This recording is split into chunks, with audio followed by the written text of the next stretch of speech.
holistic value-based education on behalf of AICTE and AIU.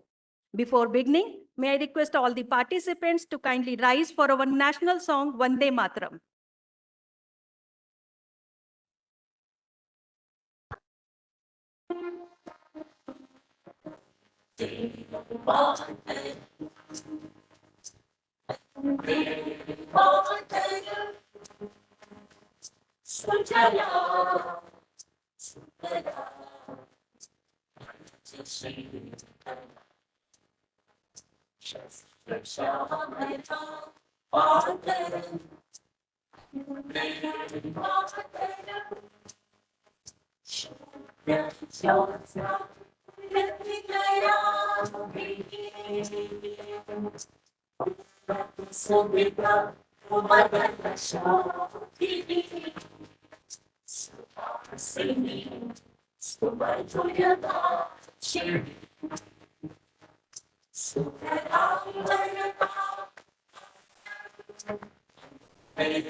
Please take your seats. Let's invoke the blessings of Goddess Saraswati. I request all the dignitaries on the dais to please come forward for the traditional auspicious lamp lighting ceremony as a tribute to the Goddess of Knowledge.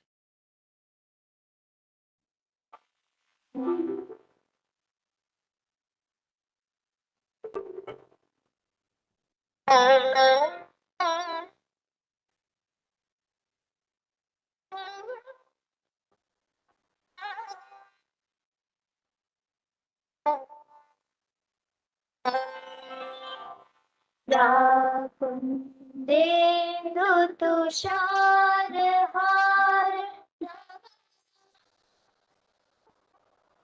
या शुभ्रवस्त्रामृता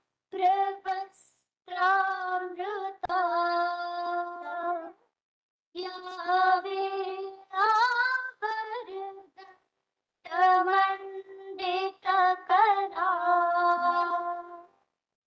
या श्वेतपद्मासना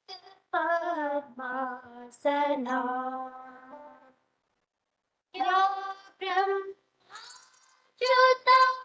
शङ्कर प्रभृतिभिः सदा वन्दिता सा मां पातु सदा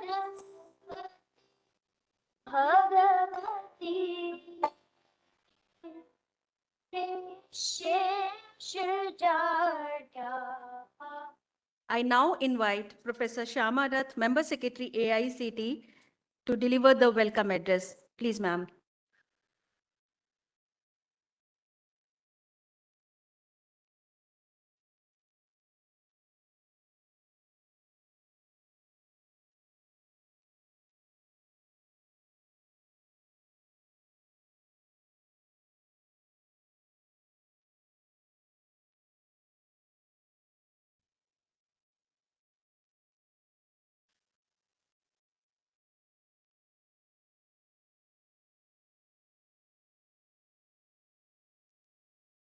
Honorable Chairman, AICTE, Professor Yogesh Singh Ji, President of AIU, Professor Vinay Pathak Ji, Chairman NETF, Professor Anil Sahasrabudhe Ji, Professor Rajneesh Arora, Chairman NCCIP, Dr. Rajul Asthana, Vice Chairman NCUHV, Shri Ganesh Pagaria Ji, Professor Chamu Shastri Ji, respected Vice-Chancellors, Directors of HEIs, Directors of UHV Nodal Centers and Malware Mission Teachers Training Centers, UHV volunteers, distinguished guests, and my colleagues in AICTE. आप सभी को मेरा सादर नमस्कार. It is indeed my privilege to welcome you all today to this conclave on a theme which, needless to say, has a universal resonance. My heartfelt gratitude to all of you who have traveled from many parts of our country and made the effort to join us today. Our young today face many challenges on several fronts, and therefore there could not have been a more opportune moment to incorporate this significant topic of universal human values in our curriculum. NEP 2020 has also aptly recognized this need. All of us gathered here today are entrusted with the responsibility of the well-being of the organizations that we work for. We must strive to contribute meaningfully, and the welfare of our community, including our colleagues and our students, should be a priority for us. Maintaining harmony and comradeship is essential. Any discord can only be harmful to society. In this context, I am reminded of a quote by Peter Kropotkin, a Russian historian, philosopher, and scientist. I quote, "Competition is the law of the jungle.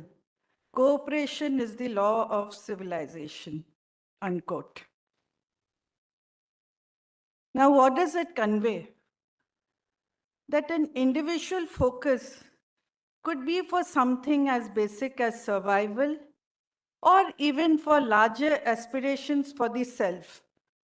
However, for a collective good, for society to flourish and to sustain, we need to be together and to create a support system for one another. Therefore, it is our obligation to guide our students about the overall purpose of education, which lies in prosperity, righteousness, and having a holistic view. Incorporating appropriate courses in our curriculum will go a long way in creating a right mindset in our students to face the many challenges that life throws on us with a balanced approach and have a fulfilling life. Over the course of the day, we will have various sessions where there will be deliberations, experiences would be shared on what has been achieved and the possible paths forward. I extend a special appreciation, particularly to the UHV nodal centers, for the valuable contributions through curriculum design, faculty preparation, and creating an institutional culture. I also applaud the UHV team for their utmost commitment and dedication. In our conversations yesterday, I got a flavor of their expanse of work. Today, we will also hear about what AICTE has been doing on this front. Before I end, I would just like to share one thought. As you're all aware, our Honorable Chairman also heads University of Delhi as its Vice-Chancellor. There is a quote in his office there, which reads, I quote, I shall pass through this world but once. Any good thing that I can do or any kindness that I can show to any human being, let me do it now and not defer it, for I may not pass this way again. Those of us who have worked under Sir's guidance, I am one of those fortunate ones, and have witnessed firsthand his way of functioning, know very well that he truly follows this in letter and in spirit. May we all be guided by such values. All of us gathered here today have the privilege of being empowered. Let us use our empowerment to make the world a better place for our fellow human beings. Thank you, Jai Hind.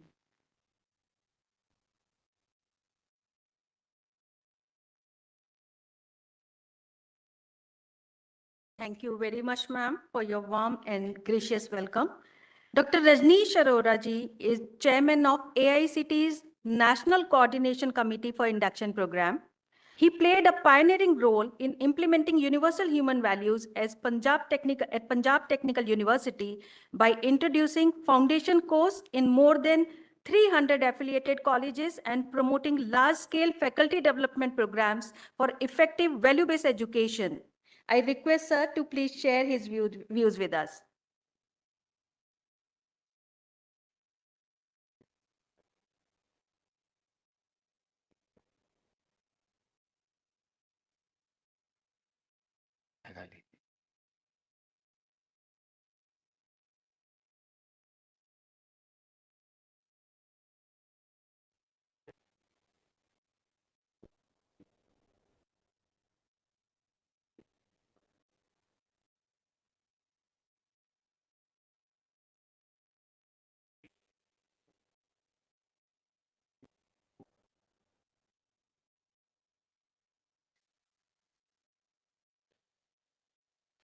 Namaskar. Respected dignitaries on the dais and all the guests in the audience. I've been asked to share my journey of including universal human values in higher education as a proactive step towards holistic value-based education. I think almost all of you have at one place or the other have gone through these all introduction about universal human values course. Rajuji, this is not the.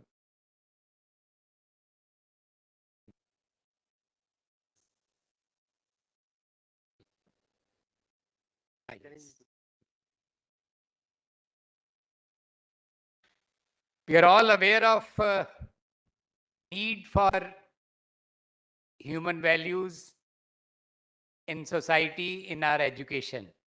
Whenever we see any big document, whether it is our own Constitution of India, the very preamble talks about justice, fraternity, equality, liberty. When we see the reports of all the education committees, education commissions, education reports, not even after 1947, but even much before that, start such committees becoming from 1882 till our own national education policy, which was announced in 2020. In all these documents, we very well see the need for value education in our schools, in our colleges. That is the reason in higher education, we have good documents by UGC, Mulya Pravah. We have a document by AICT also. universal human values, not only in our own country, but when UNO talks about sustainable goals, sustainable development goals, SDGs, there also we find they are talking about values. And the latest, we see that Honorable Supreme Court, just on 24th of March, they emphasized urgent need to address students' mental health concerns and mandated a national task force to be formed. So need for value education is now not a debatable point. Everyone knows about it. In our national education policy, the very first page, first para, and first line is that education is fundamental for achieving full human potential, developing an equitable and just society, and promoting national development. Now, these three expectations from education are the very first line of our national education policy document. Now, as educationists, as teachers, vice chancellors, we need to just see what are the meanings of these words in the first line itself. When we say full human potential, that means at every individual level, for every human being, that the full development at the level of consciousness, the feeling of happiness and the feeling of prosperity in the continuity itself, not kabhi khushi kabhi gam nahi. It is the continuous happiness and prosperity is the aspiration for every individual in the society. And at the level of society, when NEP expects that our education should move towards equitable and just society, that means at the level of individual, right understanding, right feeling for every individual, and capability to keep his or her health. That capability should also be there in every individual if we need to have equitable and just society. And there must be capability in every family to have a feeling of prosperity. Every family should be able to earn their own resources for their own requirements. They need to understand about their requirements, their needs, and the ways and means which are eco-friendly, people-friendly means. And at the level of society, it is expected that there must be a feeling of fearlessness, the feeling of trust in the whole society, whether you are in your family or you are outside in the market. And with the nature, there must be a feeling of coexistence to live in mutual fulfillment. So that only leads towards equitable and just society. And the third point, which is expected by national education policy, is that our education should promote national development, the Viksit Bharat, which we talk today. And at the level of nation, when in Bharat we see as a developed nation ourselves, that means we are we are a nation which has harmony within the nation. And not only we are in harmony within the nation, but we are complementary to other nations to have that harmony within themselves. So that is the concept of developed nation in our own country. So we are to see how to fulfill these three aspirations of national education policy. Here, when we talk in this effort of holistic value-based education, we find that there are three basic components for this. The first one is education on universal human values, which are founded on a holistic and humane world vision and understanding harmony, the harmony which is underlying harmony in the nature itself. So this component is universal human values. And when we see it in our own Indian education knowledge systems, in our own country, in our own tradition, we can reinforce all these issues with so many examples. And we have great people in our society. We have those who have lived with on the basis of those values, living in harmony. So these examples can be found in our own society, courses, examples, case studies in our own region, in our own states, And these things can be taught very well in our own national languages in different states. And then accordingly, we can learn about the skills which are there in our own Indian knowledge system. The third component comes learning skills for living with values. First, learning values, then learning skills to live with those values, skills for living in harmony and their practices. Then only when we know about the values, we know about our own systems, then we can learn about the nature friendly skills and the people friendly skills. So these three components can be taught in our universities and our schools. It's more desirable if we do it in our own home language, in our mother tongue. Local languages, regional languages are to be promoted. It's desirable. When I was in Punjab, Vice-Chancellor, we translated this book, this textbook in Punjabi itself. The similar efforts are being now done in the different states in the country. Today, this crucial missing link of first step, that talking about and learning about, knowing about those universal human values, it is being fulfilled by AICT's effort for this course, 3-credit course on universal human values. All the details are very well mentioned in universal human values document of AICT. We'll be releasing the 3rd edition of this book today also.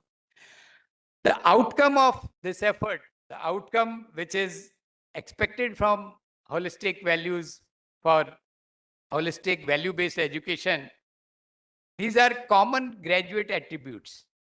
The first one is a holistic vision of life, understanding the broader purpose and goals of human life, social responsibility, acting in ways that benefit society, environmental responsibility, engaging in work that respects and protects nature, ethical human conduct, making moral and ethical decisions, health and hygiene awareness, maintaining well-being and cleanliness, respect for excellence and gratitude, recognizing the value of merit and have a feeling of gratitude. Now, these 6 attributes are common for all graduates, whether they are from technical education or commerce or legal or medical or agriculture. This is to be understood by all the head of the institutions like us, that we have to orient our curriculum towards this direction where all these common graduate attributes are taken care by. Now, this whole effort is in continuation with our own tradition. All great people in the world, they have tried to realize the truth and then to live by it through love and compassion. इसको अपने यहाँ पर सत्य कहा, to understand this harmony and to understand human role in harmony,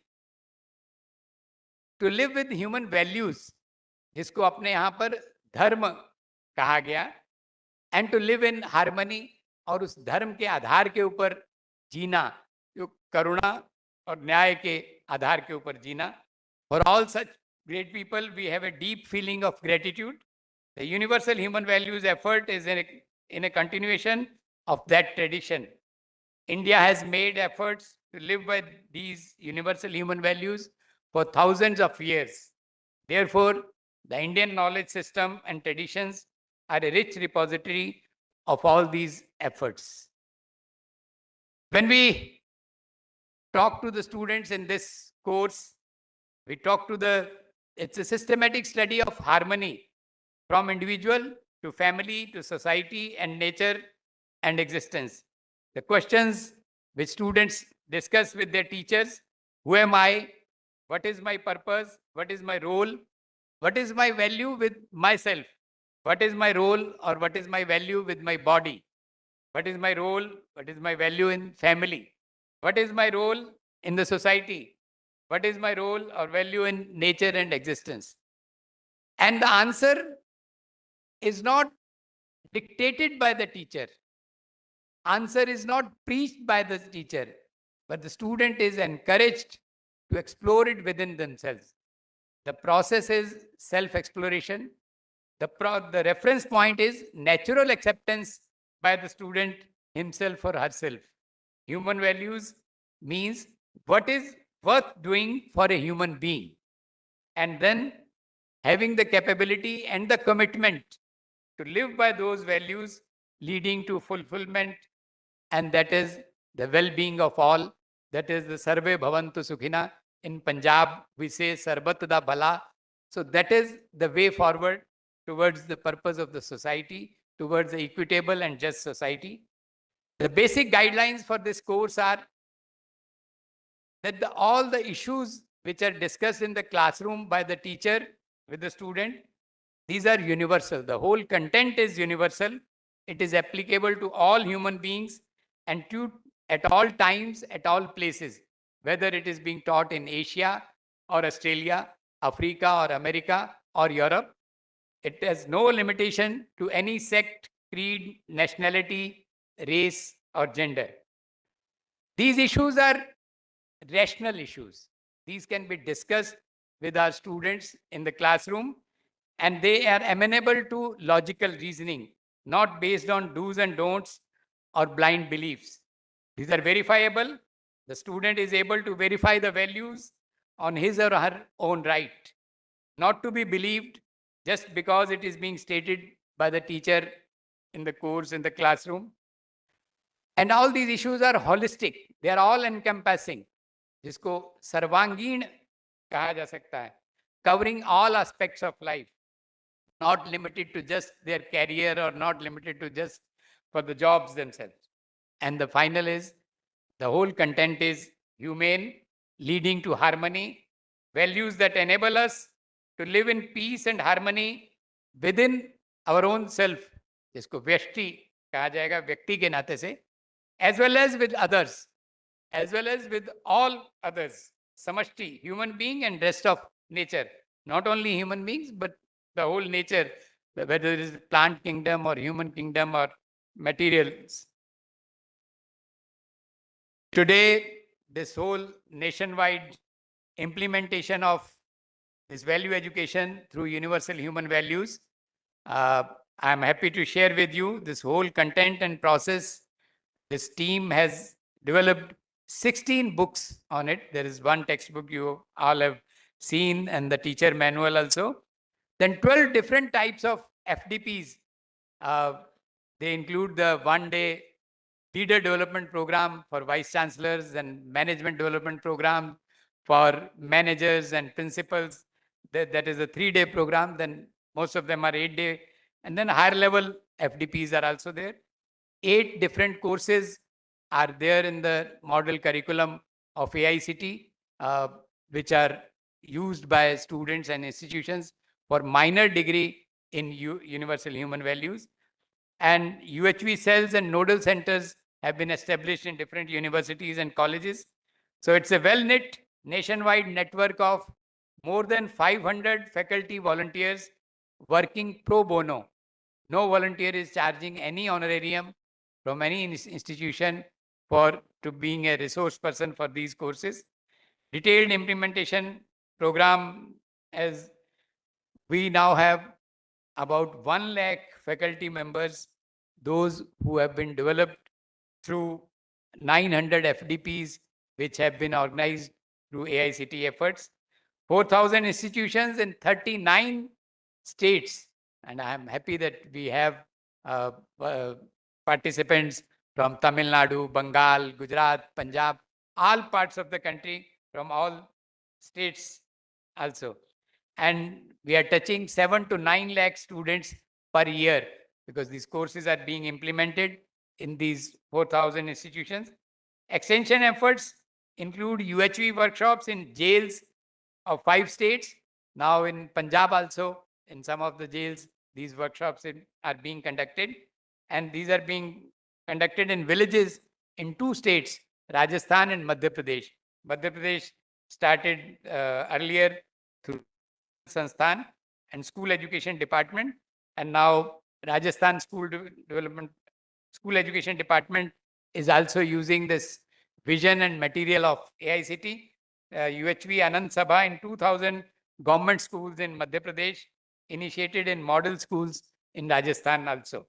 we have participants from Rajasthan and Madhya Pradesh also. Now, as a last point, your commitment is really appreciable. You have spared your valuable time for this purpose. This vision document shared with you has detailed implementation steps for taking it forward in your institutions. Our regional teams have identified volunteers to assist you in your effort.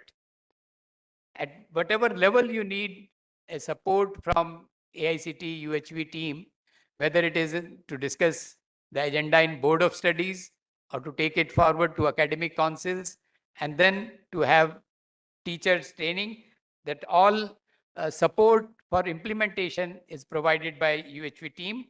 And encouraging impact of this whole effort, I have a quote from Professor Dr. K.V. Leela, Associate Dean, SRM University, Chennai. He said that I used to see students visibly stressed during exams. Some would even go absent.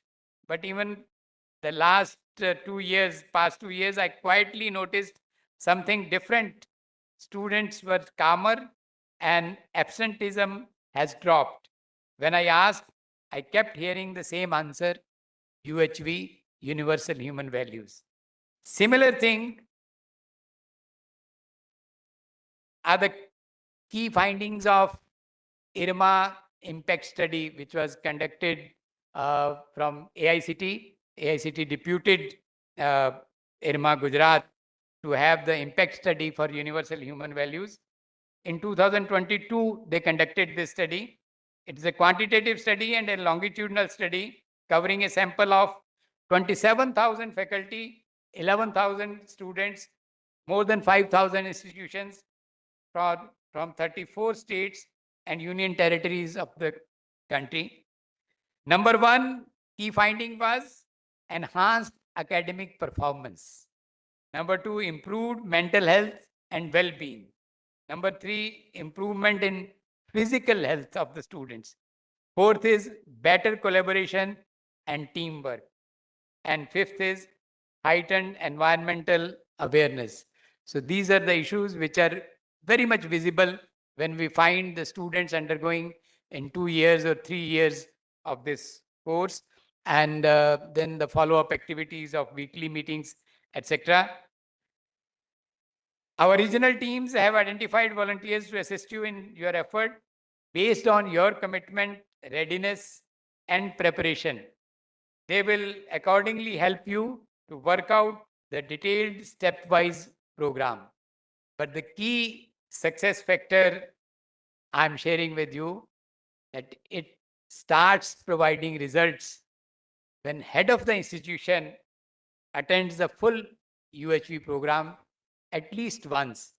I can share with you in 2010, I went when I was Vice-Chancellor in Punjab Technical University. I went with 24 team members from my university, deans and senior teachers of the university, to IIT Kanpur to have a 8-day universal human values workshop. And there I could see not only the content part of it, but the pedagogy of this whole program, because it is not based on any instructional material, no do's and don'ts, na adesh se, na upadesh se, no punishment, no reward. It is only the self motivation, जिसको स्व प्रेरणा कहते हैं, उसको जगाने की कोशिश होती है. तो इतनी बात मुझे आपसे शेयर करनी थी, और आप सबसे निवेदन है कि एक बार आप इस वर्कशॉप में जरूर पूरा दिन पार्टिसिपेट करेंगे तो बहुत आनंद आएगा. बहुत बहुत धन्यवाद.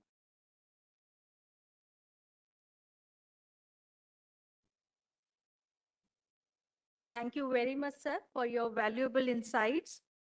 I would now like to invite Shri Rajul Asthana ji, Vice Chairman, NCCIP AICT, whose dedication and commitment have been instrumental in advancing value-based education to where it stands today.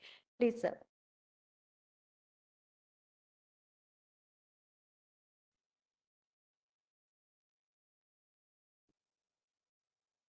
Friends, on the dais and friends of the dais, warm welcome to this VC Conclave.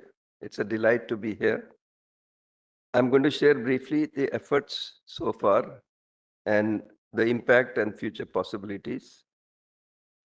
The effort basically is for establishing universal human values as a starting point for holistic and value-based education in the mainstream education system. So we start with value education. Then value education basically means that we add a new subject, this value education subject. Then value-based education, that every subject is based on human values. That is, it is based on ensuring harmony at the level that it is working on. And then that naturally leads to living in harmony, value-based living. And the guidelines Rajneeshji has covered, process also he has covered. So I'll skip that. It has been rigorously experimented in mainstream education since the 80s, starting with a science and humanism course at IIT Delhi. Then with that, MHRD established national resource centers in IIT Delhi and two other places, NCRT and IIM Lucknow. The IIT Delhi Resource Center is still operational. 2005, IIIT Hyderabad experimented with a mandatory 2-semester course. Professor Shatrunjay Rawat is here, so I would encourage you to speak to him about this course. In 2009, UPTU, which is now called AKTU, picked the course up and it was placed in these 550 colleges. I'm delighted to have Professor Vinay Pathak over here, who is going to share a little bit of detail on that.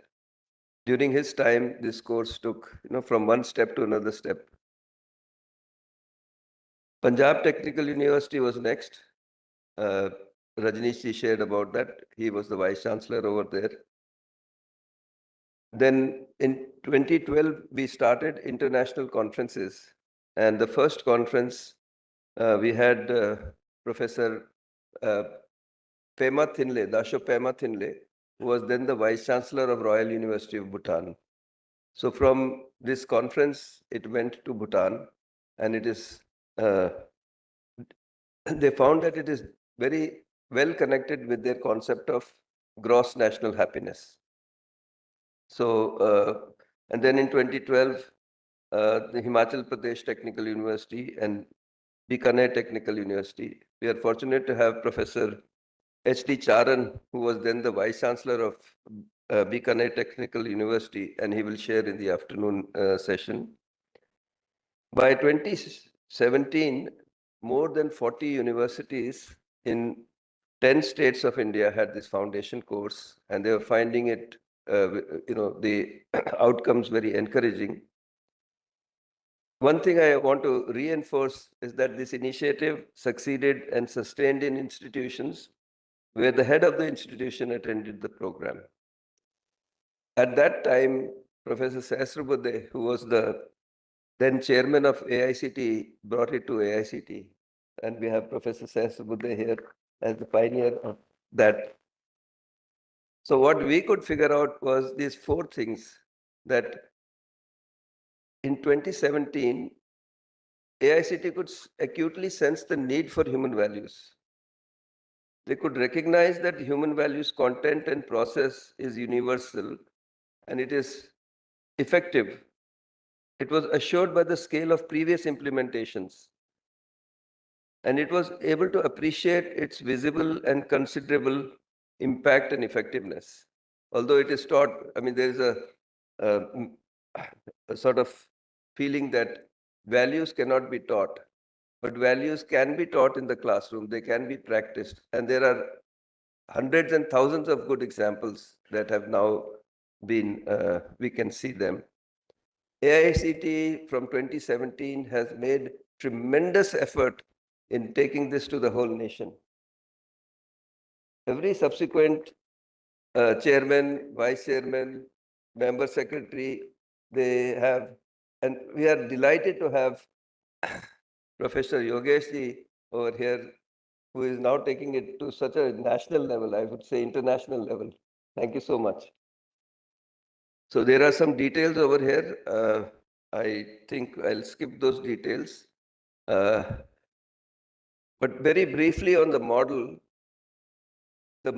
is in detail. If I see for step one, the value education part, there are three possibilities. We do things proactively, we do things post-actively when things become worse, or we do things almost like after that when things become critical. Today we are doing counseling and things like that when things have become quite critical. So if we place this in the initial stage of the student's life, in school and in college, it will make a huge difference. So for higher education, students, if they go through the student induction program, a reasonably sized 3-week induction program, which includes UHV 1, this Universal Human Values 1, and holistic health, and follow it up with faculty mentors, follow it up with student buddies, it will make a tremendous amount of difference. And that results Rajniji had briefly shared. Then follow it up with a mandatory UHV 2 course and an optional minor degree in UHV. So this can be done proactively. And of course, for this, faculty has to be well prepared. The minor degree has these courses, UHV 3 to UHV 8 and Holistic Health 2. And the minor degree in UHV is intended to develop teachers, parents, and policymakers of tomorrow who will have a humane world vision. They will be focused on well-being of all, along with the technical skills, who strive to ensure value-based living for themselves. They are in peace within and are committed to contributing, developing a humane society. So this model curriculum that AICTE started has been augmented with this minor degree, and several universities today are, opting for this minor degree for their students. And while they are preparing their teachers to be able to deliver the minor degree courses, we are putting it on SWAM so that it can be reached. So these are the details that we are doing. Once the problems become more active, at that time we do have anti-ragging cells, helplines, grievance systems. But unless we do the proactive step, this next step is not good. It is going to have a huge volume, and counseling in this. And if we don't address it over there also, we have things like suicide. So we need to look at things very actively. Step 2, as I said before, is aligning all the subjects to human values. And this model that we talked about, Rajneesh has already talked about. And the value-based living, that institutions become living models of the kind of society that we aspire for, that we want to leave for our children. So, of course, a lot of effort will be required over there. These details I'm not covering, but showing over here, because these are covered in the basic 5 to 8 day programs that we have on universal human values.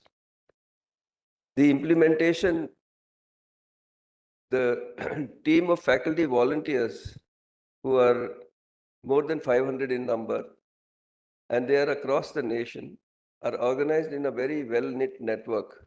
We have, for every region, like you had the registration desks for, you had 4 registration desks, but for all the 8 regions, there are regional coordinators, and they meet every week. They have lots of meetings, and the meetings are basically for developing themselves, number one, developing a feeling of team, feeling of relationship in the team.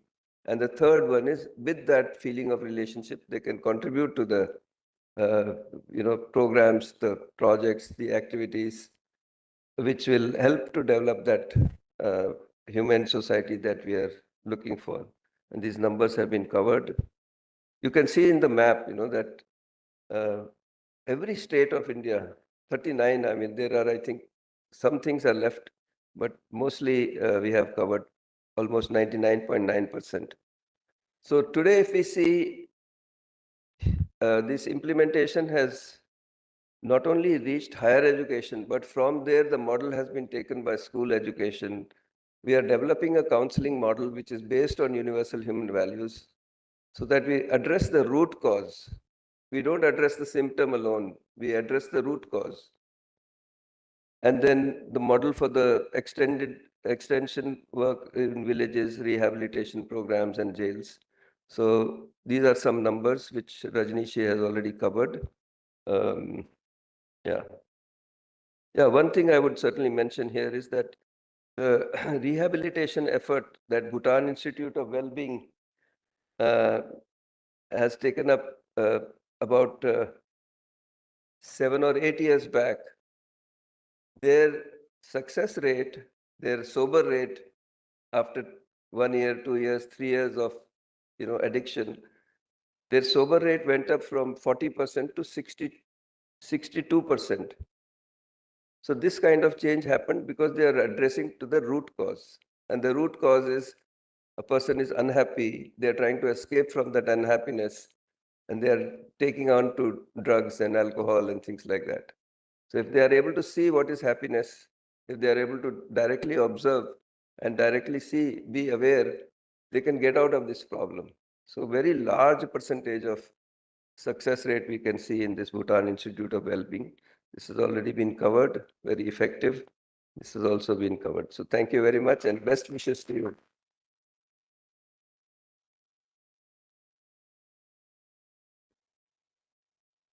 Thank you very much, sir, for this informative address. The present status of universal human values in technical education is a reflection of his visionary initiative taken 8 years back. May I now invite Professor Anil D. Sahasbuddhe, Chairman NETF, NAC and NPA, to share his insights with us. सभी को नमस्कार, very good morning to all of you.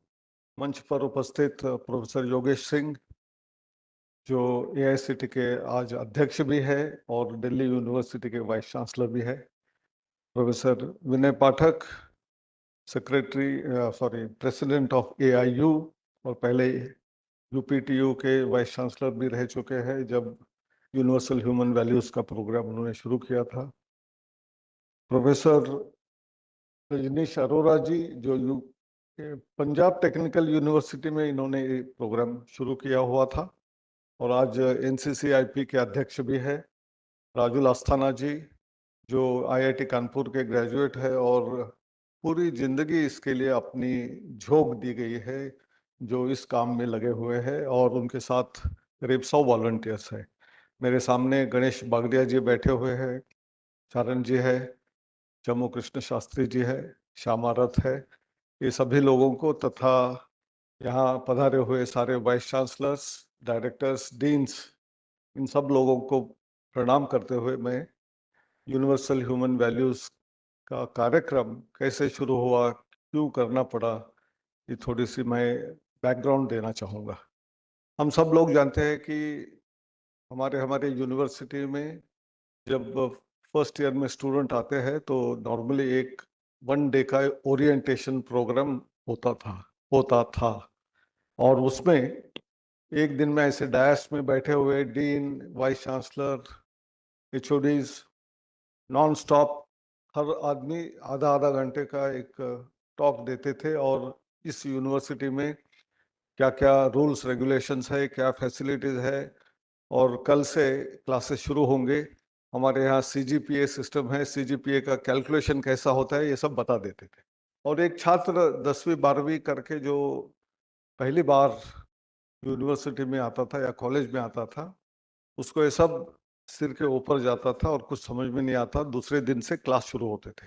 और हमारे देश में जितनी diversity है इतनी डाइवर्सिटी किसी देश में नहीं है। इसलिए हर कॉलेज में आने वाले छात्र जो है, कोई बहुत ही छोटे गांव से आते थे तो कोई शहरों से आते थे, कोई गरीब परिवार से आते थे तो कोई रईस परिवार से आते थे, कोई अंग्रेजी मीडियम एजुकेशन लेकर आते थे, कोई मातृभाषा में शिक्षा लेके आते थे। और दूसरे दिन में जब क्लास शुरू होता था तो उनको अचानक बहुत कठिनाइयां फेस करनी पड़ती थी। And that was the spirit which we understood that the students who come to the colleges and university face.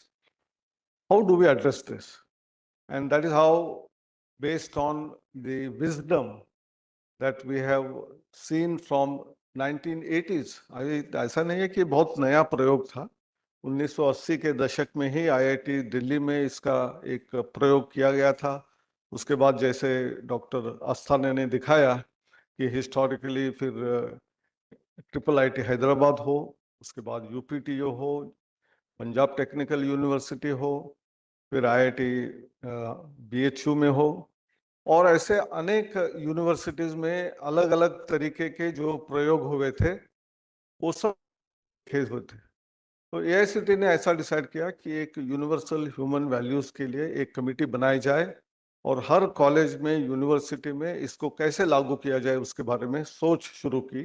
और मुझे इसलिए डॉक्टर अरोरा जी को, तथा यहाँ नहीं है लेकिन प्रोफेसर सांगल जी को तथा गणेश जी को धन्यवाद अर्पण करना चाहूँगा कि इन लोगों ने बहुत ही बेहतरीन तरीके से they have evolved a system where not on the basis of forcing something on anyone, but making students to realize, that means on the basis of reflection and introspection, each one of the persons in the education sector must get committed to the human values.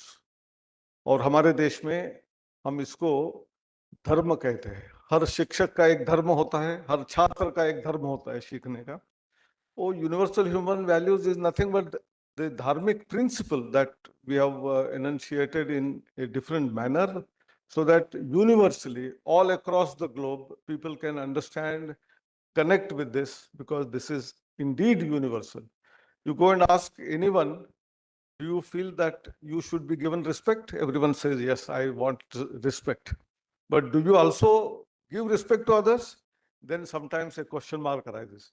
And therefore, this is mutual. If I want respect, I should respect the other human dignity, human person. And that's how the universality of human values exists. We also talk about various other values. We all say truthfulness, honesty, integrity. ये सब चीजें सुनने में तो अच्छी लगती है, लेकिन अपने जीवन में आप इसको पालन करते हो क्या पूछने से कुछ लोग झूठा भी बोल सकते हैं कि मैं फॉलो करता हूं, लेकिन कुछ लोग कहते हैं कि नहीं सर, हम नहीं करते हैं, लेकिन हम जानते ये सही है। जब सही है ये आपको पता है तो उसको फॉलो करने में क्या दिक्कत है? तो अनेक लोग अनेक अनेक कठिनाइयां बताते हैं कि रूल्स ऐसे है, रेगुलेशंस ऐसे है, लेकिन हर आदमी को अपने आप अंतर झांक कर देखना चाहिए।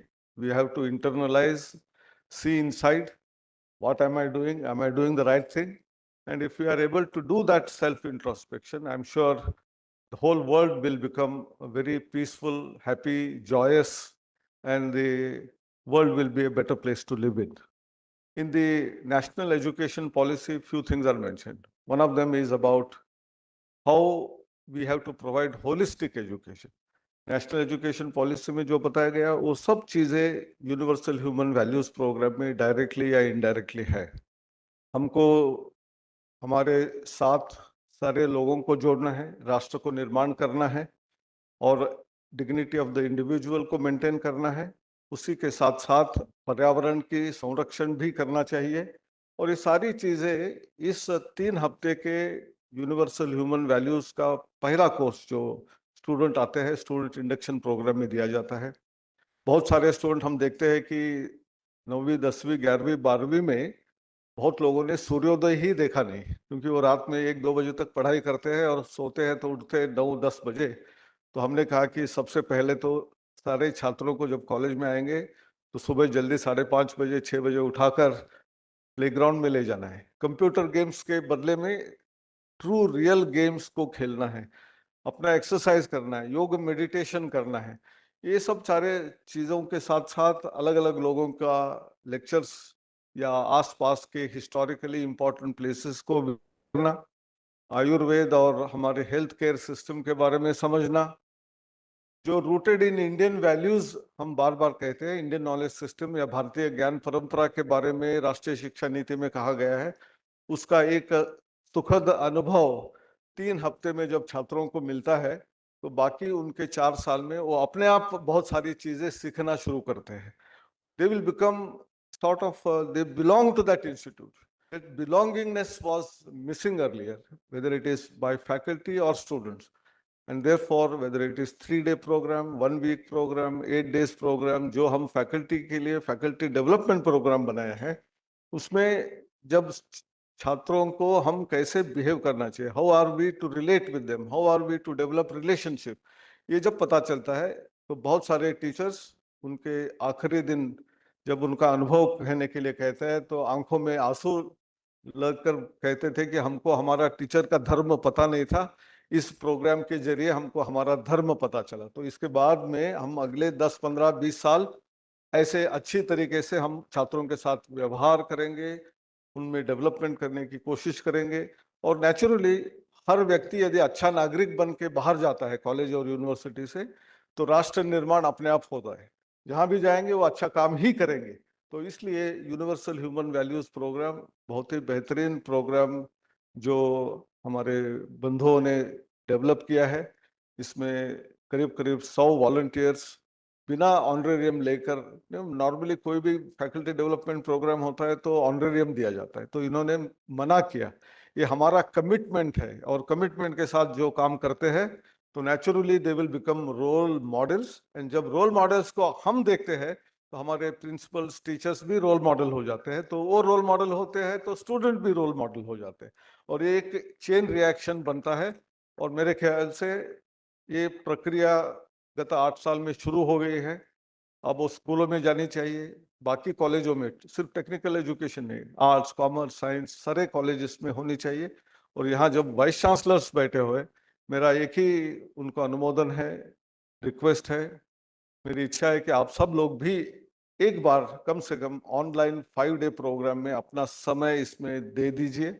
आपके बहुत सारे काम होते हैं, मैं जानता हूँ, एडमिनिस्ट्रेटिव वर्क, लेकिन वो एडमिनिस्ट्रेटिव वर्क उस कार्यक्रम के लंच ब्रेक में कीजिए और पूरा का पूरा दिन सुबह से शाम तक बैठ के आप यदि इसको फॉलो करेंगे, इसको ट्रू अंडरस्टैंडिंग के साथ देखेंगे, तो मेरे ख्याल से अपने अपने यूनिवर्सिटी में अपने प्राध्यापकों को बताने के लिए आप काबिलियत पाएंगे। नहीं तो क्या होता है, हम थ्योरेटिकल बोलते हैं, प्रैक्टिकल जब तक एक्सपीरियंस नहीं होता है, when we talk about experiential learning, this is a true experiential learning. इसके साथ हम सब जुड़े, देश को आगे बढ़ाएं। और हमेशा हम बोलते हैं कि हमारे देश को विश्व गुरु बनना चाहिए, तो विश्व गुरु बनने का रास्ता जो है इसी माध्यम से जाता है।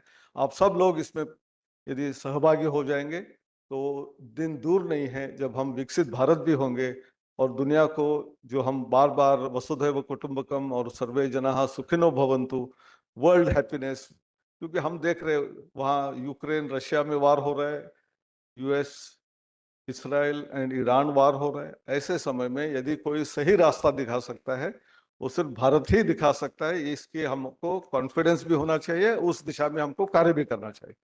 इतना मैं कहते हुए मेरे 4 शब्द समाप्त करता हूँ। नमस्कार, जय Hind. Thank you for your enlightening and motivating address, sir. We now invite Professor Vinay Pathak, President, Association of Indian Universities, to share his experiences on implementing UHV at large scale during his tenure as Vice Chancellor of one of the biggest university of the country, AKTU, Uttar Pradesh. Thank you, sir. Presentation. Where it is.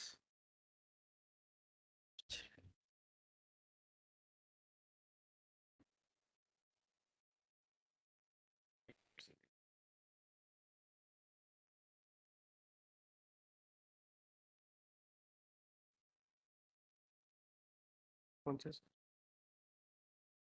ये है देखिए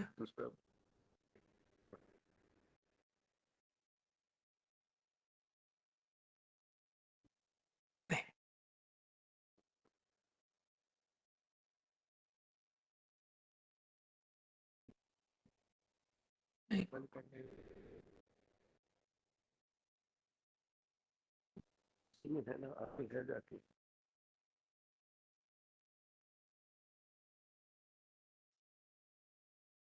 पहला page ऐसा है।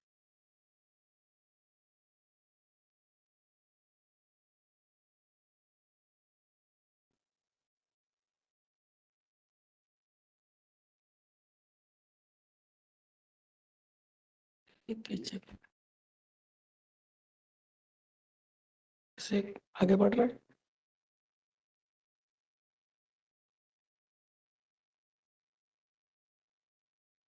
से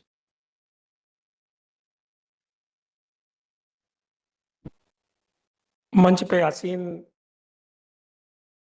हम लोगों के अग्रज और बड़े भाई की तरह और एआईसीटी के चेयरमैन जो जीवन मूल्यों को जानते भी हैं, मानते भी हैं और उसकी पालना भी करते हैं, ऐसे प्रोफेसर योगेश सिंह जी, हम लोग के वन ऑफ द मेंटर्स जिन्होंने ये कोर्स में बहुत इंडिया के ऊपर काफी किया है, ऐसे प्रोफेसर अनिल सहस्त्रबुद्धे जी, प्रोफेसर रजनीश अरोड़ा जी, राजुल अस्थाना जी, मंच के सामने बैठे हुए मेरे अपने टीचर जिनके साथ मैंने बहुत कुछ सीखा है, गणेश बागड़िया जी, प्रोफेसर चामुकेश शास्त्री जी, श्यामा रथ मैम और मेरे अपने सभी कलीग्स और वाइस चांसलर्स।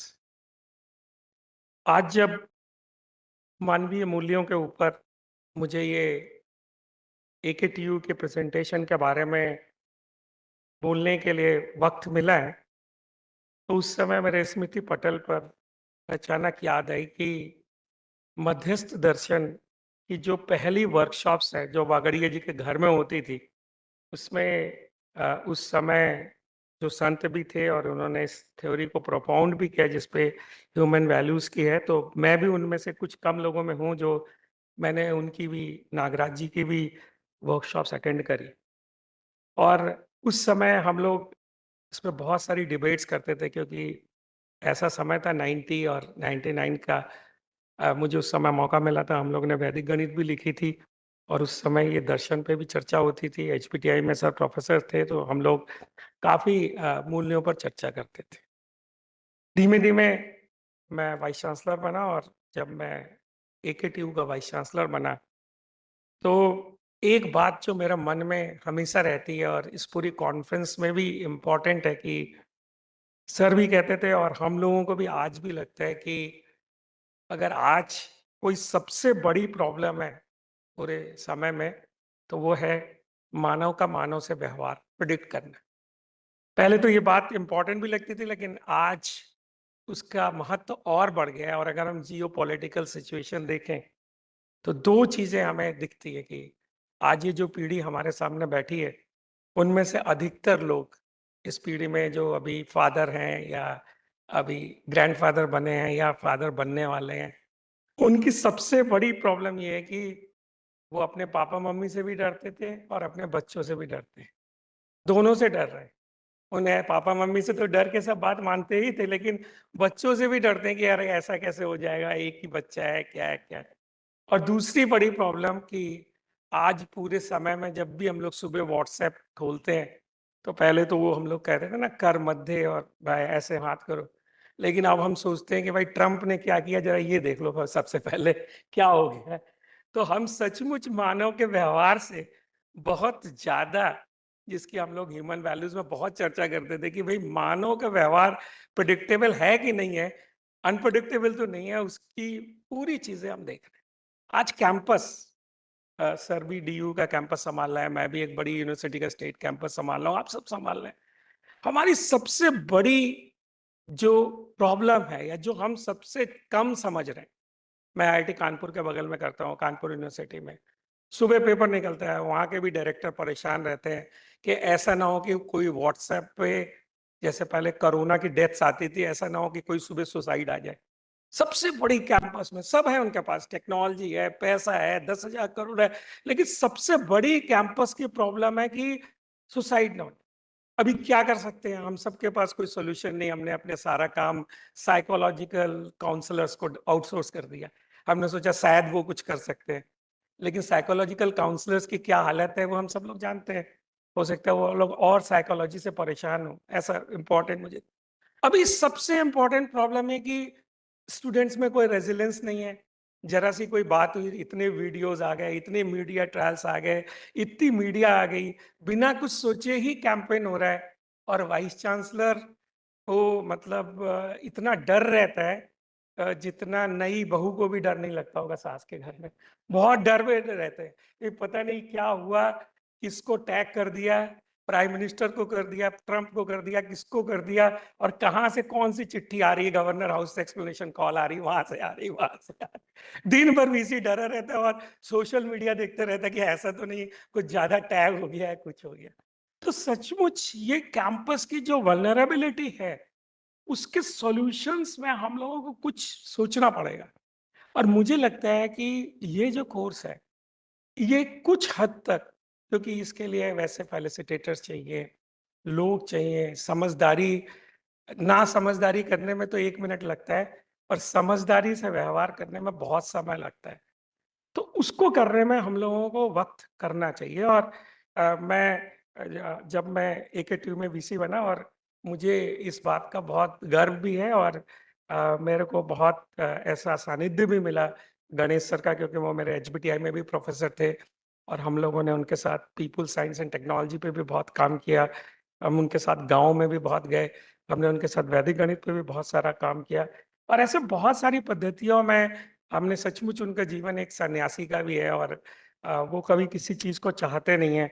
हम लोग तो उनसे कहते हैं, पर वो कभी भी आगे नहीं आते हैं, आज भी मंच पे नहीं बैठे वो।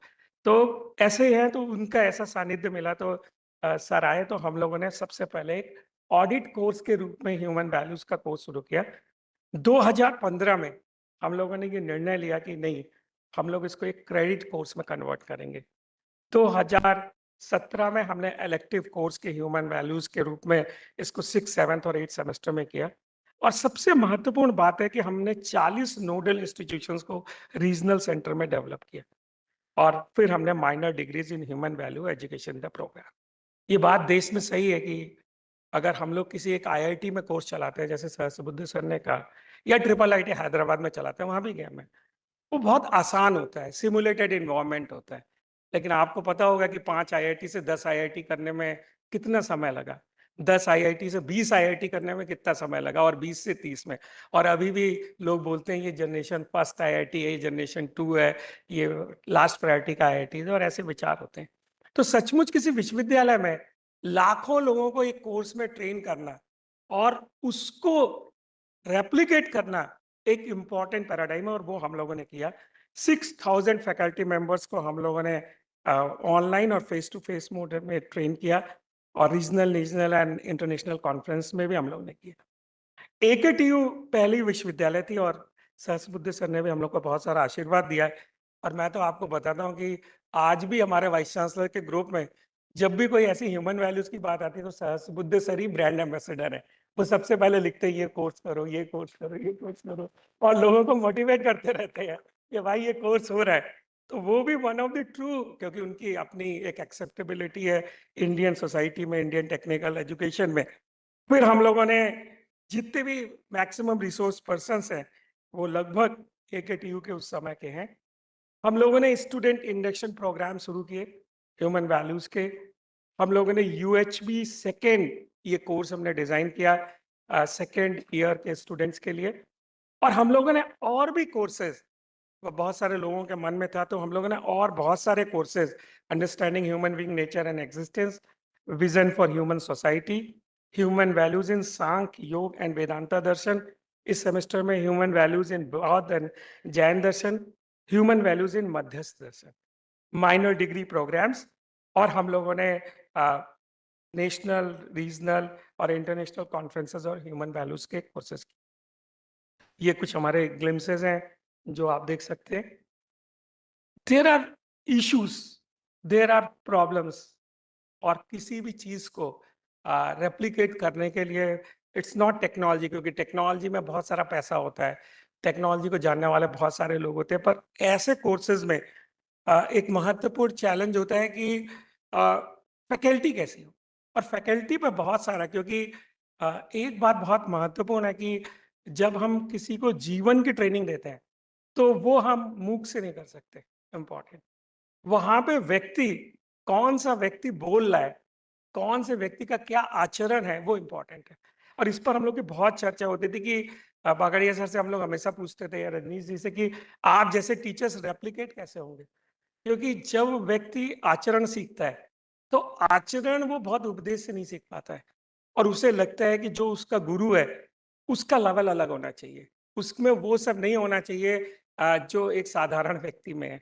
तो इसलिए जब ह्यूमन वैल्यूज के कोर्स रेप्लिकेट करने का मामला है, तो सर ने भी पहले बहुत समय में अच्छे रिसोर्स पर्सन्स को ढूंढ के और तैयार करने में और उनसे बहुत सारा डिस्कशंस किया, क्योंकि सबसे कठिन काम यही है कि how to replicate that faculty. Need for resource persons, need for resource centers, increasing the interest of student, sincere delivery of courses, scope for further study for interested student, monitoring of teacher quality. और मुझे एक बात कहने में important है कि ये बात पूरे ह्यूमन वैल्यूज के ग्रुप ने पहली समय से स्टैंड ली कि हम में से जो भी कोई पढ़ाएगा उसका ऑनरेरियम नहीं लेगा। ले सकते हैं लोग ऑनरेरियम, और एआईसीटी भी देने को तैयार है और सभी लोग देने को तैयार रहते हैं, एकेटीयू भी देने को तैयार था।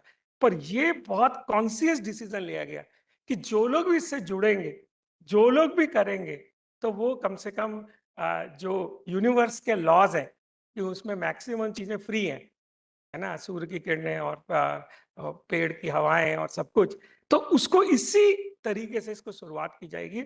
और बहुत कम उसमें सभी लोगों ने और ये शो करा कि भाई नहीं है, और हर व्यक्ति ऐसा रोल मॉडल बने, ऐसा प्रयास इस ह्यूमन वैल्यूज के ग्रुप में किया गया। अभी स्टूडेंट्स का जो मैटर है वो बहुत इंपॉर्टेंट है, और हम लोगों ने धीमे धीमे ये एहसास किया हर लैब में जाके। और हालांकि जो लोग बहुत सारा फ्री में काम करते हैं उनकी थोड़ी मार्केटिंग कमजोर होती है, वो फेसबुक ट्विटर पे भी कम आ पाते हैं। तो हम लोगों का हमेशा ह्यूमन वैल्यूज के ग्रुप में सर से ये रिक्वेस्ट करना रहता था कि आप थोड़ी इसकी अच्छी जो हमारी सक्सेस स्टोरीज है वो धीमे धीमे और लोगों को बताएं। जितनी सक्सेस स्टोरीज आपको दिख रही हैं, मैं आपको इस बात से कह सकता हूं इस मंच से कि उससे ज्यादा सक्सेस स्टोरीज, उससे बहुत महत्वपूर्ण सक्सेस स्टोरीज और भी हैं। तो better understanding of physical facility, understanding of purpose of education, clear meaning of happiness, greed, jealousy, और इस तरह के बहुत सारे जो गुण हैं वो हम लोगों ने धीरे धीरे ऐसा ट्रांसफॉर्मेशनल देखा। मैं आपको ये भी बताना चाहता हूँ यहाँ पे कि आज जो कैंपसेस में मेजर स्टूडेंट्स की डिस्ट्रेस और सोसाइटल प्रॉब्लम है, उसका एक महत्वपूर्ण कारण 10 साल पहले, 15 साल पहले के जो सुसाइड्स थे आईआईटीज के या हम लोगों के यहाँ के, वो सुसाइड्स थे स्टूडेंट के जॉब को लेके या अफेयर्स के ब्रेकिंग ऑफ रिलेशनशिप को लेके। परंतु आज जो हो रहा है, जो मैं महसूस कर पा रहा हूँ, वो स्टूडेंट्स का उसके पेरेंट्स से जो रिलेशनशिप है उसकी जो ब्रेकिंग है उससे ज्यादा अवसाद ग्रहण हो रहा है। और हम लोगों ने तभी निर्णय लिया, क्योंकि मैं छत्रपति साहू जी महाराज विश्वविद्यालय और कानपुर विश्वविद्यालय पे भी लगातार काम कर रहे हैं हम लोग, तो हम लोग ये भी कोशिश कर रहे हैं कि बच्चा तो सीखे ही ह्यूमन वैल्यूज, लेकिन उसके पेरेंट्स के साथ काउंसलिंग बहुत इंपॉर्टेंट है। और हम लोग जो नए वर्कशॉप्स लेकर आ रहे हैं उसमें उसके पेरेंट्स भी वर्कशॉप कर रहे हैं और स्टूडेंट भी वर्कशॉप कर रहे हैं, क्योंकि घर की वैल्यू तभी है जब सबको एक जैसा, मतलब सबसे एक जैसी अंडरस्टैंडिंग हो, और ना ही हम लोग बच्चों से डरे ना बच्चे हम लोगों से डरे। ये एक इम्पॉर्टेंट बात है। मुझे लगता है कि जो अभी ह्यूमन वैल्यूज पे प्रयोग हो रहे हैं, और मेरा आप सभी से निवेदन है कि आप सभी लोग जो है थोड़े थोड़े प्रयोग ह्यूमन वैल्यूज को लेकर करिए, क्योंकि ह्यूमन वैल्यूज का प्रयोग बहुत महत्वपूर्ण है। इसकी अंडरस्टैंडिंग से धीमे धीमे, जैसा सर ने बोला है, सहस्बुद्धे सर ने, कि थोड़े थोड़े कोर्सेस हम सब लोग करें, और अ, बहुत सारे प्रयोगों की जरूरत है। मैं नहीं कहता कि केवल यही एक मॉडल है जो स्टूडेंट्स को एकदम ह्यूमन वैल्यूज का ये मॉडल, लेकिन ये एक स्ट्रक्चर्ड मॉडल है, क्योंकि हम लोगों ने बहुत सही मतलब नैतिक शिक्षा पे भी बहुत सारा कोर्स किया, सब किया। और मुझे वो चुटकुला याद है, मैं और सर गए थे आज के ऑनरेबल डिफेंस मिनिस्टर साहब के यहाँ, वो तब शिक्षा मंत्री थे जब हम लोग वैदिक गणित लिखते थे। वो बोलते थे, बागड़िया जी ये बताइए कि उस समय नकल बहुत चलती थी, और नकल का तो आप अभी आज भी माफिया इतना ही बड़ा है जितना बड़ा उस समय था। तो वो बोलते थे कि सब सब्जेक्ट का पास करने का 40 रुपए ले रहा है और नैतिक शिक्षा को पास करने का 50 रुपए ले रहा है। इसका क्या मतलब, कोई इसके पास सॉल्यूशन है कि नहीं आपके पास? तो ऐसे प्रश्न करते हैं कि भाई इसको पास करने के लिए क्या है? हम लोगों ने एक्सपेरिमेंट किए को करिकुलर एक्टिविटीज को लेकर, हम लोगों ने एक्सपेरिमेंट किए एनएसएस को लेकर, हम लोग ने एक्सपेरिमेंट्स किए, बहुत सारे एक्सपेरिमेंट्स किए, हम लोगों ने प्रयोग किए। मुझे लगता है कि ह्यूमन वैल्यूज का एक कोर्स है जो काफी स्ट्रक्चर्ड वे में, मैं नहीं कहता कि और लोग नहीं है, अभी हम लोग ने गीता के भी कोर्सेज शुरू किए हैं, वेदांत दर्शन पे भी हम कोर्सेज करते हैं कई जगहों पे। अब चिन्मय मिशन से हम लोग चर्चा किए हैं, वेदांत का भी है, हमारे यहाँ गीता पीठ भी है, मैं बहुत सारे क्योंकि हम मानते हैं कि सब लोगों का अलग अलग मार्ग हो सकता है, लेकिन मुझे लगता है कि स्ट्रक्चर्ड वे में एक कोर्स करने के लिए और स्ट्रक्चर्ड वे में वर्कशॉप्स करने के लिए और स्ट्रक्चर्ड वे में इस कोर्स को अंतिम व्यक्ति तक पहुंचाने के लिए यूनिवर्सल ह्यूमन वैल्यूज का कोर्स काफी अच्छा है। सस बुद्धे सर ने भी कहा, उन्होंने भी देखा है और सब मंच पे भी लोगों ने देखा है।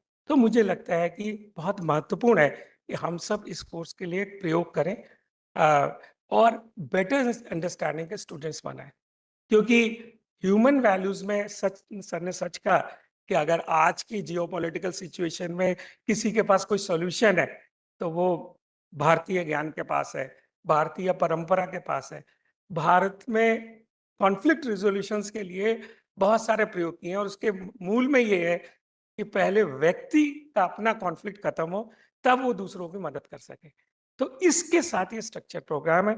मैं तो आप सभी लोगों को निवेदन करूंगा कि इस कोर्स के साथ जाएं, इस कोर्स को अपने यहाँ पे प्रयोग करें और इस कोर्स को हम लोग आगे बढ़ाएं। अंत में मैं जिस विश्वविद्यालय से आता हूँ वहाँ के एल्मुनाई हमारे late prime minister Atal ji रहे और उनकी कुछ पंक्तियों के साथ मैं अपनी बात को समाप्त करना चाहता हूँ। उन्होंने अपने लिखा है और मेरे से अच्छी पोएम अभी योगेश सर भी सुनाएंगे, उनकी ज़्यादा अच्छी है पोएम की कैपेसिटी और वो बड़ी बड़ी प्रॉब्लम पोएम से सॉल्व करते हैं। तो अ, मैं अखिल विश्व का गुरु महान, देता विद्या का अमर दान, मैंने दिखलाया मुक्ति मार्ग, मैंने सिखलाया ब्रह्म ज्ञान, मेरे वेदों का ज्ञान अमर, मेरे वेदों की ज्योति प्रखर, मानव के मन का अंधकार क्या कभी सामने सका ठहर, मेरे स्वर्णम में गहर गहर, सागर के छल में छहर छहर, इस कोने से उस कोने तक कर सकता जगती सौराभ में, हिंदू तन मन, हिंदू जीवन, रग रग हिंदू मेरा परिचय। बहुत बहुत धन्यवाद।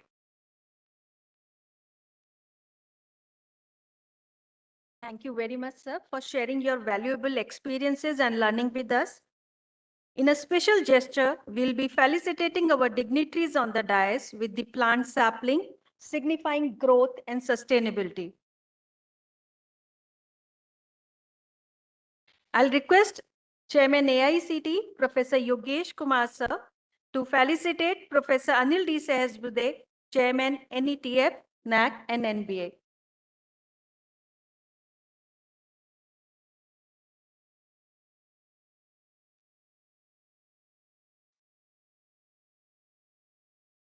Next.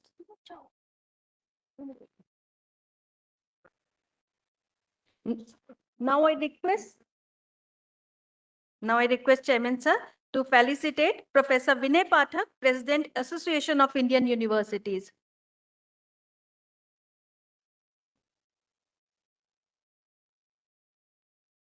I request Chairman sir to felicitate Professor Rajneesh Arora, Chairman NCCIP AICT.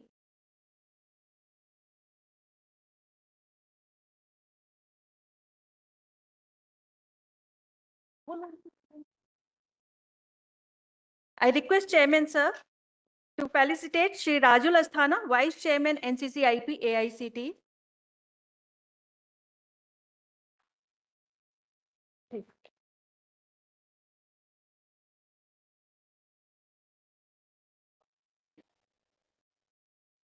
I request our previous chairman, Professor Anil D. Sahasbuddhe sir, to felicitate our present chairman, Professor Yogesh Kumar sir. Thank you very much, sir. Now I request dignitaries on the dais to launch the third edition of Vision Document of Universal Human Values.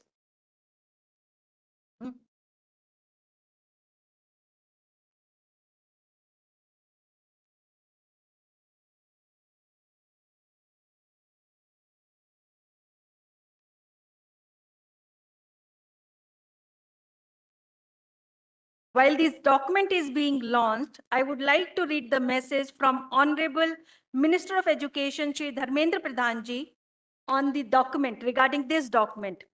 I quote, AICT has produced this document as a broad framework of universal human values for holistic value-based education, which will go in a long way in realizing the vision of NEP 2020. It will help our teachers and faculty across school and higher education to understand the concept in value-based education in detail and learn some strategies to implement the same in the classroom practices. I congratulate AICT and everyone who has been part of developing such an important document in education. I unquote. Thank you very much, sir. We at AICT are blessed to work under the forward-thinking vision and impactful leadership of Professor Yogesh Kumar, Chairman AICT. We request sir to share his guidance with us. Thank you, sir.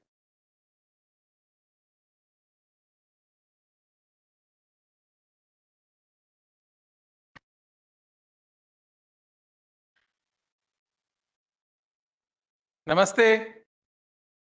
देखो, पहली human value तो यही है कि नमस्ते का जवाब नमस्ते से देना चाहिए। देना चाहिए? हाँ, तो नमस्ते। हाँ, तो एक तो मैंने सिखा दिया आपको ह्यूमन वैल्यू।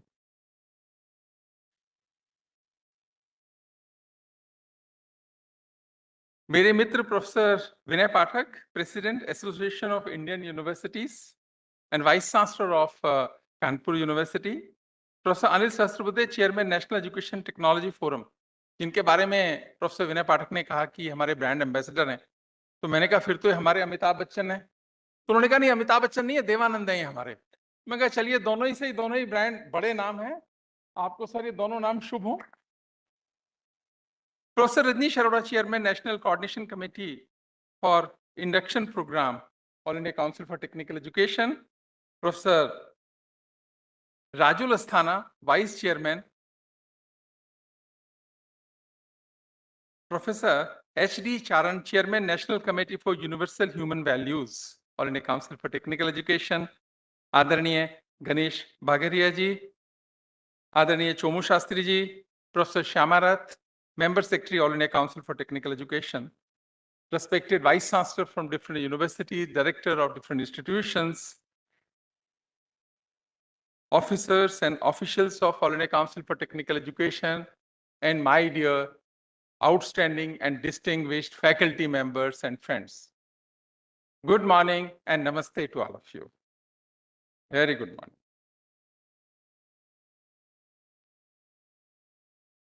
जब मैं AICT में आया तो मुझे पता लगा कि एक कॉन्फ्रेंस होनी है वाइस चांसलर्स की, और ये ह्यूमन वैल्यूज पे कॉन्फ्रेंस करने जा रहे हैं।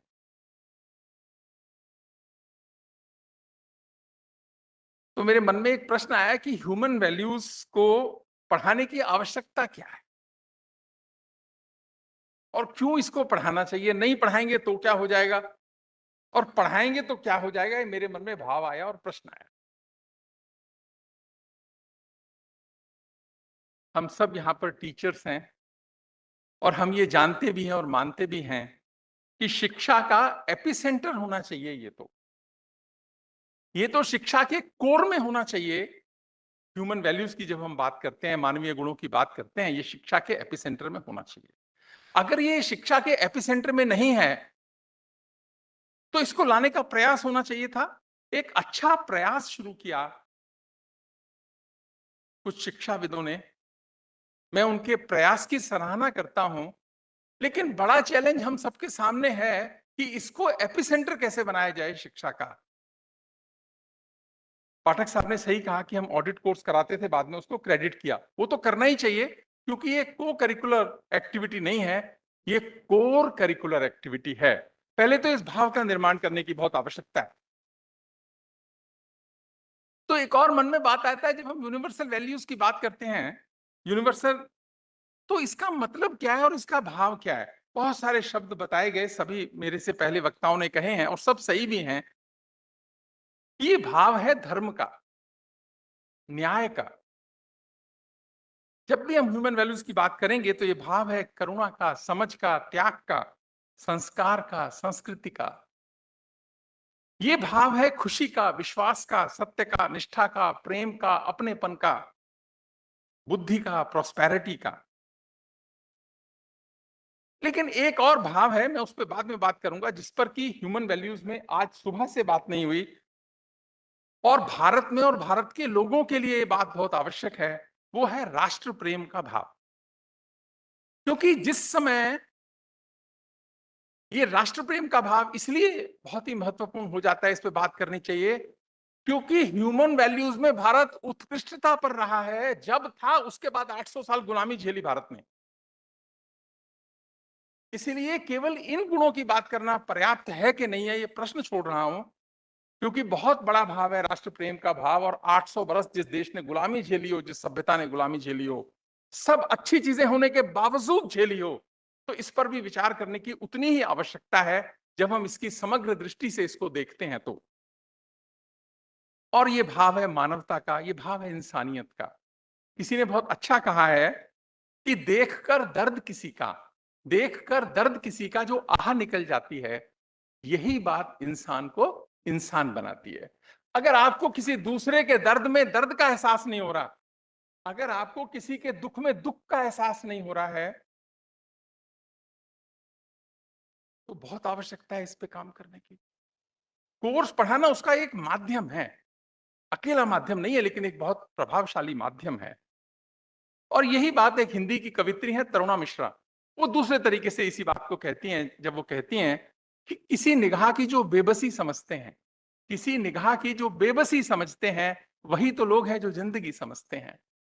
तो शिक्षा का पहला काम है जिंदगी समझने वाले मनों को तैयार करना, और उसमें सबसे इंपॉर्टेंट रोल टीचर्स का है। अगर आपके पास कोई विद्यार्थी आता है और उसकी आंखों की आप बेबसी नहीं समझ पा रहे, उसकी कष्ट और कठिनाई को नहीं समझ पा रहे हैं, तो हमको भी उतना ही अपने अंदर काम करने की आवश्यकता है। इसीलिए मैं अपने जितने हम टीचर्स बैठे हैं, कि हम याद रखें तरुणा मिश्रा की पंक्तियां, कि किसी निगाह की जो बेबसी समझते हैं, वही तो लोग हैं जो जिंदगी समझते हैं। और अगर हमको वैसे मन तैयार करने हैं, एरिस्टोटल ने बहुत अच्छा कहा कि the purpose of education is learning to live together.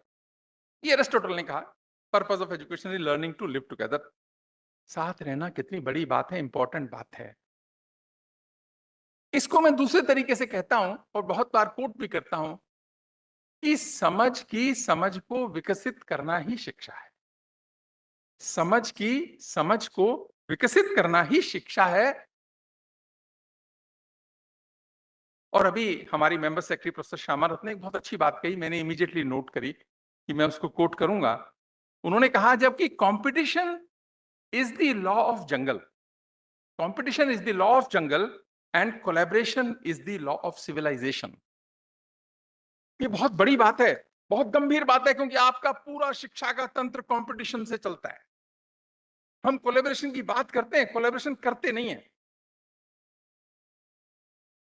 सारा तंत्र, सारा सिस्टम, सारे इंस्ट्रूमेंट, सारे टीचर, सारा एग्जाम, सारा इवेल्युएशन, सारा कंपटीशन चलता किस पे है? Competition, competition and competition. चाहिए क्या? Collaboration, collaboration and collaboration. तो जो चाहिए उस पर काम ही नहीं शिक्षा करती है। तो ये बात तो प्रोफेसर श्यामा ने बहुत अच्छी बात कही है, ये मूल है जो कोर में आनी चाहिए। ये तो जंगल का लॉ पढ़ा रहे हो आप, जंगल का लॉ पढ़ा नहीं रहे हो, प्रैक्टिस कर रहे हो। सिविलाइजेशन अगर बात है, तो और क्या इंस्ट्रूमेंट्स हो सकते हैं? क्योंकि शिक्षा को इसके लिए तैयार होने की आवश्यकता है। मैं बहुत बार एक घटना सुनाता हूं आज भी, क्योंकि आज मुझे लगता है सही समय है उस घटना को दोबारा से बताने का, क्योंकि मेरे जिंदगी में उसने प्रभाव डाला। उस बात ने मुझे ईश्वर की कृपा से कई विश्वविद्यालयों में काम करने का अवसर मिला, एक दो टेक्निकल इंस्टीट्यूशंस में भी काम करने का अवसर मिला। और वहां के, क्योंकि वहां पर बहुत अच्छे बच्चे आते हैं, तो किसी को 1 करोड़ का पैकेज मिलता है, किसी को 2 करोड़ का पैकेज मिलता है, किसी को 2.5 करोड़ का पैकेज मिलता है। तो मेरा मन हुआ कि ये देश के ब्राइट बच्चे हैं, तो एज ए वाइस चांसलर मुझे इनसे बात करनी चाहिए, इनके मनों को समझना चाहिए कि हमारे इतने अच्छे बच्चे कैसे हैं। एक बात, बच्चे से बात हो रही थी, अच्छा पैकेज उसको मिला। उस समय की बात है, कुछ पुरानी बात हो गई, 1.25 करोड़ का पैकेज था, खैर आज भी ज्यादा ही होता है 1.25 करोड़ का। तो जब मैं, और ज्यादातर बच्चों का लगभग मोर और लेस ऐसा सा ही था कुछ का, वो क्या, मैंने उसको पूछा कि बेटा ये 2.25 करोड़ का पैकेज आ गया, ये तो बहुत अच्छा है। हाँ सर बहुत अच्छा है। मैंने कहा क्या करोगे? तो उसने कहा कि मौज करेंगे। तो मैंने कहा मौज करने से मतलब क्या? ये तो अच्छी बात है कि हम मौज करेंगे, पर मौज करने से मतलब क्या है? उसने कहा सर मैं ना एक बड़ी सी कार खरीद लूंगा। ये तो बहुत अच्छी बात है, पर कार के बाद भी बहुत सारा बच जाएगा। कार तो खरीद लोगे लेकिन बहुत सारा पैसा बच जाएगा, करोगे क्या? कहता है, सोचता रहा सोचता, कहता सर मकान खरीद लूं। मैंने कहा इतनी जल्दी मकान खरीद के क्या करोगे?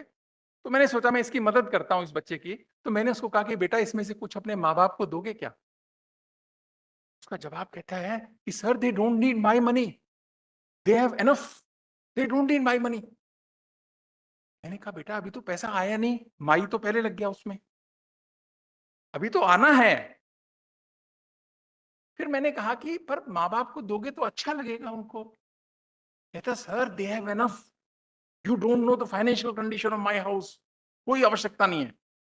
मतलब वो ना, मैं उसे पुश कर रहा हूं और वो पुश होने को तैयार नहीं है। मैंने देखो उस बच्चे को जिसका मन ऐसा बन गया, मैं उससे फिर कहता हूं कि इसमें से कुछ हमको दोगे क्या? आप मेरी भी हिम्मत देखो, मैंने उसको कहा कि इसमें से कुछ हमको दोगे क्या? तो बच्चा कहता है कि सर आपका तो कुछ बनता ही नहीं, आपका तो किसी एंगल से और कहीं से कुछ नहीं बनता। तो मैंने कहा हमारा क्यों नहीं बनता?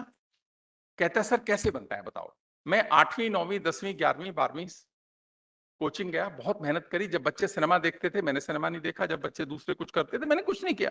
मैंने जिंदगी में केवल पढ़ाई करी, कोचिंग करी, और मैंने जेई का एग्जाम पास किया, अच्छे नंबर लाया। इसमें आपका क्या? मैं कहा हाँ, इसमें तो हमारा कुछ नहीं। कहते मैं यहाँ आया, पढ़ाई करी, एग्जाम दिए, जब बच्चे क्रिकेट खेलते थे कहीं और कुछ जाते थे मैं नहीं जाता था, और कंपनी आई, कंपटीशन में बैठा, अच्छे नंबर उसमें लाया, कंपनी ने मुझे सेलेक्ट किया, तो इसमें आपका क्या? तो मैं सोचने लगा कि ये देश का सबसे अच्छा बच्चा है, और उसको इसका एहसास ही नहीं कि जब वो तैयारी कर रहा होगा तो माँ रात को खाना बना के भी लाई होगी, पिता ने भी कुछ किया होगा, और उसको उस चीज के भाव का निर्माण ही उसके अंदर नहीं हुआ। उसको लगता है कि I am the sole proprietor of my success. तो मुझे हरिओम पंवार जी की कुछ पंक्तियां ध्यान आई, मैंने कि मैं कोट करता हूं कि अरे हम कर्जा खाए बैठे इन अपनों की कुर्बानी का, हम कर्जा खाए बैठे इन अपनों की कुर्बानी का, हम क्या एहसान चुकाएंगे इनकी आंखों के पानी का। जिसको, जो बच्चा माँ बाप को देने को तैयार नहीं है, वो देश को क्या देगा, इंस्टीट्यूशंस को क्या देगा? पर क्या ये उसका कसूर है? आपने कहा पढ़ो तो वो पढ़ा, आपने कहा कि एग्जाम दो तो दो, उसने दिया, ट्यूटोरियल करो तो करा, असाइनमेंट दो तो किया। माँ ने भी बचपन में उसको यही कहा ना कि बेटा असाइनमेंट है, किसी को दिखाइयो मत, तेरे मार्क्स कम हो जाएंगे। उसने शेयर नहीं किया असाइनमेंट किसी से, ऐसे संभाल के रख लिया असाइनमेंट। तो जैसा हमने किया, कसूर बच्चे को क्यों देंगे? हम जिम्मेदार हैं, शिक्षा जिम्मेदार है, हम शिक्षा से जुड़े लोग जिम्मेदार हैं कि हमने उस विषय पे काम ही कहां किया। हमको लगा कि सब ठीक है, तो अगर इस देश का सबसे ब्राइट माइंड ऐसा सोचता है, कल को जब ये बड़े पदों पे जाएगा, और लेगा वो बड़े पद क्योंकि अच्छा बच्चा है, हार्ड वर्किंग है, इंटेलिजेंट है, हमारे सारे टेस्ट यही तो चेक करते हैं, हार्ड वर्किंग है, इंटेलिजेंट है, वोकैबुलरी है, इतिहास का भी ज्ञान है, एग्जाम दे सकता है, अच्छे नंबर ले सकता है। जब वो बड़े पदों पे बैठेगा, तो मैं कौर बेचन साहब की कुछ पंक्तियां कोट करता हूं, वो जो कहते हैं कि कोई उस पेड़ से पूछे मुसीबत में खड़े रहना, कि कोई उस पेड़ से पूछे मुसीबत में खड़े रहना, कि जिसने बाढ़ के पानी में भी सीखा अड़े रहना, मैं कितने ही बड़े लोगों की नीचाइयों से वाकिफ हूं, मैं कितने ही बड़े लोगों की नीचाइयों से वाकिफ हूं। बड़ा मुश्किल है दुनिया में बड़े होकर बड़ा रहना। हम बहुत बार लोगों से मिलते हैं और अगर आपको वो अपनेपन का एहसास नहीं आता, मिलकर आप निकलते हैं तो छोटापन लगता है। आप बाहर आते हैं तो आपके मन में क्या भाव आता है कि कुर्सी तो छोटी थी, सॉरी, कुर्सी तो बड़ी थी पर आदमी छोटा बैठा हुआ था। ये मन में भाव बहुत बार आता है, हम सबकी जिंदगी में आता होगा कि कुर्सी तो बड़ी थी पर आदमी छोटा बैठा हुआ था। कौन फेल हुआ? शिक्षा फेल। क्योंकि शिक्षा ने पहली क्लास से लेकर और पीएचडी तक इस भाव पर काम किया ही नहीं कि एक व्यक्ति जब आपसे मिलने आता है तो उसको छोटेपन का एहसास करा नहीं होना चाहिए। आप करा देते हैं और आप अननोइंगली करा रहे हैं। मैं उन बच्चों का कसूर बिल्कुल नहीं मानता हूं। जैसे आपने सिस्टम बनाए उसके वो बेस्ट बच्चे हैं, अच्छा कर रहे हैं। पर उस भाव पे मैं एक और घटना सुनाता हूं कि इस कंपटीशन से जो श्यामा जी ने बात कही कि जो मार्क्स बेस्ड सिस्टम का नुकसान क्या हुआ। यहाँ पे प्रोफेसर वैशाली बैठी है, मैं उन्हीं की यूनिवर्सिटी, अपनी यूनिवर्सिटी से आता हूं। मैं जब क्लास में पढ़ाता था, आप भी पढ़ाते होंगे, तो बहुत सारे टीचर ऐसे होते हैं, नहीं सॉरी, बहुत सारे बच्चे ऐसे होते हैं, आप असाइनमेंट दो या आपने पेपर चेक करके उनको दिया तो वो आपके पास भाग कर आ जाते हैं कि सर इसमें आपने नंबर कम दिए, इस सवाल में नंबर कम दिए, 4 ज्यादा चाहिए, 5 ज्यादा चाहिए, 2 नंबर एक्स्ट्रा लगा दो। सर आएंगे, उनका स्वभाव है। मैं क्या करता हूं, 4-5 बच्चों को समझ लेता हूं कि ये 4-5 बच्चे तो आएंगे ही हर बार। तो मैंने क्या किया, कई बार उनके मार्क्स में जैसे 20 आ रहे थे तो 25 कर दिए, 26 आ रहे थे तो 28 कर दिए। अब मैं देखता हूं कि रिएक्शन क्या है बच्चे का। जब मैं कॉपी डिस्ट्रीब्यूट करता हूं, मैं ध्यान से देखता हूं तो बच्चा अपनी कॉपी ऐसे चेक करता है, देखता है और वो कॉपी को बंद करके रखता है। दोस्त बोलता होगा दिखाने को, तो दिखाता नहीं उसको, वो दिखाता नहीं है उसको कॉपी। यानी 3 और 4 मार्क्स ने पूरा ईमान खरीद लिया उसका, पूरा ईमान खरीद लिया उसका, पूरी ह्यूमन वैल्यूज खरीद ली उसकी। आप सिखाते रहिए। आज तक मेरे पास कोई बच्चा आया नहीं। पर वो क्यों नहीं आया, ये प्रश्न तो आप सोचो ना। मेरे पास बच्चा क्यों नहीं आया? उसको पता था मैं मार्क्स कम कर दूंगा, इसीलिए नहीं आया ना। उसको पता था मैं मार्क्स कम कर दूंगा। अगर उसको ये भरोसा होता कि सर के पास जाऊंगा, सर शाबाशी देंगे, बेटा तूने बहुत अच्छा काम किया, सच्चाई का काम किया, निष्ठा का काम किया, चल तेरे को 10 नंबर और देता हूं, सारे बच्चे आते। आपने इंस्ट्रूमेंट ही नहीं बनाया, ना टीचर्स की ट्रेनिंग है, ना किसी और की ट्रेनिंग है। सच कह रहा हूं ना। अगर आप 5 नंबर एक्स्ट्रा दे देते तो क्या हो जाता? ये धरती गिरती, आसमान गिरता, कुछ नहीं होता। पर उसके मन में बात बैठ जाती कि मैं सच्चाई के साथ रहूंगा और सर मेरे को शाबाशी देंगे, सारे बच्चे आपके पास आते। अगर हम ह्यूमन वैल्यूज पढ़ाना चाहते हैं तो ऐसे छोटे छोटे इंस्ट्रूमेंट बनाने की आवश्यकता है कि ऐसा हो क्यों रहा है और उसका तरीका क्या है। अगर एक बच्चे की असाइनमेंट दूसरे से कॉपी कर लेता है, आप उसको भी डांटते हो, दोनों के नंबर कम कर देते हो। आप तय कर देते हो उस दिन कि बच्चा किसी से कुछ शेयर नहीं करेगा, उसको सिखाएगा नहीं। और आप बंधुत्व की बात करते हैं, कोलैबोरेशन की बात करते हैं। कहां कोलैबोरेशन? अगर 2 बच्चों की सेम असाइनमेंट पकड़ी गई, दोनों को बुलाकर समझाएंगे और जिसने उसको सिखाया या उसकी कॉपी कराई है, अब आपको लगेगा मैं कॉपी करने को बढ़ावा दे रहा हूं। मैं कॉपी करने को बिल्कुल बढ़ावा नहीं दे रहा। मैं बात क्या कह रहा हूं कि आपने उसके अच्छे वैल्यू सिस्टम को सराहा कब? पूरी शिक्षा में। जब कंपटीशन बेस्ड, मार्क्स बेस्ड पूरा सिस्टम हमने बना दिया तो केवल इंडक्शन प्रोग्राम या कोर्स करना पर्याप्त नहीं है, हर इंस्ट्रूमेंट पे काम करने की जरूरत है अगर इसके असर को बढ़ाना है तो। क्योंकि अच्छाई के पेड़ लगाओगे तो ही तो जब वो बड़े बनेंगे तो उसमें फल आएंगे। क्योंकि जिस चीज में इन्वेस्ट करोगे ना, मिलेगा तो वही। अभी बात हुई कि माइनर डिग्री ह्यूमन रिसोर्स में, इसमें यूनिवर्सल ह्यूमन वैल्यूज में कराएंगे, बिल्कुल करानी चाहिए। फैकल्टी डेवलपमेंट प्रोग्राम कराने चाहिए। और एआईसीटी के माध्यम से बहुत अच्छा भी हुआ कि 4-5 हजार इंस्टीट्यूशन से इसको काम भी कर रहे हैं। 1 लाख ट्रेनिंग। एक बार बार बात कही गई कि हमारे टीचर पैसे नहीं लेते, मेरा उसमें व्यू थोड़ा अलग है। देखिए, पैसे में बड़ी ताकत होती है। बिना पैसे के तो फिर सस्ता सामान ही मिलता है, मैं ऐसा मानता हूं। बड़ी जिम्मेदारी से कह रहा हूं इस बात को। पैसा गलत तरीके से कमाया गलत है, अच्छे तरीके से पैसा कमाया गलत कैसे हो सकता है?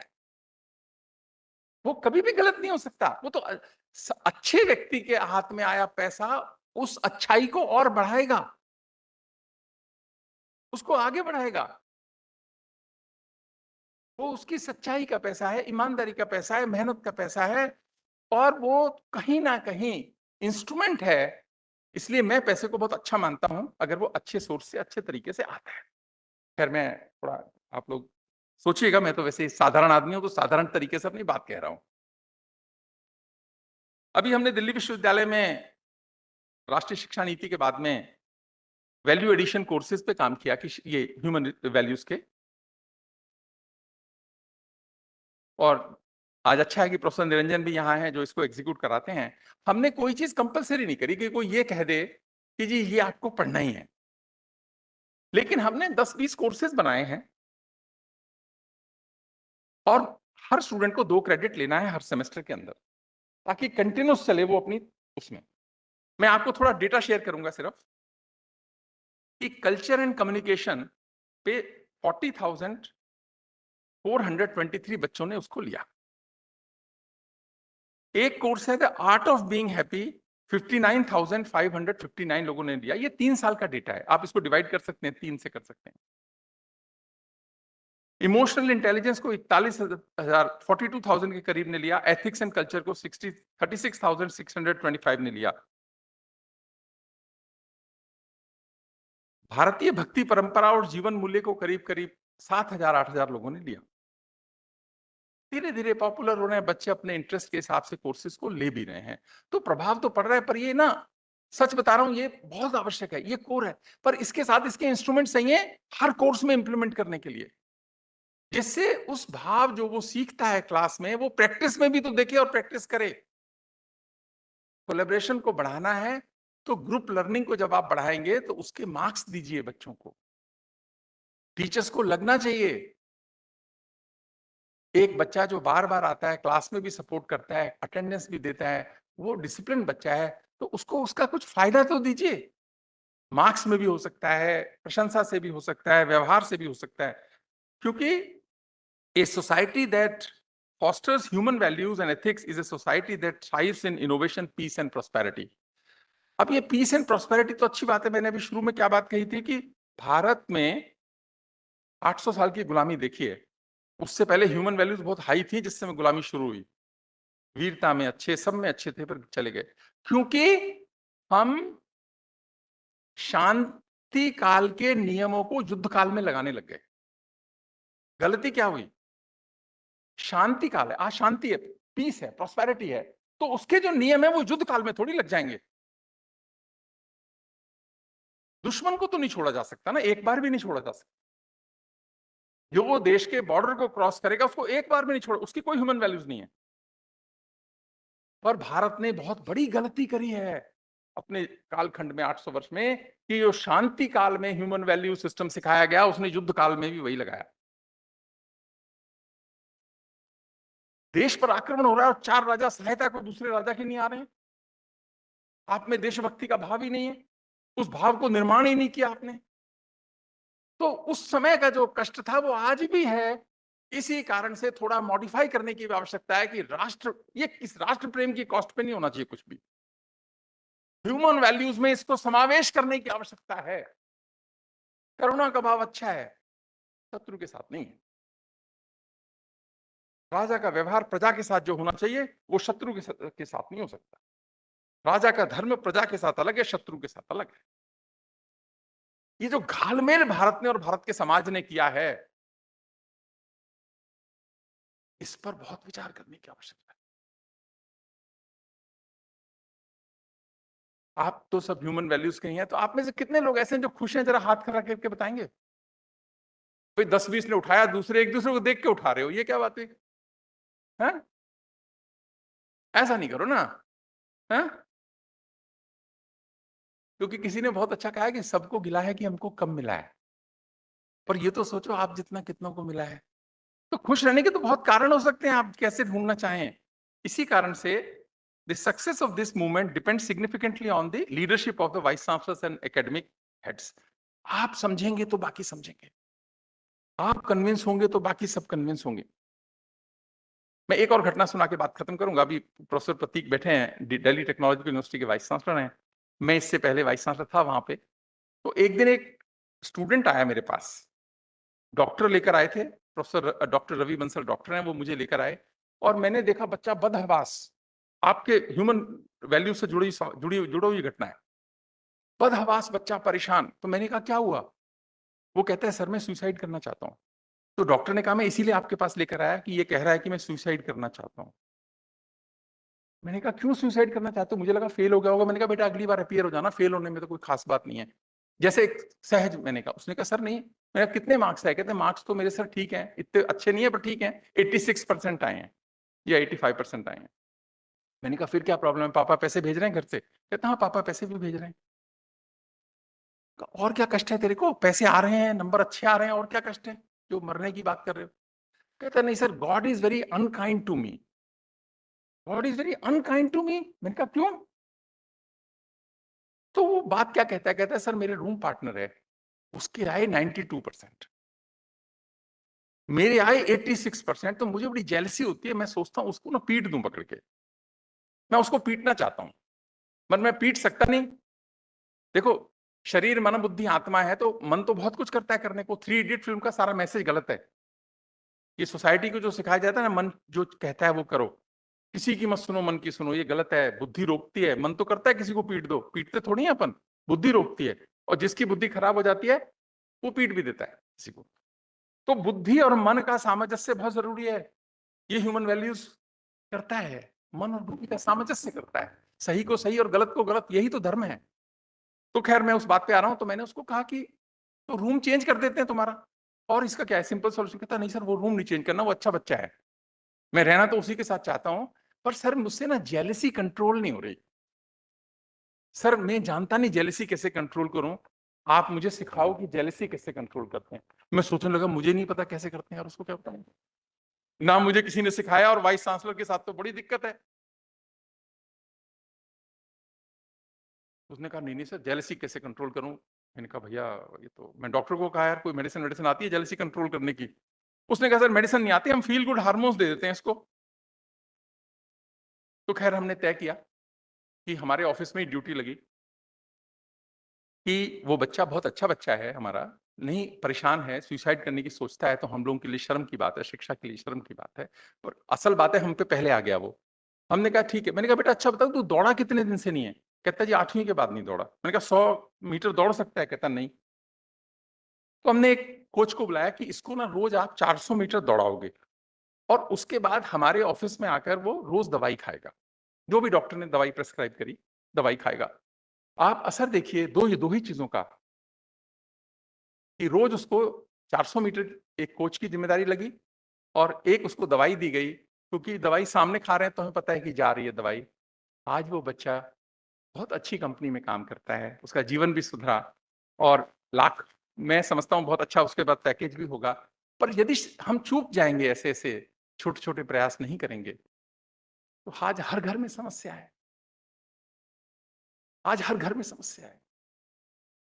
इंटरनेट और एयर कंडीशनिंग ने कमरे बंद कर दिए सबके घरों में बच्चों के, इंटरनेट के माध्यम से अंदर आ गए। माँ बाप भी खटखटा कर अंदर जा रहे हैं कमरों में, डर रहे हैं। सही बात कही थी कि डरते हैं माँ बाप, पर इससे बाहर निकालने का रास्ता तो यही है जो ह्यूमन वैल्यूज के माध्यम से हम करने का प्रयास कर रहे हैं। तो बहुत अच्छी बात है। तो universities must become ecosystem where values are not just taught but they are lived and practised. How के इंस्ट्रूमेंट डिजाइन करने हैं, how to do it. We have to create an environment where diversity is respected, discussions are encouraged, ethical conduct is the norm, but not at the cost of राष्ट्र प्रेम। ये भारत के लोग नहीं afford कर सकते। खतरे देश पे अभी भी उतने ही हैं जितने की 1100 और 1200 सदी में थे। ये ध्यान हमको रखना है, नई पीढ़ी को रखना है। भारत विकसित राष्ट्र बनने की तरफ बढ़ेगा अगर, तो खतरे और बढ़ेंगे, क्योंकि जो इमारत जितनी ऊंची होती है उतनी खतरे में होती है। आज के जो चैलेंजेस हैं 47 के चैलेंजेस वो नहीं होंगे, बहुत खतरे के साथ चैलेंजेस आएंगे। इसीलिए आज हमको बहुत बड़ा काम मिला है कि ये जो पीढ़ी है जो विश्वविद्यालयों में है, इसने आगे देश को नेतृत्व देना है। अगर इसके मनों को हम अच्छा कर पाए तो समझिए कि हमारा जीवन भी सार्थक होगा। और मैं I am very confident that we all will take all necessary steps in our institutions and our students will become role model for humanity, peace, prosperity without compromising the interest of our country. मैंने थोड़ा time ज़्यादा ले लिया, I am so sorry, पर आपसे अच्छा लगा कि इतने पढ़े लिखे लोगों के साथ मिल रहा हूँ जो लोग अच्छा काम कर रहे हैं। ईश्वर हम सबको शक्ति दे कि अच्छा करें। आप सबका बहुत बहुत आभार।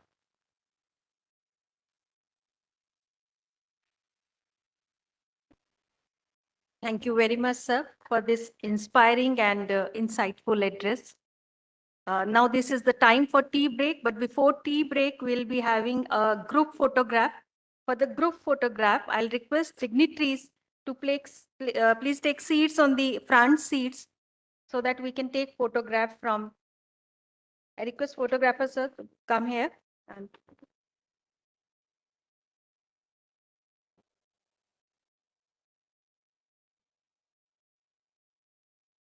participants who are sitting in the back rows are requested to please come forward and take front seats so that front seats are also full. It will look better during the photograph.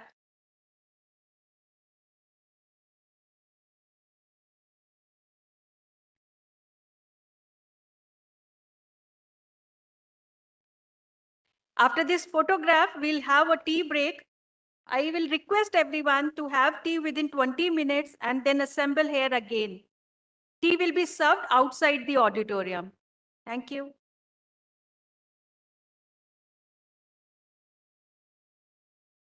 If any of the delegate has not done registration yet, you may do the registration during the tea break. Thank you.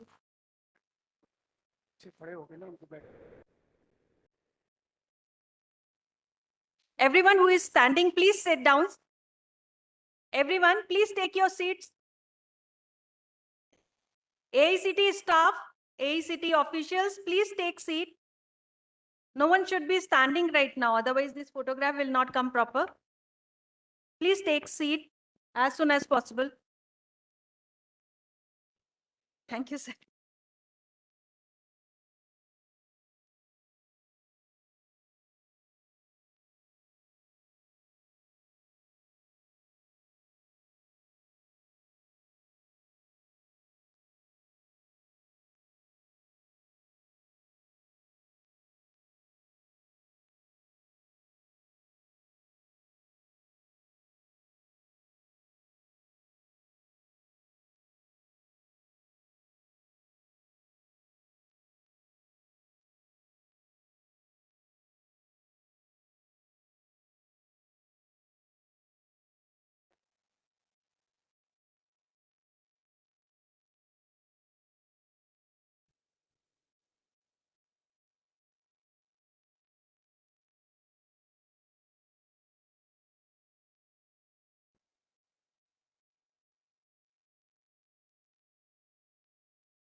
Okay madam, कोई presentation वगैरह भी है आपका? नहीं, madam ही करेंगे।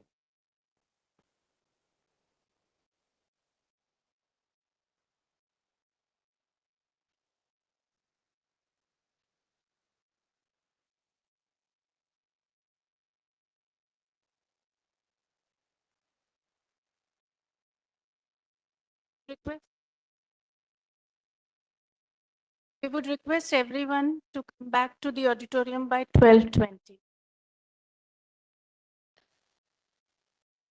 Tea is outside.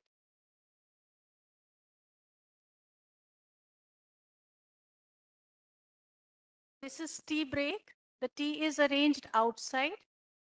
And we'll humbly request you to join back in the auditorium at 12:20.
Outside है sir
I request organizing team to please request the guests to come inside the auditorium.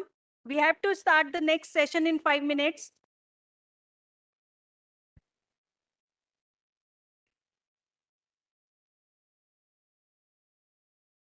Volunteers of NCCIP and AICT organizing team is requested to please go outside and guide all the guests to come inside the auditorium. We'll start the session in next 5 minutes.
All AICT staff, NCCIP team, please go outside and request the guests to come inside.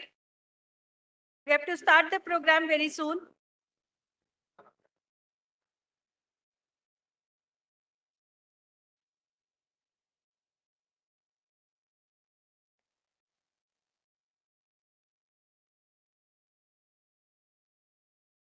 आपको बताना है ना,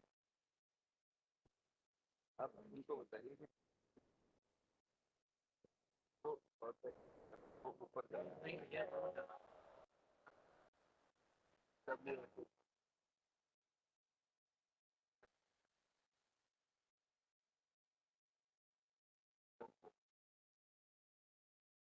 जितना नीति madam से तय करते मुझे भी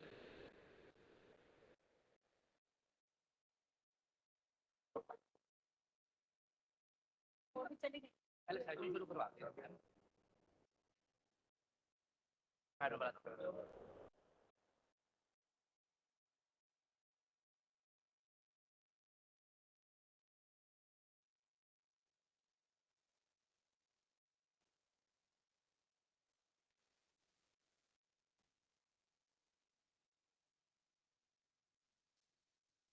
Namaste, everyone.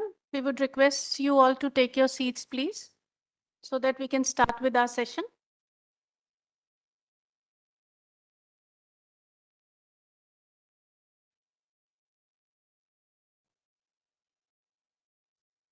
Requesting all to please take your seats.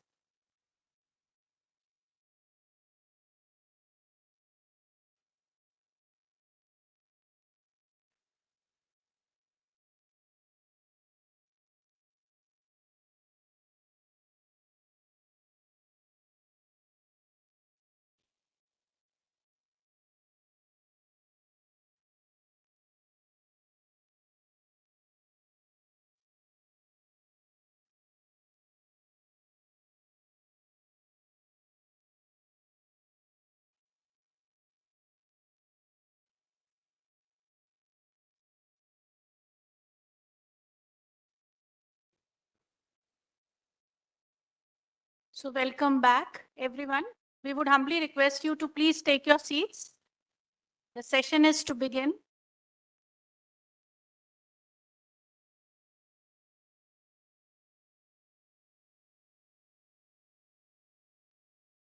Namaste and welcome back, everyone.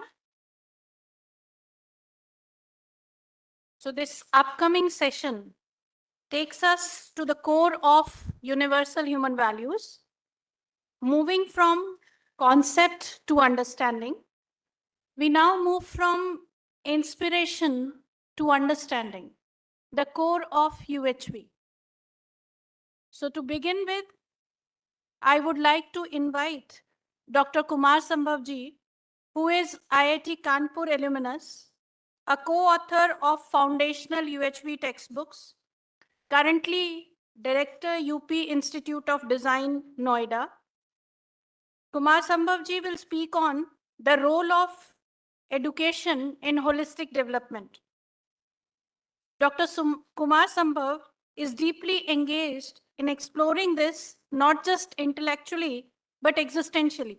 So, sir, I would request you to share your insights. Hearty welcome to you, sir.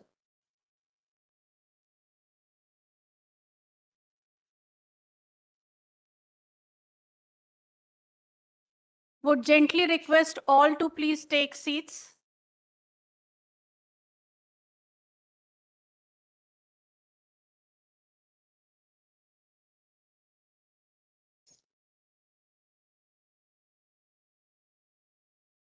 All AICT staff, please request all the dignitaries to come inside the auditorium.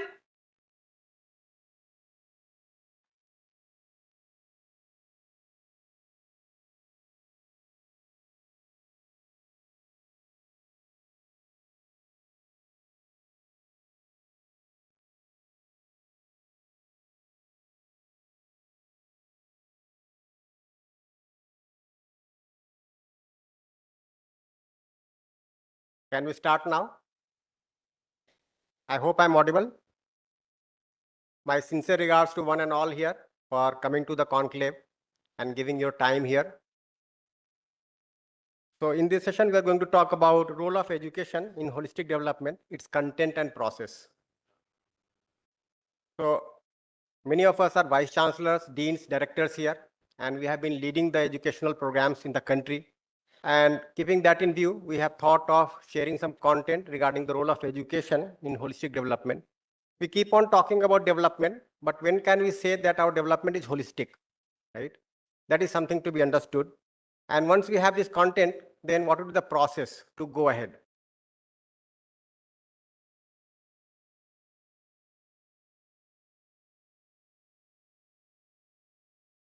Yeah.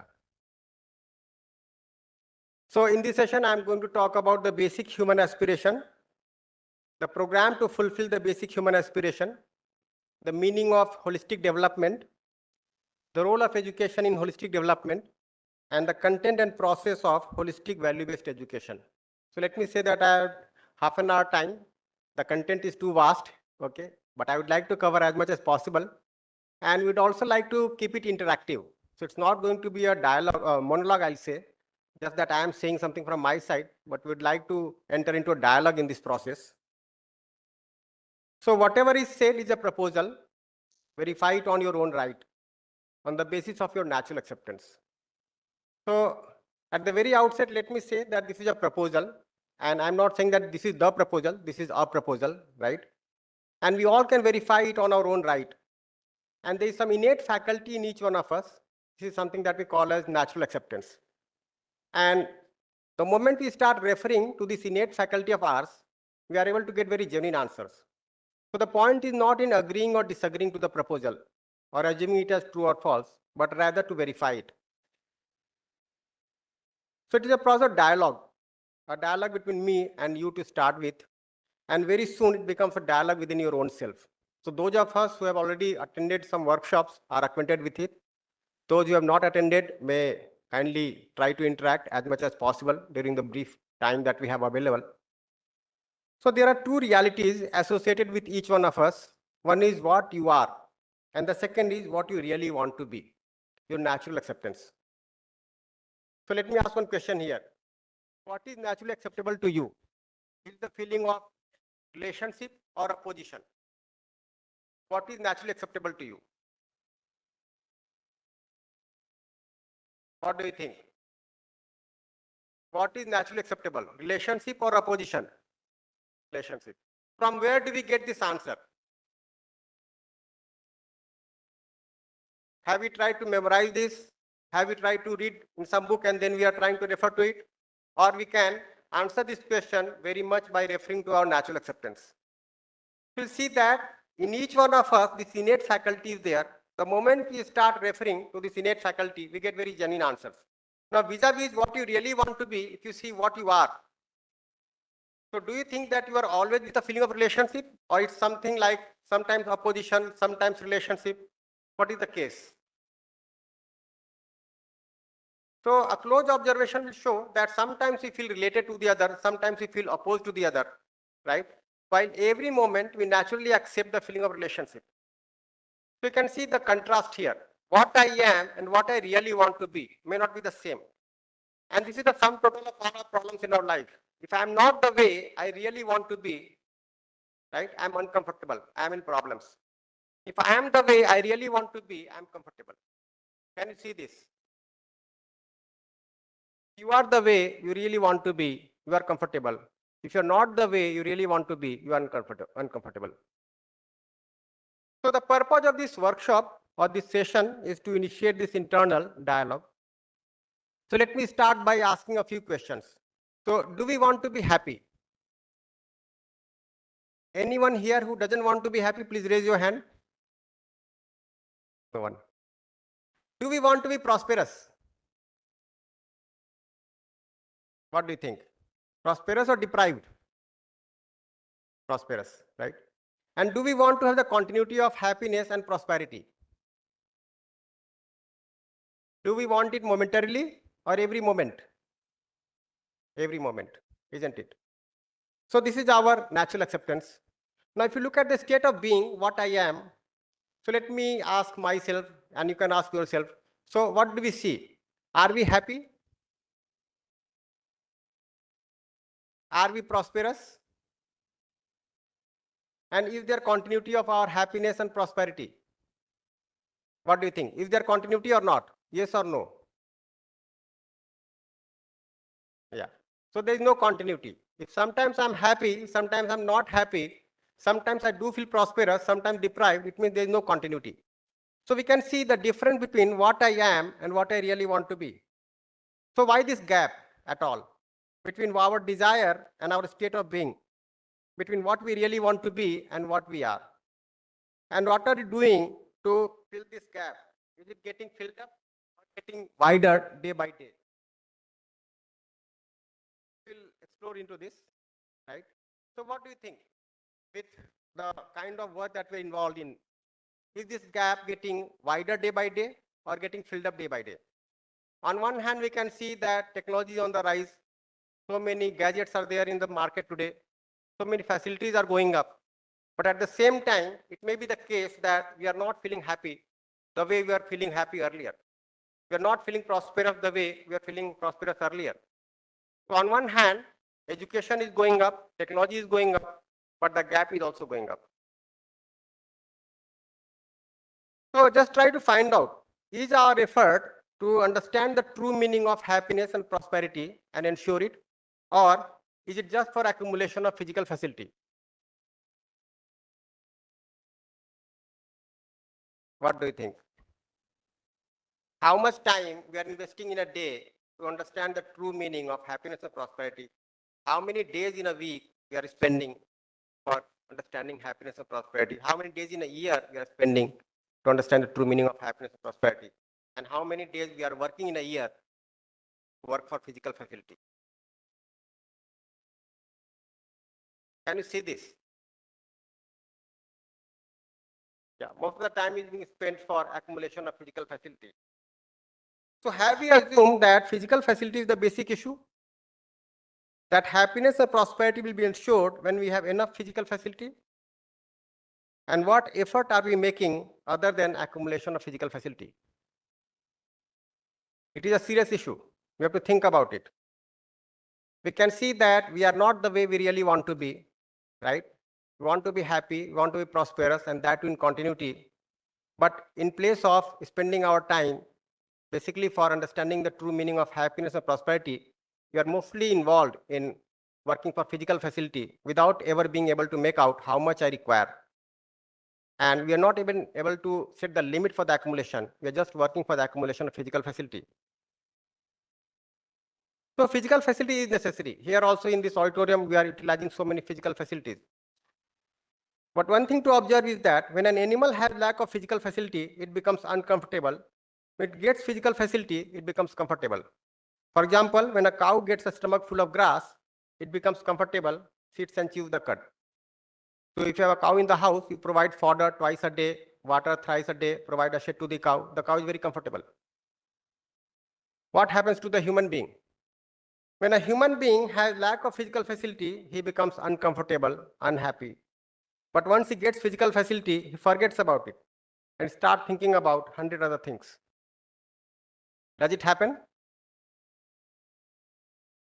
Let's say 20 years back, if you did not have a house of your own, you were just thinking about owning a house. Now that you might have a house of your own, you are simply not thinking about it, but thinking about 100 other things. We keep on fulfilling our desires for physical facilities, right? When the desires are fulfilled, you simply forget about it and start nurturing some other desire for physical facility. And this goes on. So check for yourself if you feel happy every day that you are getting enough to eat. If I do not have enough to eat, it's a big problem, right? But once we are getting enough to eat also, we seldom feel happy about it. Does it happen? So physical facility necessary for human being, but something more is also required. Can we see this? Is it all that is required as a human being for us, or something more is also required? So one point to reflect here is that we can check for ourselves, is the unhappiness in our families more due to lack of physical facility or more due to lack of fulfillment in relationship? How many of us feel that it is more due to lack of physical facility? We can raise our hands. Okay. How many of us feel that it is more due to lack of fulfillment in relationship? We can raise our hands. Yeah. A close observation will show that mostly it is due to lack of fulfillment in relationship. Even if you feel that it is mostly due to lack of physical facility, I'll take a very crude example here. Let's say there are 4 members in a family and everybody requires 5 chapatis in a day. So the family requires 20 chapatis in a day, right? Now let's say someday there are only 18 chapatis, not 20 chapatis, 2 chapatis are less. Will there be a fight for food in the family or not? No. Why? If there's a feeling of relationship, then we'll feed the other first and then eat. But if there's a lack of relationship, right, we'll fight for food. If there's a feeling of relationship, we'll join together the next day so that we can produce more than what is required. But if there's a lack of relationship, we snatch from the other and hoard for ourselves. Now just observe in the society what is happening. On one hand, property is going up in every family. At the same time, property disputes are also going up. Right? Now there is more property, but there are more property disputes. Is it due to lack of property or due to lack of feeling of relationship? Due to lack of relationship. You just see now men and women both are working in most of the families, right? The income of the family is going up. But the cases of fight between husband and wife are also going up. Issues of divorce are also going up. Is it due to lack of money or due to lack of feeling of relationship?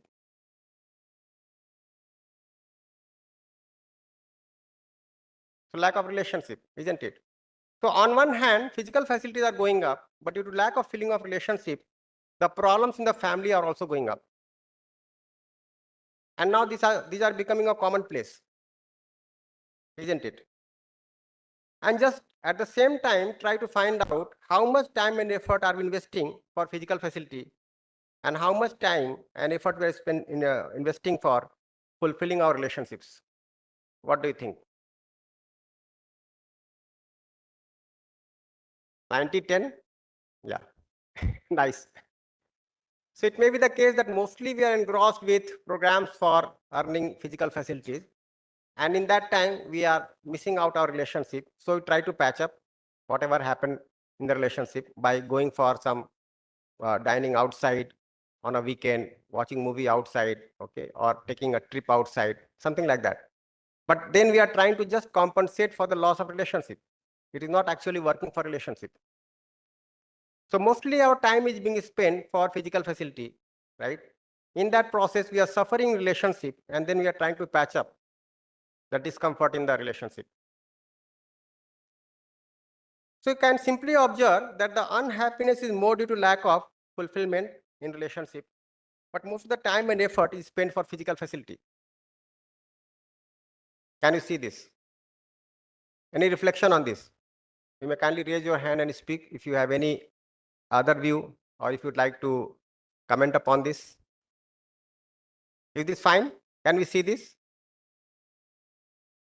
Any reflection on this? Yes.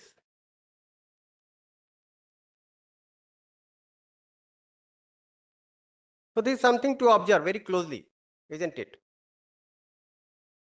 So for human being, physical facility necessary, but relationship is also necessary. Now just see what happens. If a person does some crime, we send him to jail.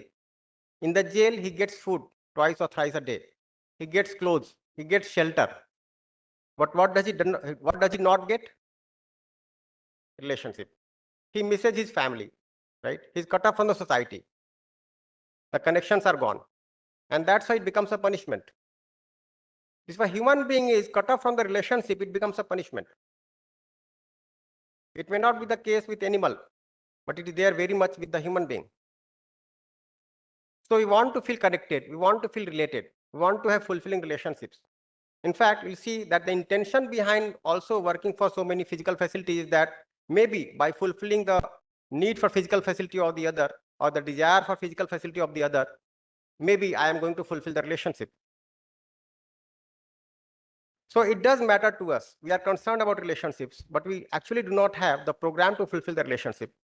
It's not that it is there only one relationship, okay, with either your spouse or child. We have so many relationships. So we have parents, we have brothers and sisters, we have colleagues, we have people working in the system with us, and we feel related to all, and we want to have fulfilling relationship with everyone. But we are not able to ensure it because in education, this has not been addressed properly. We just try to find out how many courses we are studying in our whole curriculum, right from primary to higher education, where we are talking exclusively about relationships. We are talking about the feelings in relationship that can help us ensure fulfilling relationships, mutually happy relationships. So somehow this has gone out of domain in education. Mostly we are talking about physical facilities. That's why our courses have become largely skill biased. So on one hand, we are developing skills, but on the other hand, if you see, the psychological issues are going up, the problems in relationships are going up, the suicidal tendencies are going up, the self-harm tendencies in the students are going up. So on examining carefully, we find that this is a fundamental difference between animals and human beings. Physical facility is necessary for animals and necessary for human being also.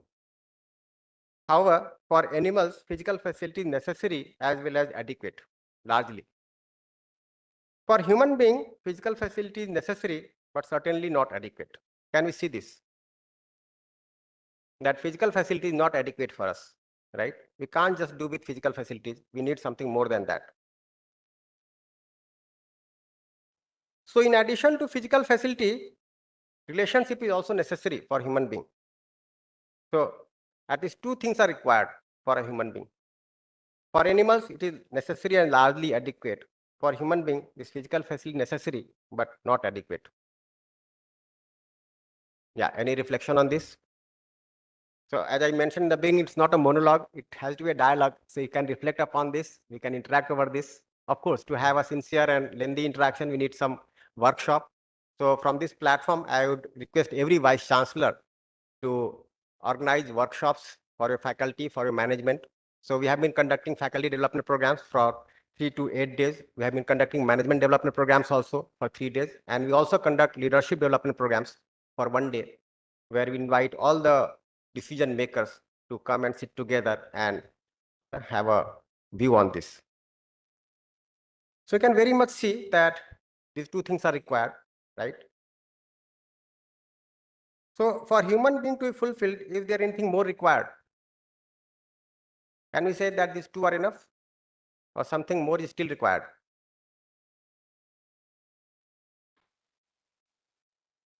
So although we have recognized the need for relationship, then why do we get into arguments, opposition and fights? Even in the family, with close friends, with colleagues at work, in the marketplace. Why do we have the fights at the borders also? Right? So many fights are being there. Why we have so many wars? Why we have families fighting with each other? Why we are fighting with others? If not fighting, why do we have the feeling of opposition inside us for others? Though we naturally accept the feeling of relationship, why do we feel opposed to the other? And whenever we fight, we want to resolve it. We say sorry, we patch up, we promise not to fight in future, but what happens next? Even though we don't want to, a fight does take place once again. We want the other to improve and the other wants us to improve. Does it happen or not? We become judges of others and lawyers of ourselves. We try to defend our actions by all logic, all arguments, right? And try to blame others. You'll see that many times we are complaining about others, either verbally or in writing or maybe within us. We are complaining about others.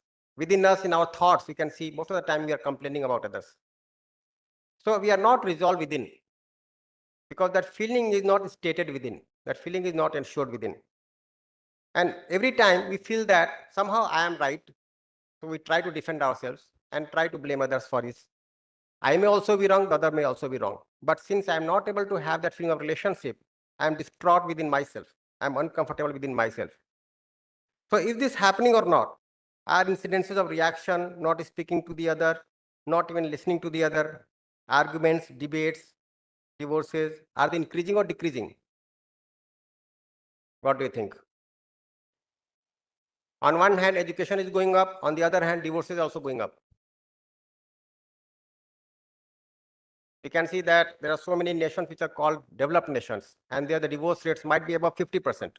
In our country, at least it is between 1 to 2%. There are countries in which divorce rates are above 90%. Right?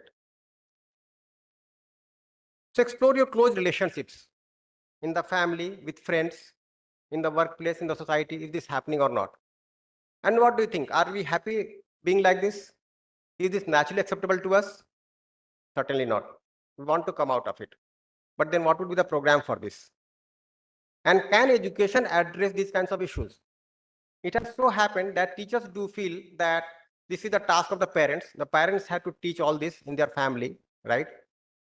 Our task is to cover the syllabus, conduct examinations, do evaluation, share the mark sheet, that's all.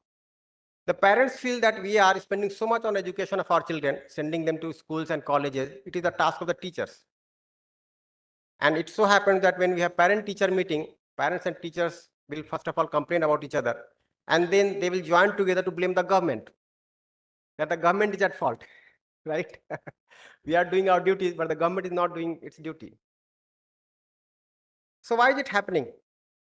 In spite of our acceptance for relationship, why is it happening? What do you think? Is it happening or not? What do you feel? It is happening. Why is it happening? And do you feel that education can address these kinds of issues?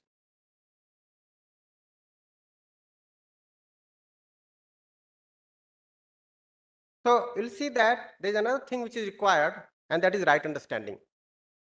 So right understanding is also essential for human being. For fulfillment in relationship, it is necessary to have the right understanding about relationship. That is, right understanding is also necessary for human being. So if you look at the requirements, the basic requirements for a human being to lead a happy and prosperous life, three things are required. Right understanding in the self, relationship with human being, and physical facility with the rest of nature. Can we say this? Can we say that all three are required? Can we leave out something out of this? Can we go without physical facility? What do you think? Can we go without relationship? And can we go without right understanding?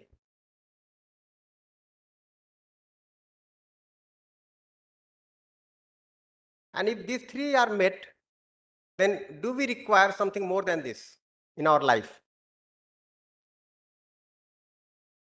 If we are able to ensure the fulfillment of all these three, do we require anything more than this, or is it sufficient?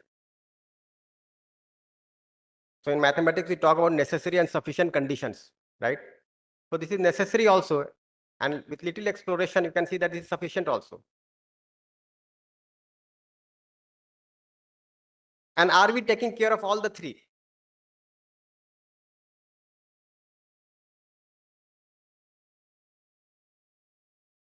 Or are we largely taking care of the physical facility alone?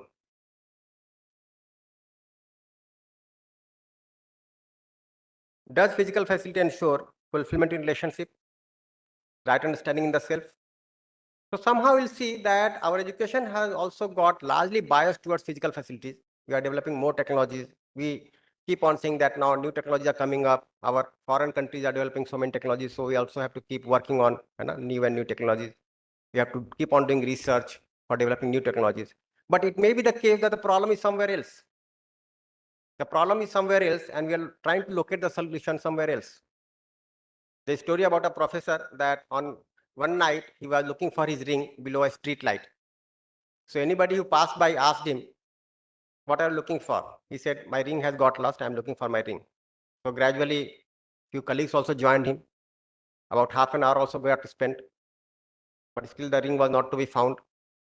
So someone asked him, "Are you really sure that the ring has fallen here?" He said, "No, ring has fallen in the pond outside." Then everybody wondered why you are looking for the ring here. He said, "There is no light in the pond. The street light is here." So it may be the case that our problems are somewhere else. And we are trying to locate the solution every time through technology, through physical facility. If the child is not obeying Alexa, go and switch on the light. Right? If I'm not having good relationship with my neighbor, I'll have to use a CCTV camera on my gate. Are we doing this or not? Right? So many times we are developing new technologies because we are not able to sort out the problems in relationship, because we are not able to be happy inside with right understanding. And every time we feel that since human beings are not dependable, we have to depend on robots, we have to depend on machines, we have to depend on technology. So gradually our investment for research, for developing more and more robots, or more and more technology is going up. But we are not able to change the mindset of human being. And if you see, essentially, education is to transform the mindset of a human being. Education is essentially to develop the right understanding, right feeling in the human being. Animals are to be trained, but humans are to be educated. Can we see this? So essentially, we want to develop right understanding, right feeling in the human being through education. So if all three are required, what would the priority? And working on the higher priority would mean that it facilitates the realization of the lower priority. So what can we place at number one, according to you? What will come at number one? Right understanding.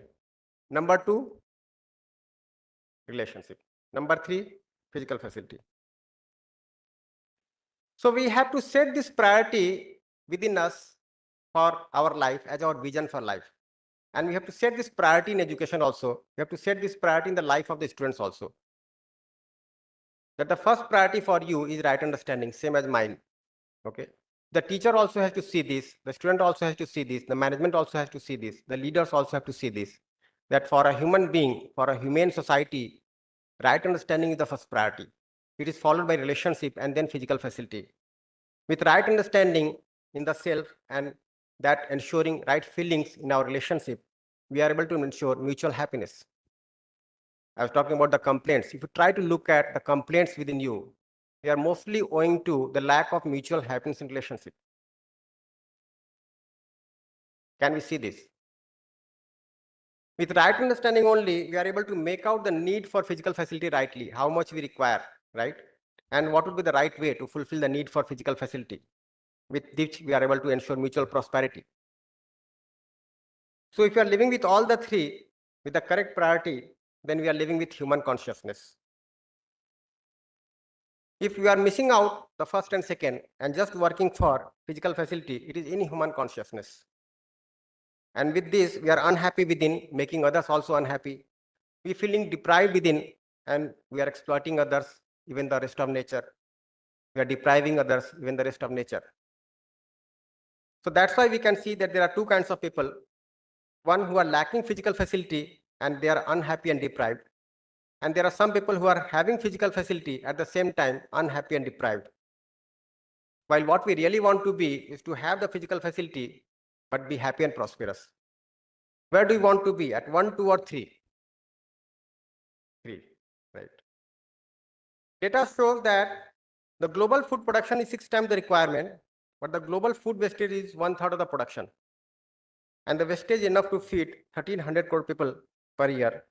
So certainly this is not a question of production or, it's a question of distribution, this is a question of relationship, and this is a question of education. So basically holistic development means transformation from this lower level of consciousness, the inhuman consciousness, to the human consciousness. Physical facility alone can't ensure transformation regardless of the extent of its increase. Holistic development is ensuring all the three. So with this, we can get the content of humane education. So basically, humane education has to address this need for right understanding, and that essentially means understanding harmony at 4 levels, at the level of human being, family, society, and nature existence. And sanskar means living accordingly at the 4 levels. So this is the core content of education.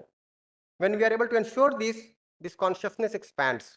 Okay, something that I come to understand within me, I'm able to inculcate the same thing in my student, and gradually, right, we are able to work for an undivided society. When we are able to ensure justice in all our relationships, from family to the world family, and this is the coveted states. Coveted state. This is not like, it's not that we just want to be, we want to win over others or we want to kill others. We want to have an undivided society.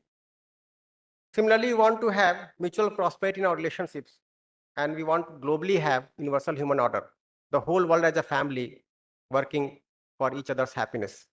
This is our natural acceptance. To what extent we are able to achieve this depends on the program, right? But if we are able to work substantially through education, this is quite possible. So this would be the holistic vision for education.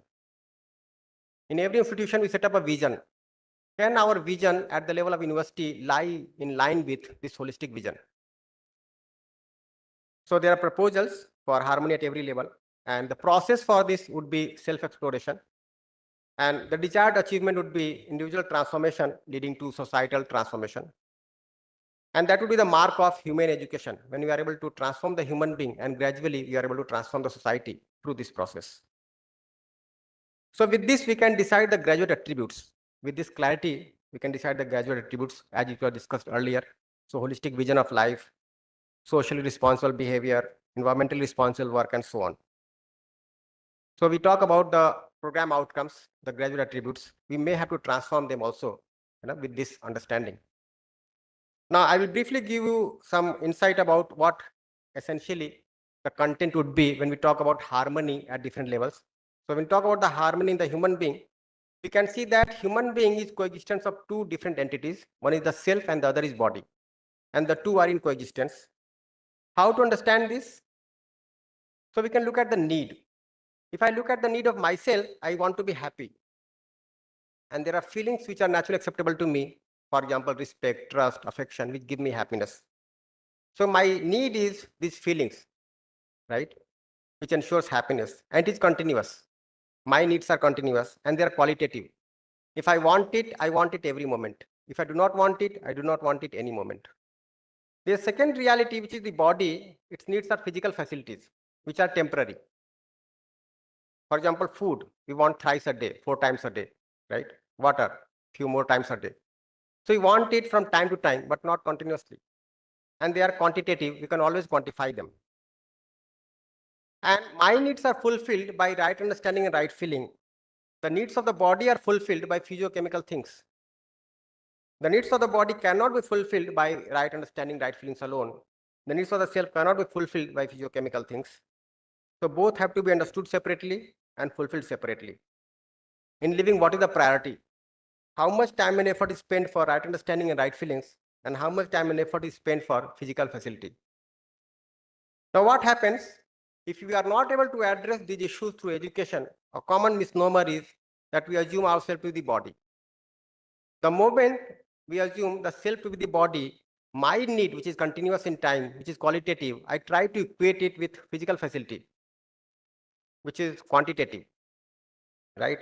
So my need is continuous, then how to fulfill this continuous need through temporary physical facilities, which are limited in quantity? Then I try to make it unlimited, right? And then what happens? Then accumulation of physical facility. We keep on going for accumulation of physical facility by any means, okay? By using unethical practices, by exploiting others, exploiting the rest of nature, by fighting wars, whatever be the means. But we try to accumulate as much as possible without ever being able to make out how much is required. And essentially, we feel deprived.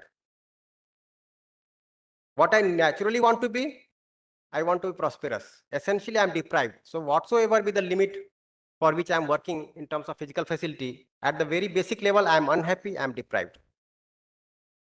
And then this leads to a kind of vicious cycle. So there's feeling of deprivation inside. You feel that you don't have enough, and then you make more effort for physical facility, right? Maybe by any means. And then the accumulation that you do is still not unlimited. And then you keep on going for more and more. And just try to check if you get caught up in this loop. It may be the case that our education, if not set the right way, is pushing our children into this wrong loop. And we are responsible for this, right? We are setting the syllabus, we are setting the curriculum, we are setting the pedagogy, right? And we are responsible for this. So to sum it up, basic aspirations of a human being are continuity of happiness and prosperity. Right understanding, relationship, and physical facility with the correct priority are required for fulfilling the basic aspirations. Working for all three with the correct priority, ensuring fulfillment of basic aspirations is living with human consciousness. Holistic development is there when we are able to transform to human consciousness. The process of this development is self-exploration, and basically the role of education sanskar is to enable this transformation. In that process, the students will also learn the skills, fine. And parents, teachers, and society all have the responsibility of providing such an education sanskar. But if parents and society are not able to provide presently, it becomes the responsibility of institutions of education to ensure it. This is all from my side. Thank you. We can interact maybe after the second session if time permits. Thank you all.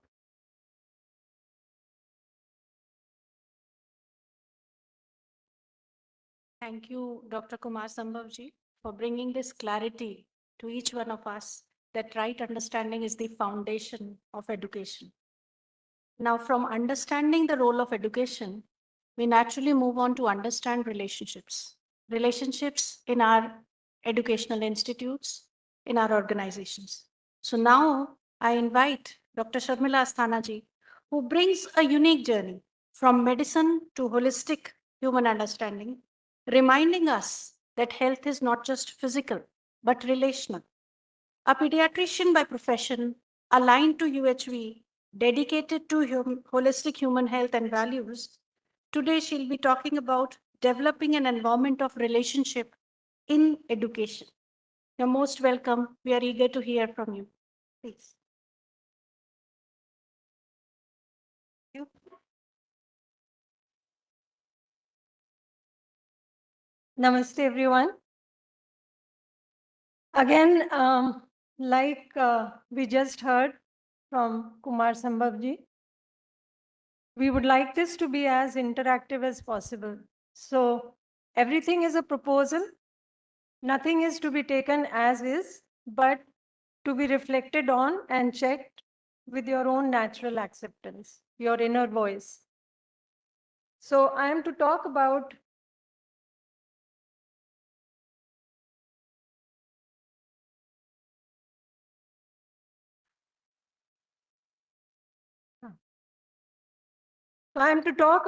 developing an environment of relationship of harmony through education. You just heard about the priority when we want to live with human consciousness. The priority is with right understanding as top priority, then with relationship, and the third one of physical facility. And by right understanding, we mean understanding the harmony. So we talked a little bit about the human being very briefly. And now I'll be talking a little bit about harmony in the family. So we have our independent small families, but as our circle of influence gets bigger and wider, we become a larger family and a larger family. So for instance, the work that we are all doing in human values, the people doing it, we are part of the UHV family. So we'll talk about relationships in family. So we said that physical facility is necessary, but relationship is also necessary. And we asked this question of all of you, that where is the unhappiness more in our homes, in our families? And it became clear from your raised hands that more of the problem lies with fulfillment in relationship, but that's not where we are working. So to live with fulfillment in relationship, we want to work on relationship. But in order to work on relationship, first and foremost, do we understand relationship? Because if we don't understand it, how are we going to fulfill it? So we all may have this experience that we want the whole family to be happy. We want to be happy. We want to have everybody in the institution, in our families happy. And sometimes we may even feel that we compromise our own happiness in order to make others happy. How many of us feel that way? That sometimes we compromise our own happiness so that others in the family can be happy. Can you raise your hands? Yes, so I can see many of us. Yet, sometimes some members of the family may feel that we are the cause of their unhappiness. Does that happen? Yes or no? Yes. We live together in the family, we are working together in the institution for many, many years. And yet sometimes others don't listen to us. Sometimes we feel they don't understand me. Does it happen with us? Yes? Yes. So we do want to stay calm and composed. We don't want to fight. We don't want to get angry. But what happens? We do get angry, don't we? Yes. We argue, we fight.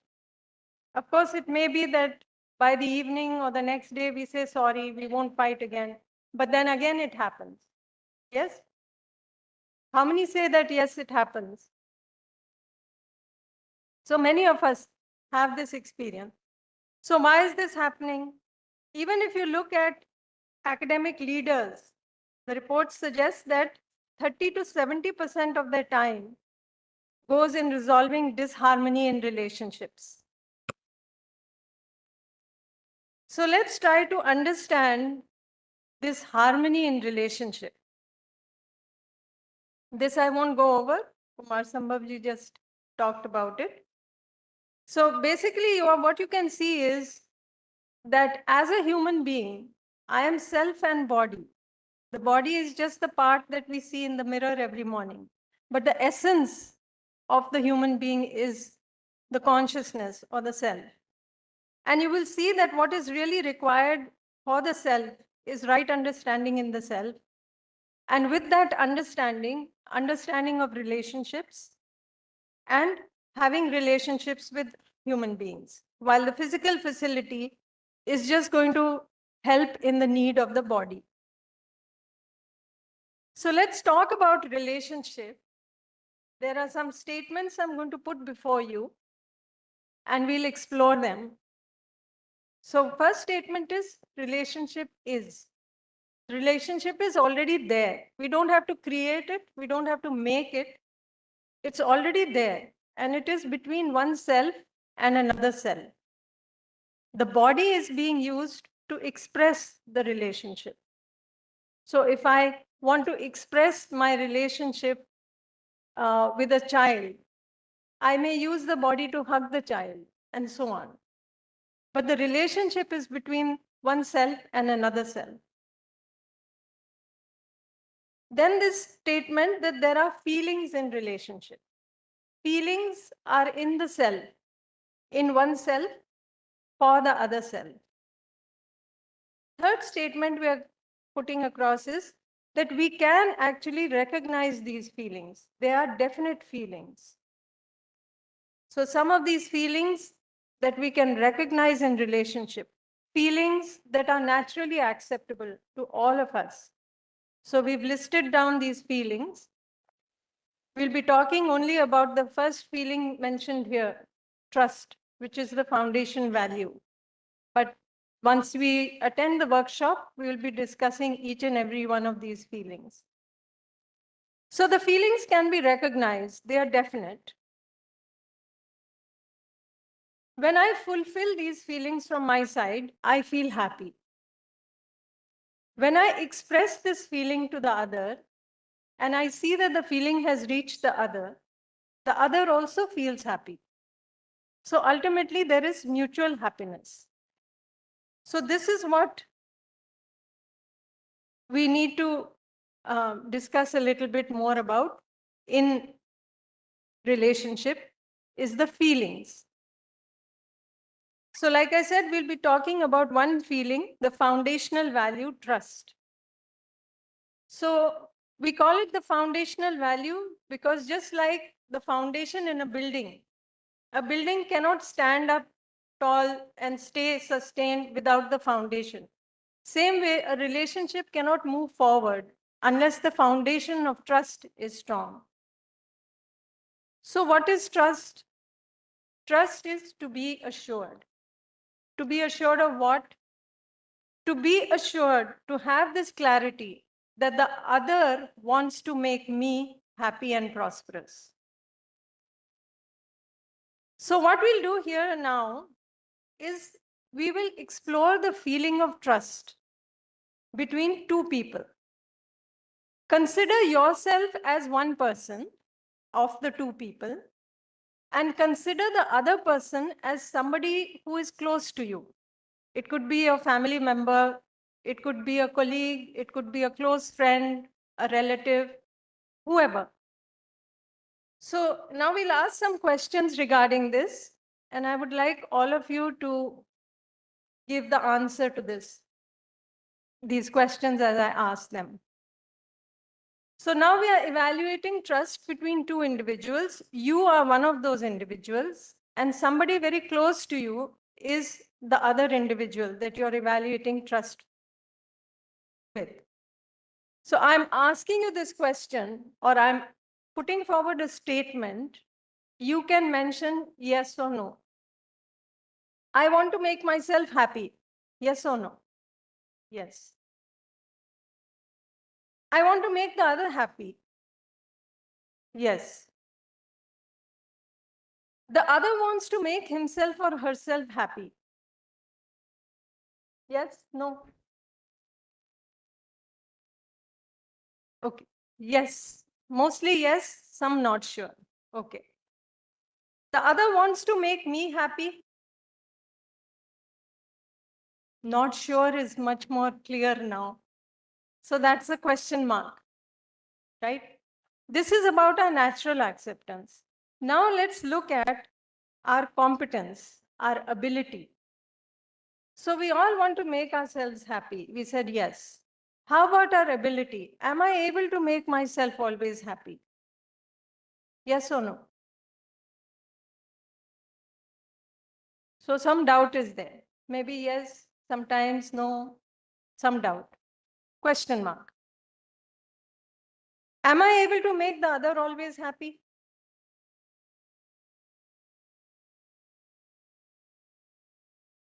We try sometimes, yes, no. So again, question mark.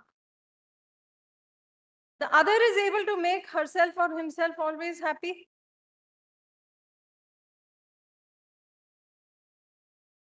Again, no clear answers, but no definite yes for sure. Is the other able to make me always happy? No. So double question mark. So now you can see that when we look at our natural acceptance, we can see that we want to make the other happy, right? We want to make ourselves happy and the other happy. But when it comes to the other making me happy, now there is a question mark. So this question mark, this is causing some issues.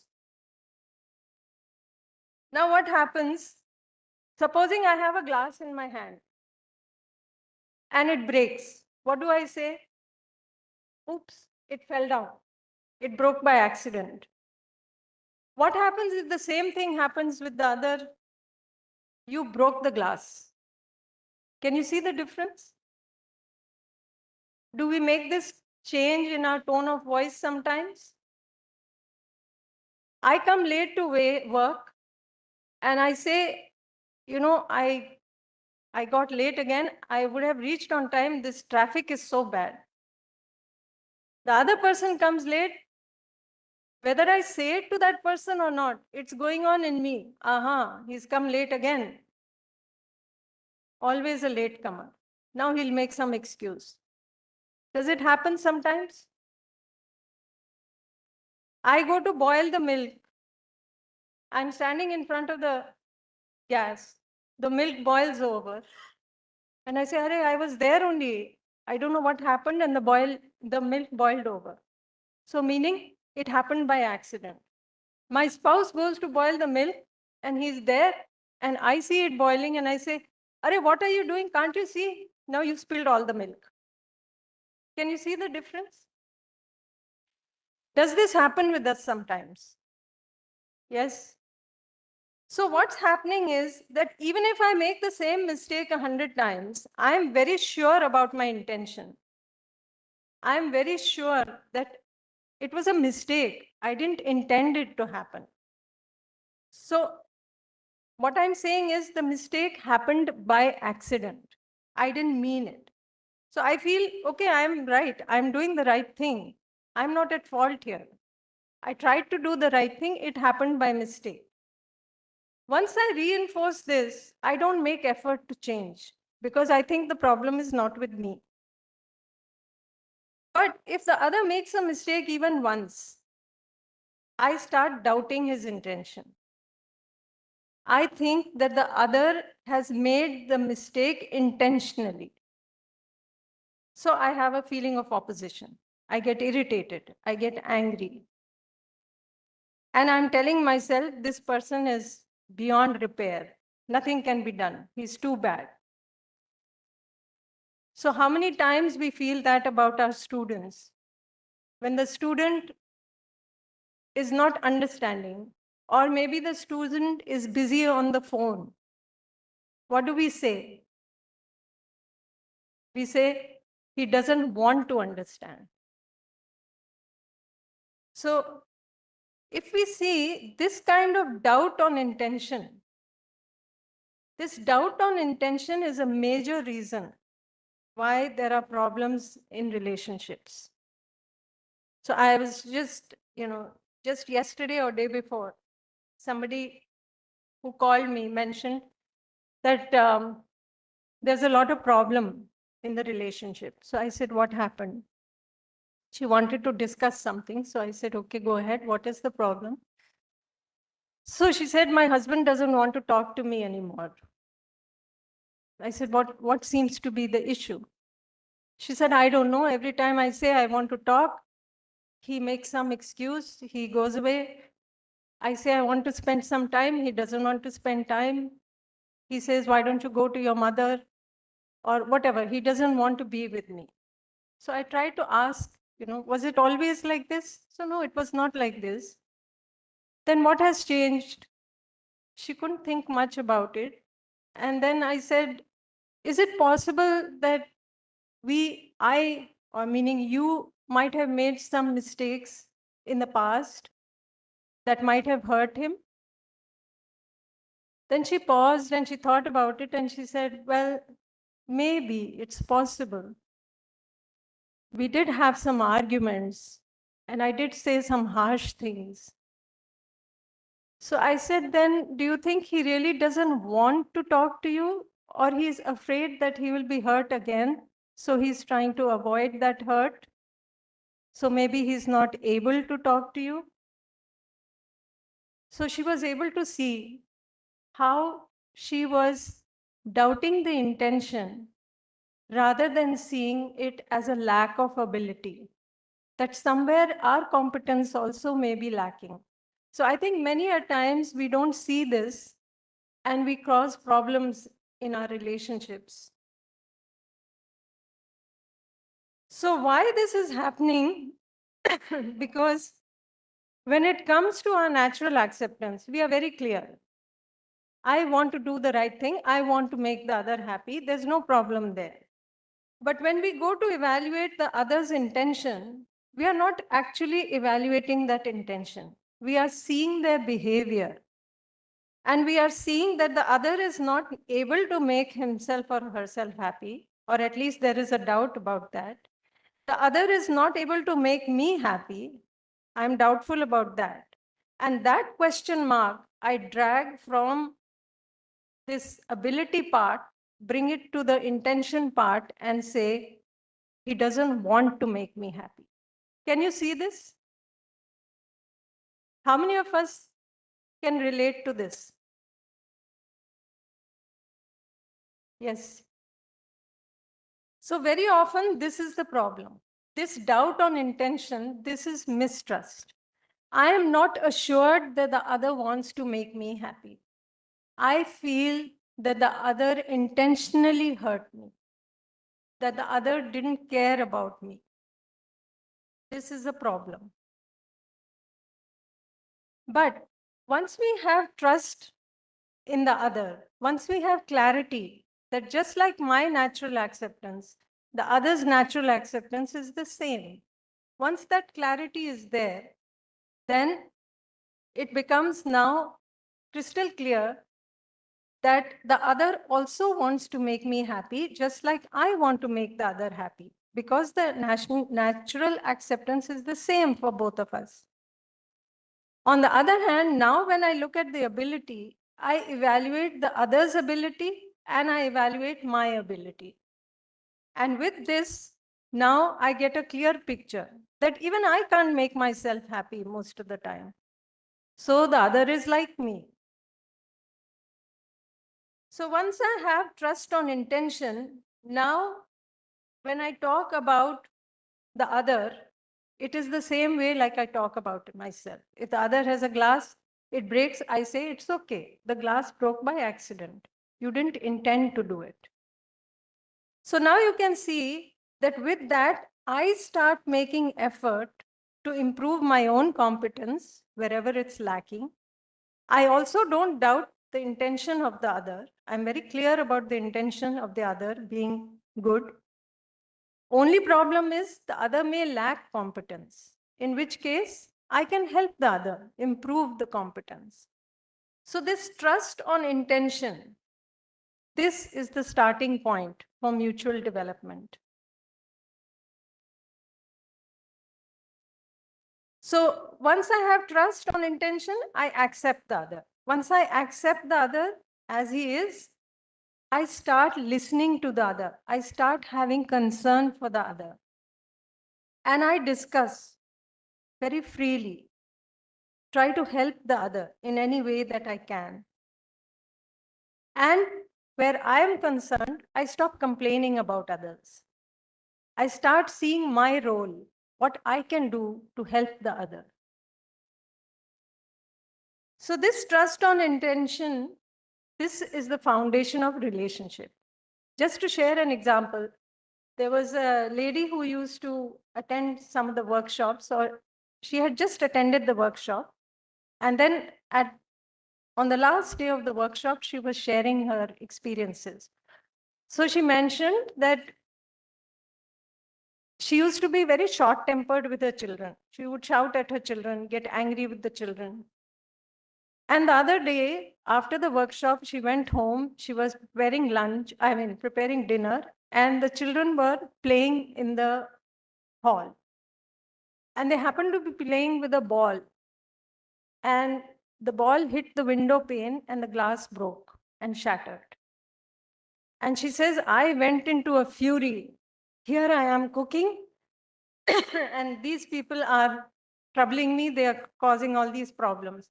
So she just barged out, marching, wanting to, slap them or something like that. And she said, while I was walking, I slowed down. And this trust on intention, this came back to me. And so then my anger subsided, and I walked there. I asked the children to move aside. I cleared the window pane, the shattered glass. I told them to put on their shoes so they don't get hurt. And she had 3 children. So she said, the youngest one, or the middle one, he was very surprised, and he was looking. I think they were waiting for the explosion to happen, which didn't happen. And so he asked, Mummy, you're not going to beat us? You're not going to shout? And then the little one said, she's attending some workshop, new workshop. She's not getting so angry now. This was her experience that she shared. It's just a little bit of awareness. I'm not saying that this is something new. This is traditionally knowledge that is known to us, but somewhere we have forgotten. So sometimes we need some sort of reminders. So this trust on intention, this leads to the foundation in relationship. Now, if we have unconditional, continuous trust on intention, then, and the other person is lacking in competence, what would you do? You have 4 choices. Would you try to improve the competence and also improve our own competence? Or would you get irritated, angry, have feeling of opposition? What is it? A, B, C, or D? Can I hear it louder? A. So it's very obvious, right? This is when we have trust on intention.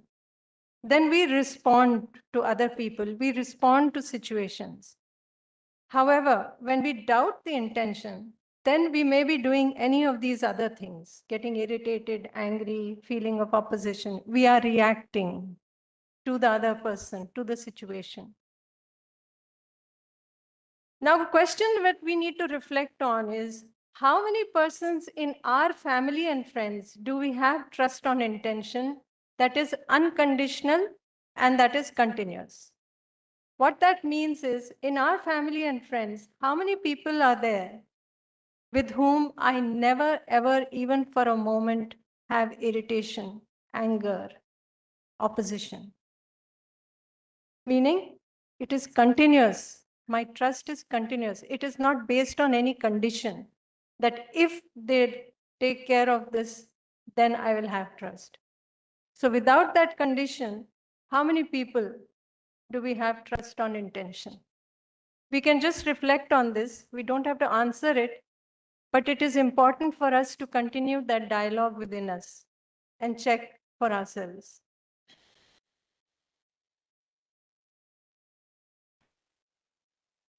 That's a very honest answer. I heard the answer, no one. That's true. Many of us may be feeling that within us, that this is not the way we want to be, but this is what we are today. However, we can make that change happen. So this is fundamental. trust on intention, this is the foundation of relationship. And as we understand relationship better, then we start comparing apples to apples. We check our natural acceptance, we check the natural acceptance of the other. When we evaluate competence, we evaluate our own competence and the competence of the other. So now, if the other lacks competence, I will help the other. If the other has more competence than me, I'll be willing to learn from the other. Therefore, we grow mutually in our competence. If we look from a student-teacher perspective, how about trust in students and in teachers? So for a student, trust would be that he wants to be happy, to have this feeling in him that he wants to prepare himself for a fulfilling life. For that, he needs to understand, he wants to learn, he needs to practice. And about the teacher, to have this feeling that the teacher intends my well-being, is interested in my learning, my understanding, and is trying to help me get there. For the teacher to have the feeling of trust means to have this feeling that the other also wants to be happy, that every student wants to understand, every student wants to learn, every student wants a fulfilling life. And I want to make the other happy. So I need to develop my competence, do whatever is necessary so that I can help the other understand, so that I can help the other practice, so that he can have a fulfilling life. So this would be an implication of trust in teacher and student. So for the teacher, especially to have feelings of affection, feeling of guidance. For the student to have respect and gratitude, glory for the teacher who is making so much effort. Let's look at these two classrooms. In both classrooms, classroom A and classroom B, teacher is technically very competent. In classroom A, however, teacher doesn't have feeling of trust and respect. In classroom B, the teacher has the feeling of trust and respect. Now let me ask you some of these questions. In which class do you think the teacher will be able to give affectionate attention to all students, even the weaker students? Classroom A or B? B. In which class will the students be more comfortable in understanding? A or B? B. In which class will the students be more helpful? In which class will they help each other and the teacher? B. Which class will produce better human beings? B. Which class will the teacher be motivated to develop himself further? B. Which class would parents like to send their children? B. Which classroom would we want in our own institutions? B.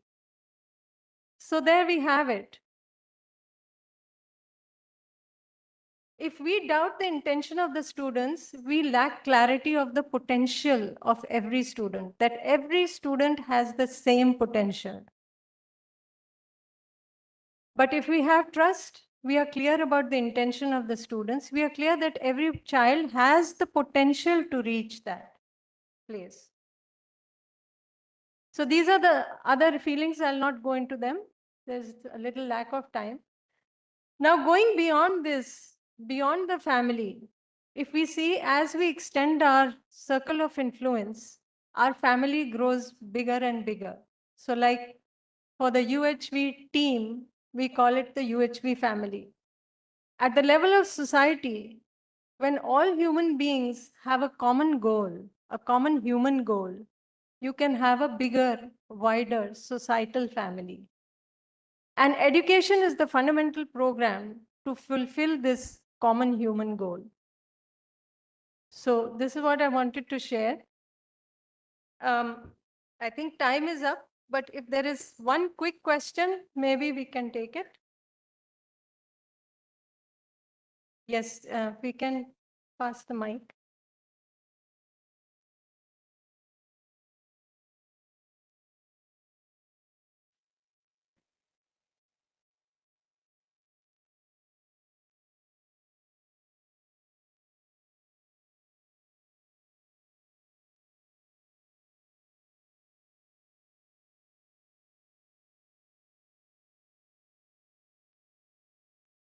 Maybe should we do this later? Okay, if it's a quick question, let's take it. Okay, this is Professor B.C. Chauhan, Center University of Himachal Pradesh. Namaste. You said that there is um, trust on intention in the foundation of relationship, right? Mhm. So my question is, what is there in the foundation of trust on intention? Is this fundamental? You said. It is fundamental for relationship, harmony in relationship. But I think I didn't get your trust on question. a relationship. There is further fundamental, that is love. Love. We are missing. Yeah. So when we talk in a, full-scale workshop, we'll discuss all the feelings. In fact, love is an incorporation of all those feelings. Ultimate feeling is love. But the minimum is trust, without which the relationship can't move forward. But all these feelings put together finally culminates in love. But we can clarify it more in a bigger workshop. Thank you for your question. Thank you, everyone, for your patient listening.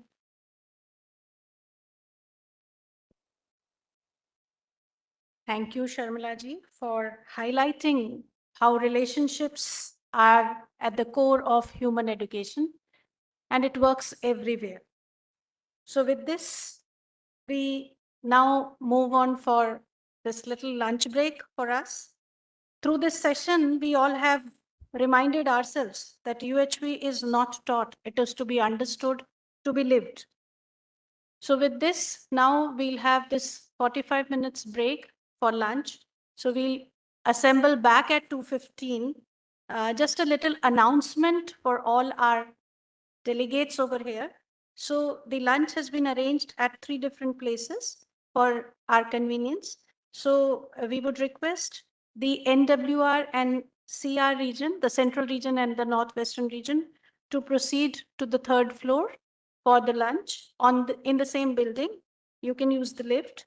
For the NR region, that's the northern region and the eastern region, the 2nd floor, and ground floor for southern region SR, SCR, south central region, southwestern region SWR, and WR, the western region.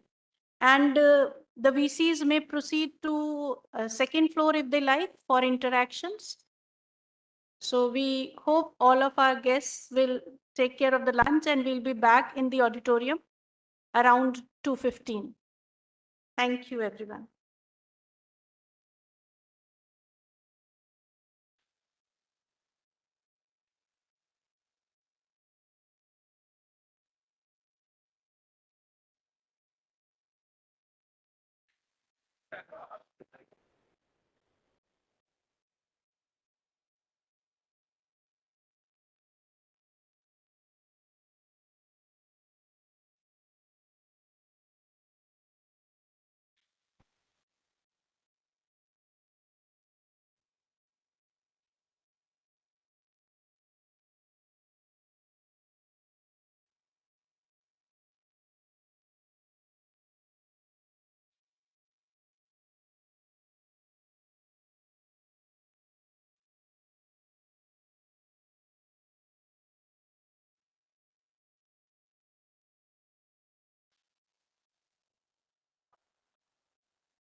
Dialogue ensures deepening of our understanding. And we do understand that this dialogue is always central to our Indian tradition. Vade Vade Jayate Tattva Bodha. Through dialogue, truth emerges. So let us all engage to arrive at clarity and wisdom. And to initiate this panel discussion, I'll invite moderators of the day. Dr. Rajneesh Arora ji, who is Chairman NCCIP. Rajneesh sir, you're welcome on the dais. Professor H.D. Charan ji, who is Chairman NC-UHV, he architect of UHV integration. Charan sir, most welcome. Amongst the panel members, I would like to invite various vice chancellors. So Professor Rajiv Saxena ji, who is Vice Chancellor, JP University, Anup Sheher. Welcome on the stage, sir. We have Professor Tripta Thakur ji, who is Vice Chancellor, Uttarakhand Technical University. Welcome.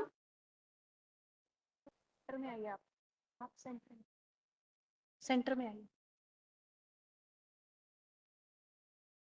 We have Professor Vishwajit Chatterjee ji, Vice Chancellor from UEM Jaipur.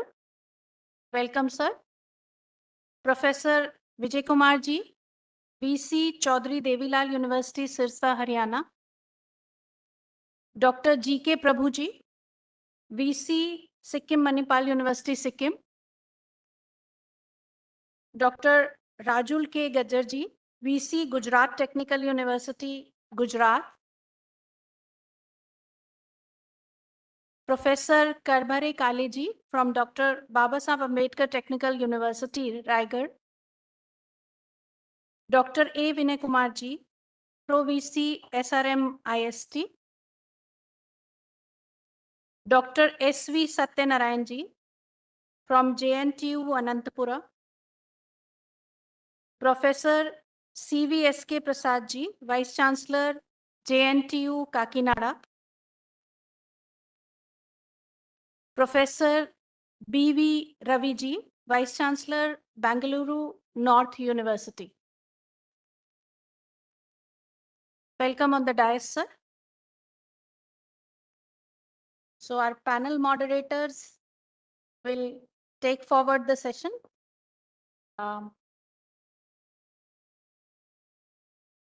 Over to you, Rajneesh sir and Charan sir. And we would. Ji.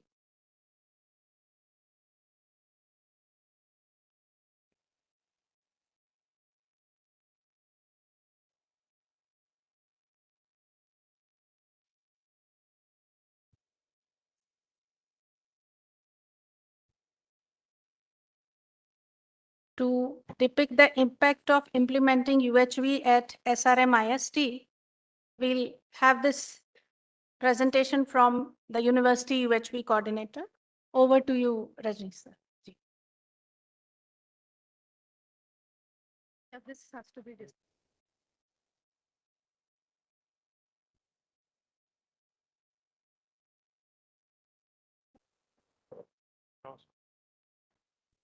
Hello. So I welcome all of you on the afternoon session. So we'll start a panel discussion. To start with, we'll have a presentation from SRM University, Chennai. They have done a lot of work on UHV. So let's see what they did and how it can be useful to the other universities.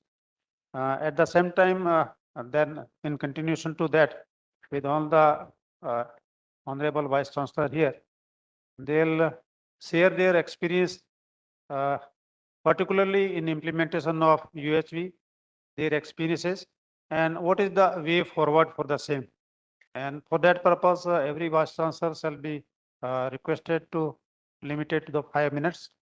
And at the end, if anyone wanted to ask anything about how it is to be implemented and how it can be useful to their university, they can ask the question for the same. So I request Suparja to have a presentation of SRM University initiative and their achievement till date. Thank you, Charan Bhaiya. And namaste to all the respected members present here. I'm Supraja, representing SRM-IST. And today I carry with me not just a presentation, but a lived experience of hundreds of people whose life has been quietly transformed. So it's a story of what happens when institutions decide to ask a right question. Are our students happy? So it's a honest journey. We started with the confusion and we took a steps and the transformation that is slowly, steadily reshaping the entire university. So to begin with my own journey, I was traveling with this UHP past 4 years. If I see in my whole life, I felt I am okay. Only the other person is a problem. The other person is creating a problem. So what I was doing the whole year is just trying to change the other. All my effort is just to change the other. That other includes my papa, mama, my friends, families, heads, coordinators. I keep trying to change everyone. But through this UHV content only, I got to explore that I can be in the state of harmony in spite of any situation around me. So I can understand the state within me is my responsible. And I personally gone through this UHV FDPs more than 30 times. And I felt I studied engineering for 4 years. I don't think so that I can understand this UHV in one FDP. It's all about my life, so it takes time. So let me share the journey of our university. Let me briefly introduce. SRM is one of the largest private university, NR of rank 11, and we do have 6 campus, over 1 lakh students and 5,000 faculty, and many of them from doctoral and postdoctoral qualification from international university. And to say in every conventional method, say research, innovation, we have been really doing good, and we always focus on this human development.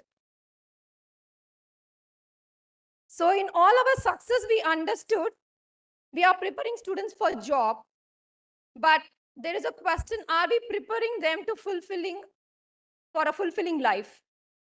So all of us were witnessing this need. Everywhere we could see the rising stress, anxiety, the students struggling with the mental health, suicides, drugs. So it is our time to help them to understanding what does this fulfilling life mean. And one side we are doing very good at skill education, but the other side we are equally responsible to develop their competence. And one side of our education, we were very much capable to help them to do how to do part, but are we really helping them the fundamental what to do? So the SRMIST is searching for such kind of content where we could help the students not only to polish something outside, but they can work within them. So we have understood the role of education is a holistic development, not just preparing them for the job. And we found the answer in universal human values, but I tell you, it is not a blind adoption or it's a mandate by government. We examine this content very carefully, and 3 things convinced us, which is very much discussed in the morning session. I just give one example. UHV doesn't address the human problem in the pieces. I don't want to help my students to understand how to be related with the family, how to be related with the friends. It is not a fragmented approach. It's a resolution from within. So this convinced us. Conviction alone won't build the system. So we made UHV at SRM sustainable. So in 2022, the value education cell was constituted under the direct oversight of our Vice-Chancellor, sir. The annual budget has bring into a policy, and HR policy was amended that faculty receive the duty leave for the FDP, and participation is counted in appraisal and promotion, and it's mandatory for all our new faculty for their confirmation. And we appointed this UC, UCC, and over 60 discipline and department coordinators. And we extended this UHV beyond this AICT mandate. It's not only for engineering. Now, every discipline of us, including medical, has this UHV program. And we can see our leadership, and many of our leaders has personally attended. Almost 73 of our deans directors has went 3-day UHV introductory, as well as 5 days UHV 2 program. So our 3-stage vision for transformation. Stage 1 is value education. We want to be very much honest about where we are. So introducing UHV as a course is where we started with, and faculties personally validated this content, and they found it's very much useful for their own life. And then we started integrating these values across the discipline, and we want to integrate this value component in every single course. That is our second step where we are working right now. And every member of our university, including all our stakeholders, should start living by these values. This is what we are heading for. Probably it will take a decade time, but we are very much slowly, steadily working on it, and it's quite visible. So faculty preparation is a first step.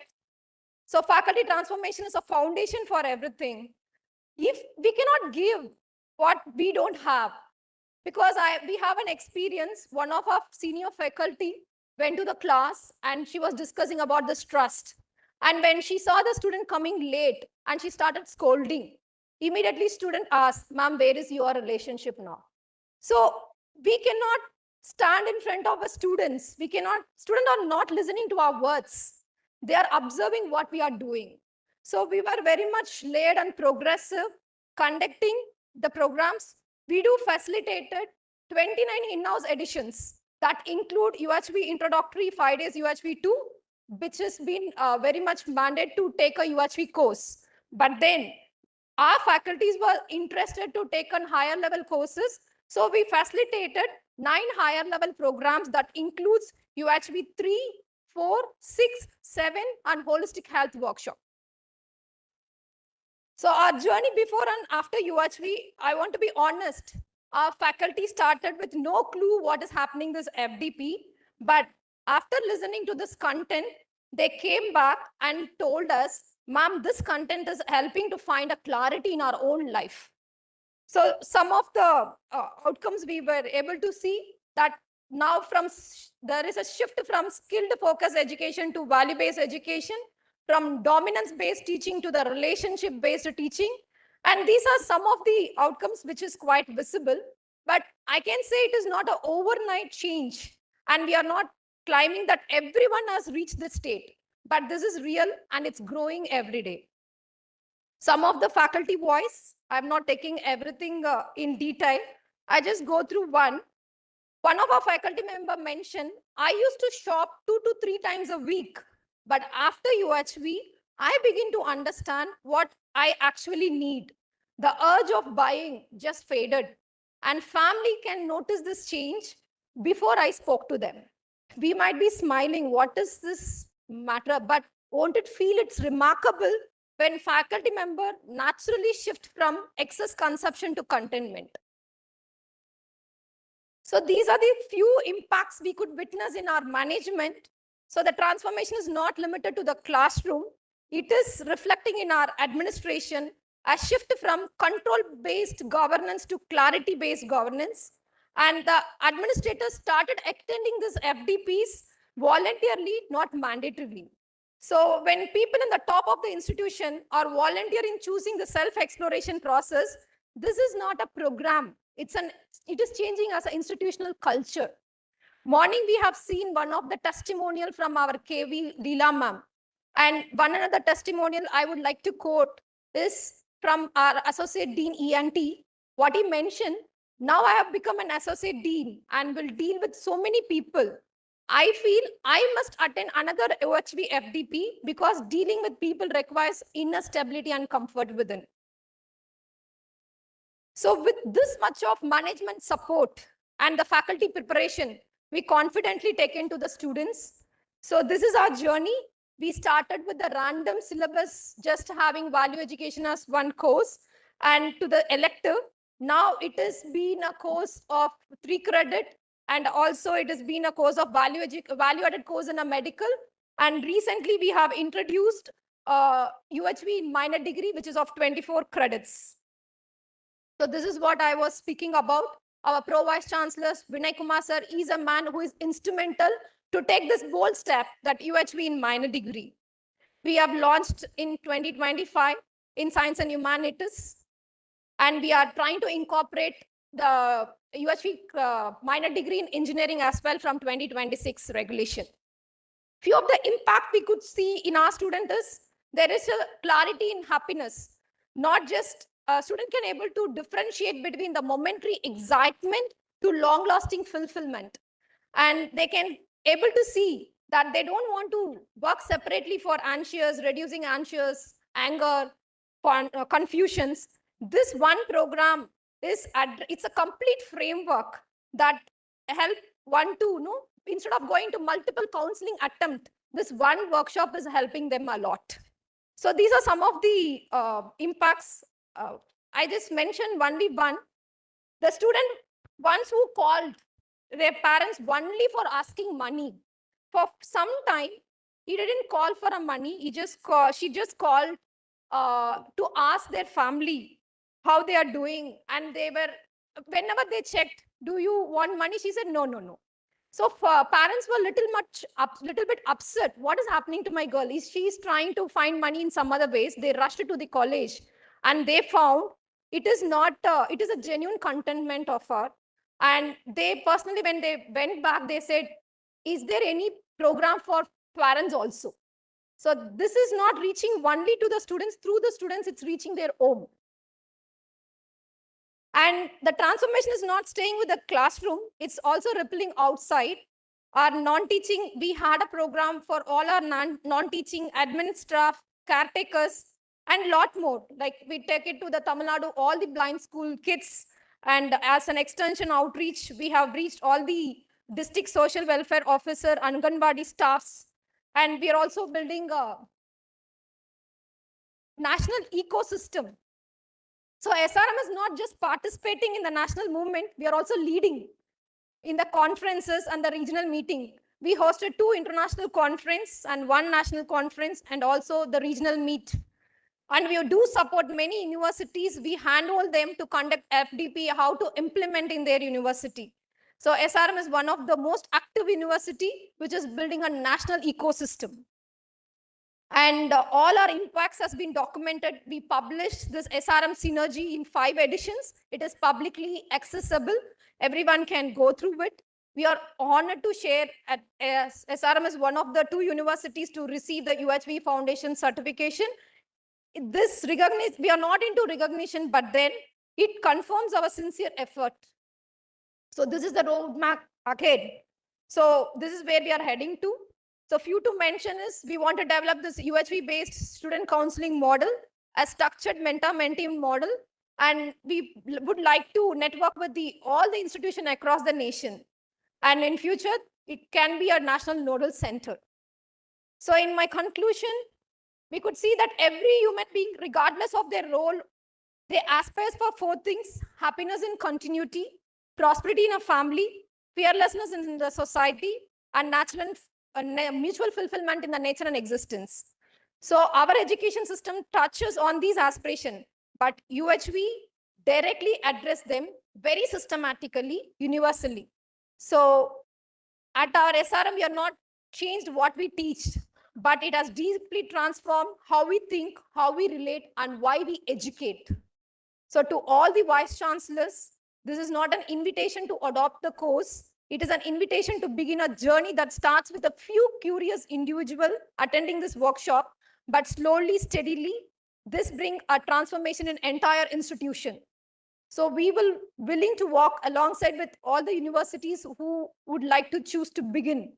We do have a resource, experience, and most importantly, the genuine conviction that this content has a potential to transform the human being and power to transform the world more human. So together, we can make a university is not just a center of knowledge, but living model for human well-being. I sincerely thank the AICT for the initiative, for bringing this UHV in education. Sir or madam, what else I can ask for when it is giving me a life? Thank you, everyone. Namaste. Thank you very much. And thank you to SRM University for conducting this course in a comprehensive manner, right from one small course to up to the level of minor degree, and not to the only those teachers who are teaching it, but to the almost to all the teachers. So thank you very much. This may be a model example for us. Now I request Honorable Vice Chancellor Professor Rajiv Saxena, sir. Vice Chancellor JP University, Anup sir. So kindly tell your experience with UHV and your preparation and commitment towards implementation of this.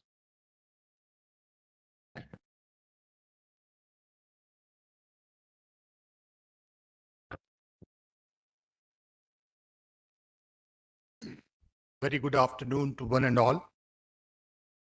Namaskar.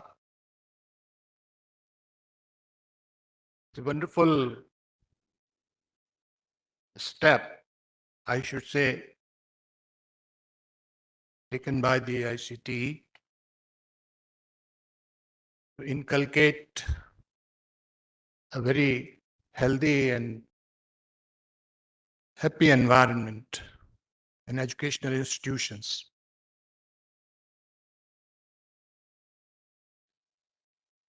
UHB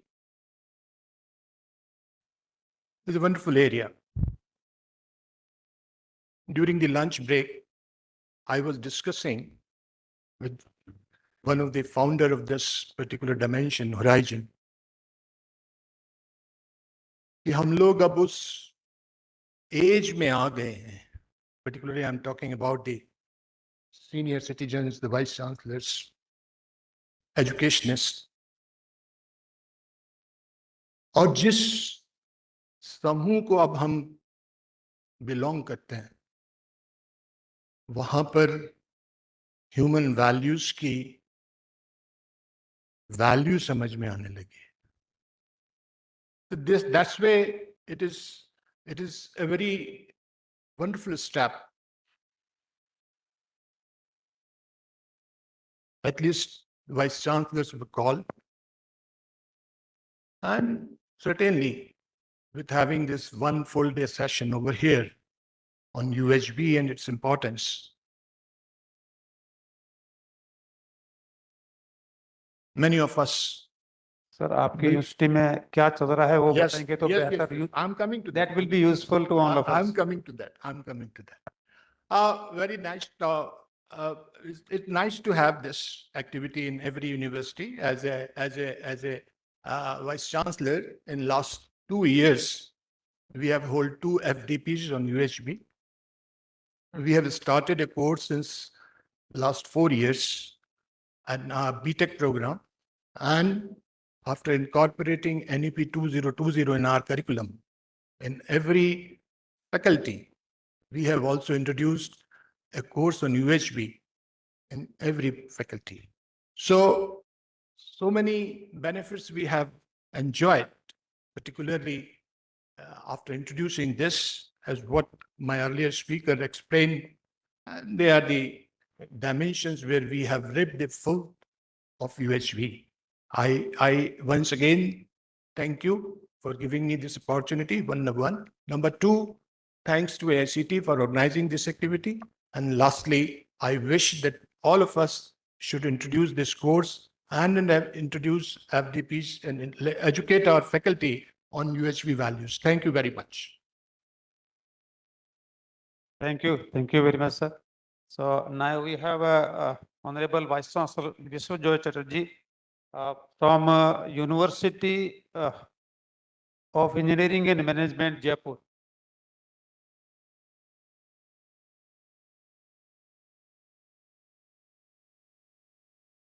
Professor Tripta Thakur, is he Vice Chancellor of Uttarakhand Technical University? Is he here? So good afternoon to you all. Good afternoon, sir. Good afternoon to all the dignitaries on the dais. It's a privilege to be talking to all of you. It's a big honor for me, representing the University of Engineering and Management, UEM Jaipur. We have inculcated this course or integrated this course in 4 of our semesters, and we have followed the ICT model curriculum for that, and it is doing a big change. But I will start, as was guided to me, that what actually drove us to start this. There are certain points which I will very quickly say. So first and foremost, when I interacted with a few teachers and asked them that, how will you define a student, a good student? So the answer that I got from the teachers was, those students nowadays who can do wonderful artificial intelligence models, can prepare artificial intelligence models, which is the need of the day, is a good student. So I immediately realized that there is something wrong. So I immediately asked them that, okay, so if these 2 students who is good for you and 1 student who is bad for you, if you find that on a winter night, one of the students who is bad for you is actually getting moved by few people sitting or sleeping on roads without having a blanket, and that student purchasing a blanket and covering them, and the other student who is good in your class is not moved, then who will be a good student for you? So that was the first thing that drove me. And I got an answer, yes, this is an angle which we would have thought of. I interacted with many students and I found that many of the students who are our students are going abroad and getting wonderful jobs and getting crores of packages. And later on, after 10 years, 15 years, I got to understand that their parents, many of their parents, are absolutely there alone in our country, and there's hardly anybody to look after. And I really found that there are many students who have taken up entrepreneurship or doing some sort of business in our country and taking good care of their parents, but still it is a thought process of our society that somebody, a student who is there going abroad and doing a great job with crores of packages is a better student. But I always said that, okay, yes, he's a better student, but if he contributes for our country from there, maybe he starts a startup and recruits some Indians from your place, then definitely it is better. Or if a student is doing an entrepreneurship and even recruiting 2 people and doing a service to the society by providing them for their food and everything, then I believe he's a better student. These things drove us. Third thing, which quickly I will say drove us, was that I got to understand from the newspapers and talking to media people and talking to certain police officers that all across the country in many universities, drugs is making an impact. Drugs is coming in and there are a lot of students who are committing suicides. I really believe that if we really take care of the students in teaching them value-based education, then definitely it will be better. And last but not least, I would say that we have talked enough saying that people understand that human values are to be followed, but they don't follow it or somehow can't follow it. That is one part of it. But believe me, if you interact with the students at the grassroots level, which I have done with many students, I got to understand there are many students who feel that Indian values or Indian human values that we follow is actually not good. It is their thought process that it is bad.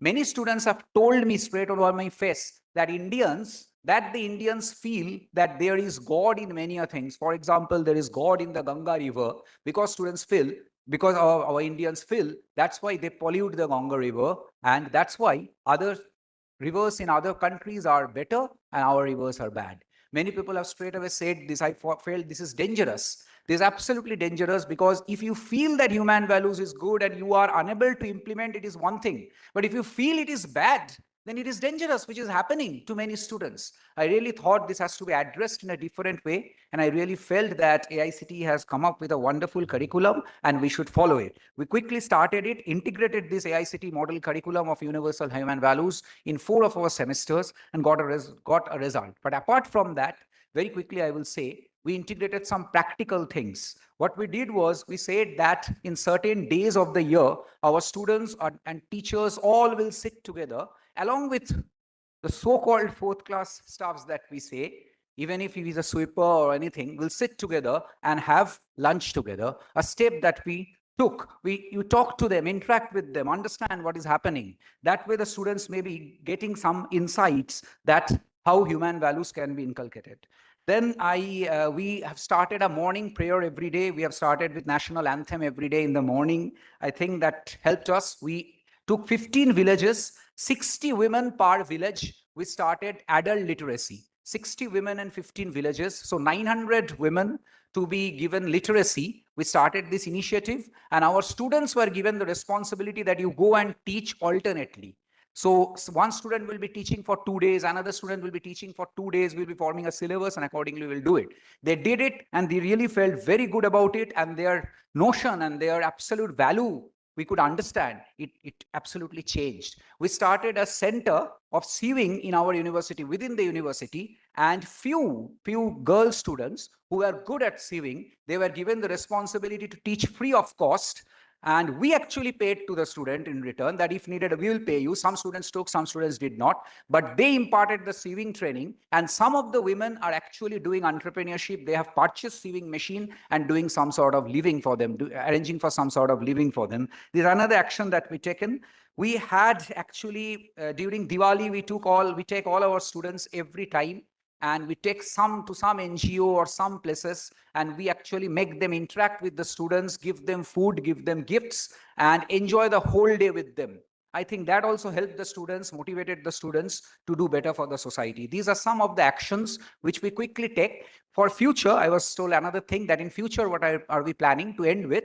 I will say only one thing. What we will do is, in future, right now, the UHB answers, the UHB question paper is a theoretical one. They study in 4 semesters, they appear for a question paper, they get a question paper during their exams, write answers and get marks. We'll change that in future. We'll integrate the practical aspect to it. That is, students will be doing UHB related thing, doing good jobs for the society, and what they have done will actually influence them, or actually influence the teachers, or help the teachers to give marks to those students. This is how I believe we will integrate better universal human values in our university. So to end with, I'm very, very excited about this course, and I really, really want that this is something that AICT has done, and it is one of the best steps that AICT could have taken. My thanks to all of you, my regards to all of you. Thank you so much. Thanks to all of you. Thank you very much. This UEM, University of Jaipur, is doing excellent work, not at their own university, but they are facilitating the surrounding also. Recently, they have extended their facilities and expertise to the school education in Rajasthan. So I'm really thankful to them that they are extending their facility for remaining surrounding people. Thank you very much. So now I invite Professor Vinay Kumar sir, Honorable Vice Chancellor Chaudhary Devilal University, Sirsa, Haryana.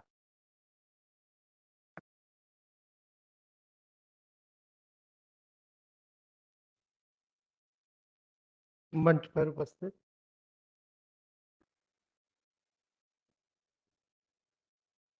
Vijay Kumar.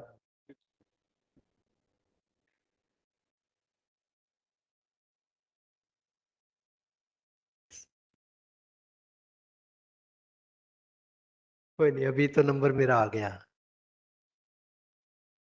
क्योंकि मेरे साथ शायद भाई साहब का ज्यादा प्रेम है। 2002 से 2017 तक मैं माननीय रिनीश अरोड़ा जी के साथ काम करने का मौका मिला मुझे।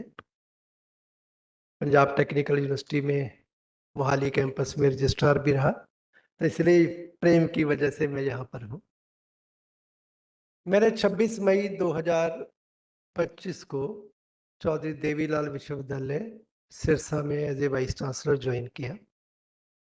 तो 2 महीने देखने के बाद, क्योंकि नए गए थे, तो मैंने रात को 8:30 बजे के आसपास रिनीश अरोड़ा जी भाई साहब को फोन किया। तो इन्होंने मुझे कहा भी हाँ जी क्या बात हो गई। मैं कहा मुझे ना जरूरत है पैनल्स की, कुछ पैनलिस्ट थे अपने पास पुराने ह्यूमन वैल्यूज को लेके, उनके नाम और चाहिए। उन्होंने मुझे कहा कि आप चरणजीत मजान जी से बात कर लो।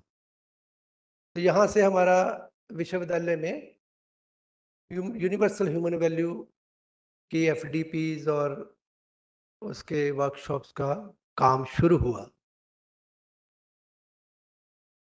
मैं आपको 5 मिनट में अपनी बात रखूंगा। 2 चीजें बताना चाहूंगा कि मैं वो पीढ़ी से आता हूँ। 8वीं में हमें जब हम पढ़ते थे तो मेरे दोस्त और हम बड़े खुश होते थे, आज चाहे कुछ भी ना पढ़े 2 नंबर तो आएंगे ही, क्योंकि 8वीं में एक प्रश्न आता था, प्रश्न पर मत जाए, सिकंदर ने पोरस के साथ क्या सलूक किया। और उसका उत्तर हम सबको पता था, जो एक राजा दूसरे राजा के साथ करता है। उसने उस समय से मेरे मन के अंदर वो बात बैठी हुई है कि मैं जब भी हूं मैं टीचर हूं और अंत तक टीचर ही रहूंगा। टीचर के नाते को लर्नर हूं। हमारे विश्वविद्यालय में थोड़ी सी प्रॉब्लम्स थी, दिक्कत थी, डोरमेट स्टेट में थे सब।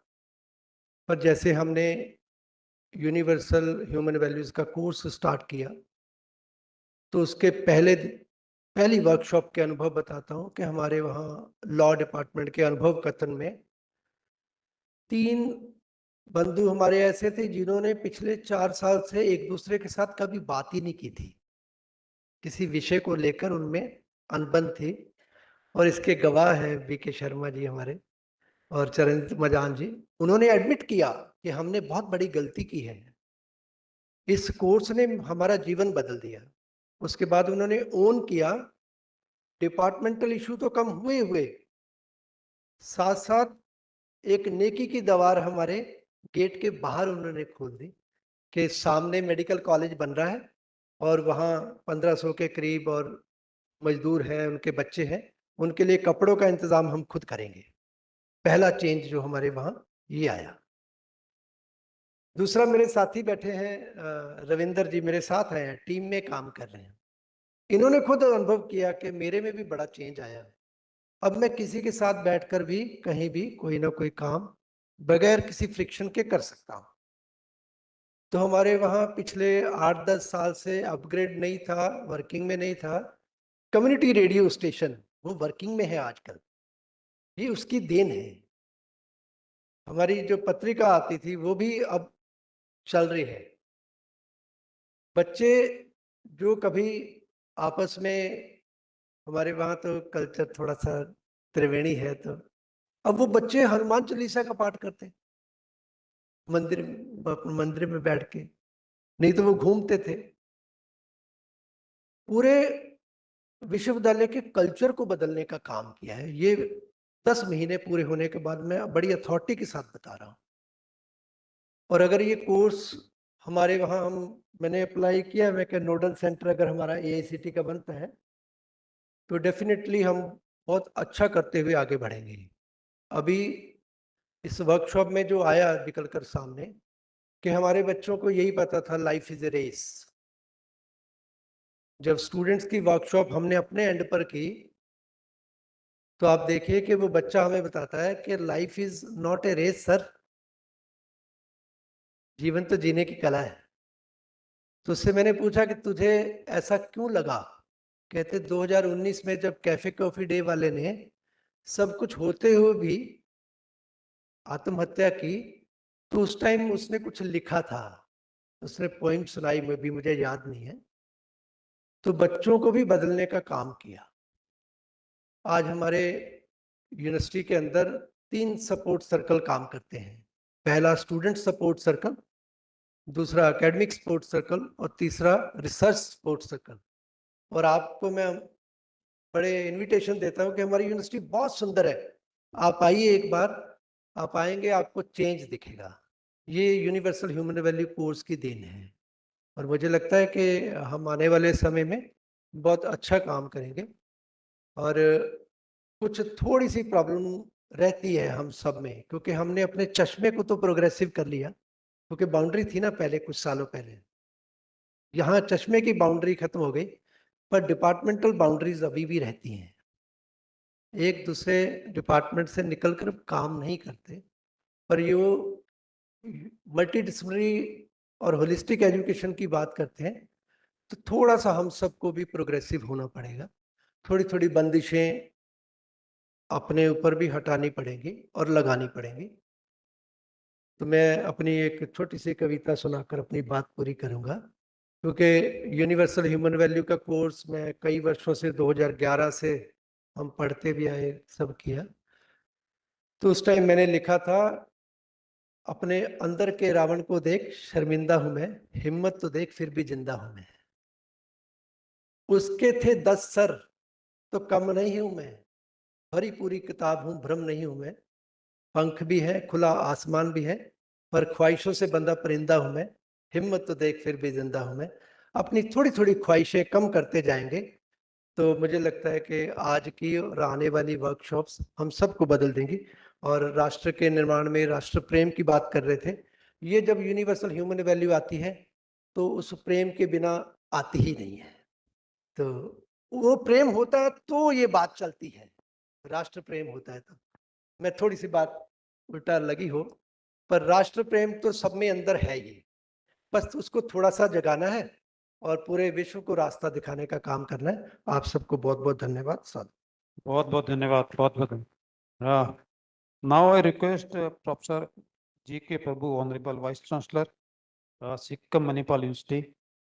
He had been earlier Vice Chancellor at Jaipur, same university. He had done a lot of work at Jaipur and of course as Sikkim too. So now I'll request him to have a brief about this. Yeah. So good afternoon. I'm Dr. G.K. Prabhu, the Vice-Chancellor of Sikkim Manipal University in Gangtok. When these courses AICT suggested to introduce in the engineering program, I was the director of Manipal Institute of Technology, MIT Manipal, Karnataka, one of the largest engineering college. And when I joined as a teacher, Satya Nadella was in the final year. I also claim that I'm his teacher. But when this course was introduced, sir, I was totally confused that whether such course can be or values can be taught inside the classroom. But largely, I know that this is the requirement for this generation of students. But the confusion inside is how to teach. Because for us, when we were students or when we are young, the teachers are right from the house, my mother, my father. But there are many teachers, yes, they taught us, but not directly through the course, but by their actions. Later, even my friends, roommates, they brought all these kind of an emotional stability, how to cope up during the exam, everything. Most of these components of the courses, for me, it is I learn outside the classroom. But today, there is a course which came, some guidelines, the requirement. And today, even AICT chairman was also mentioning the instruments to evaluate. But for example, in the class or in the exams, we say cooperation, teamwork. In the other word, we'll say malpractice and we'll punish them. There is something that which we can be done outside the classroom. It could be very difficult in the very structured way. Then I, along with my few of my faculty members, we went through the faculty development program, which AICT gave with all those things. And then we got some kind of a confidence, yes, even these can also be taught in a structured way to the classroom, but we did it as only as an audit, but we never initially did as a credit course. During that, there is another circular came from the AICT when Sahasrabudhe sir was there. Orientation has to be done differently. When I was a student in the engineering college, I was always looking for this, why these senior professors or the administrators are not interacting with us. I never had anything to share with them, but I had always dreamt about meeting them, talking to them. But when I became the director, I thought that I introduced something which is called as a soon after the orientation, when the parents, students are there, instead of giving a big lecture, I said, walk with the director. Anyway, in the morning, I'm walking with my wife. I invited them, those who are interested, you can walk with me. To a surprise, there are 3,000 parents and students. They came in the morning to walk. I did not know how to walk with them, but anyway, it is not the walk. I may be there, but they themselves talk and the student become friends, parents become comfortable at the end of the day, that when they left their child in the campus, they are so confident they have the friends with them. And today, if you see that in MIT Manipal, even after 10 years, the walk with the director in the early morning, it becomes a event, which is also happening. But it is not only during the orientation. Later, even senior student also started, sir, why don't we walk with you? And during the walk, of course, they don't walk fully with me. They wanted to say something to me. They still, my wife also, although not connected to any activity, but she also took a very important role, especially some girl students to talk. And this is what would happen. And this, initially, there were so many complaints about the institution, facilities, teaching, learning, evaluation. But after about 10, 15 days, these questions came as an innovation. Sir, can we do like this? Sir, I can take part in it. And this is what it is really happened. Later, I became the Vice Chancellor in Jaipur. Now I was so happy. There is a very success model that I have it. And now I am the Vice Chancellor. It is not only the institution, the whole university will walk with me. I announce, walk with the Vice Chancellor. Sir, no one came.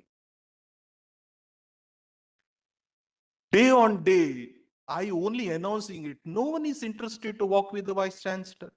Of course, then I realized what would be the reason. There are multiple reasons. Maybe Jaipur may not be the good morning to walk, either too cold or too hot. And another part, it is soon after the COVID, it was not easy to go. The third point is maybe it is not a campus based. Who will come from the city just to walk with the Vice Chancellor? The fourth point is, sir, they are close to their own directors. They are not close to the Vice Chancellor. He is the one level above. If their problems are solved with the director, why they would walk with us? So what got you here will not get you there. This is one thing. It is the context it makes the thing. Now I am the Vice Chancellor of Sikkim. I never have the courage to make it because I can't walk. It is so hilly. Even if I walk, I can't talk while walk. But this is new thing which I have done there. It is called as Dil Ki Baat. Of course, Prime Minister Modi ji has started Man Ki Baat, but Dil Ki Baat is something that I go and talk to the students. It's no connection to the subject, sir. It is all those things, sir, which you put it in the different way to only to bridge the gap between the students, to get that confidence and the trust. Once if they build the trust with the teacher, there are something that they cannot share with the parents, they can also do it. Now I started something called as a tea with the Vice Chancellor. Of course, now students will come. Ek chai milega. Okay, but where it is self-invitation. Anything that which they have done it, other than academics, which they feel it is something that is very proud, they will come and share. Sir, appreciation goes a long way.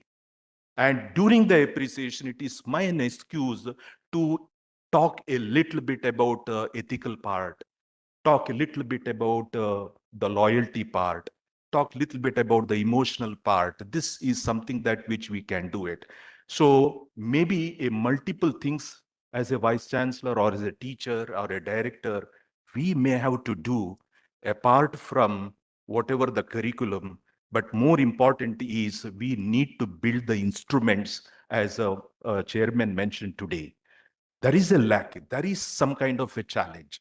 The hardest lesson for me is a context, especially in this HIV course or this UV, because where it, sometime it clicks, sometime it doesn't, but I think we need to experiment more and more. I'm very happy all the courses, even in Sikkim Manipal University, the Jaipur where I was there, and even in Manipal, MIT Manipal, in all the three campuses, today I'm representing all these three of them. So we are doing it, but this is the nicest thing that which we can do. But we, and with all of you, we are also learning as a teacher how to do it, how to make it is impactful, and how it will be instruments which we can give them that the students will take it is very positively and meaningfully. Thank you very much today to meet all of you and to learn from you. Thank you, sir. Thank you very much. उन्होंने सही कहा है कि ये gap जो है दो लोगों के बीच बढ़ता जा रहा है। कहीं ऐसा भी देखने में आता है कि आदमी जितना बड़ा होता जाता है वो चाहता है कि दूसरे लोग मेरे से दूर रहे तो बेहतर है, वो खुद भी गैप बनाता रहता है। मुझे लगता है कि ये इस तरह का गैप ही कहीं भरने की जरूरत है। तो भरोसा ने ये rightly pointed out this gap between student, teacher and gap between administrator and other people should be minimized. Thank you very much. So now I request Professor V.V. Ravi, Honorable Vice Chancellor, Honorable Vice Chancellor, Bangalore North University.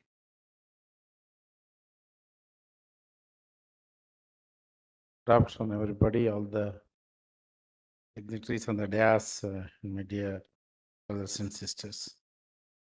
So let me congratulate ACTA for organizing an excellent program on introducing this universal human values in our holistic value-based education system, which is the need of the hour.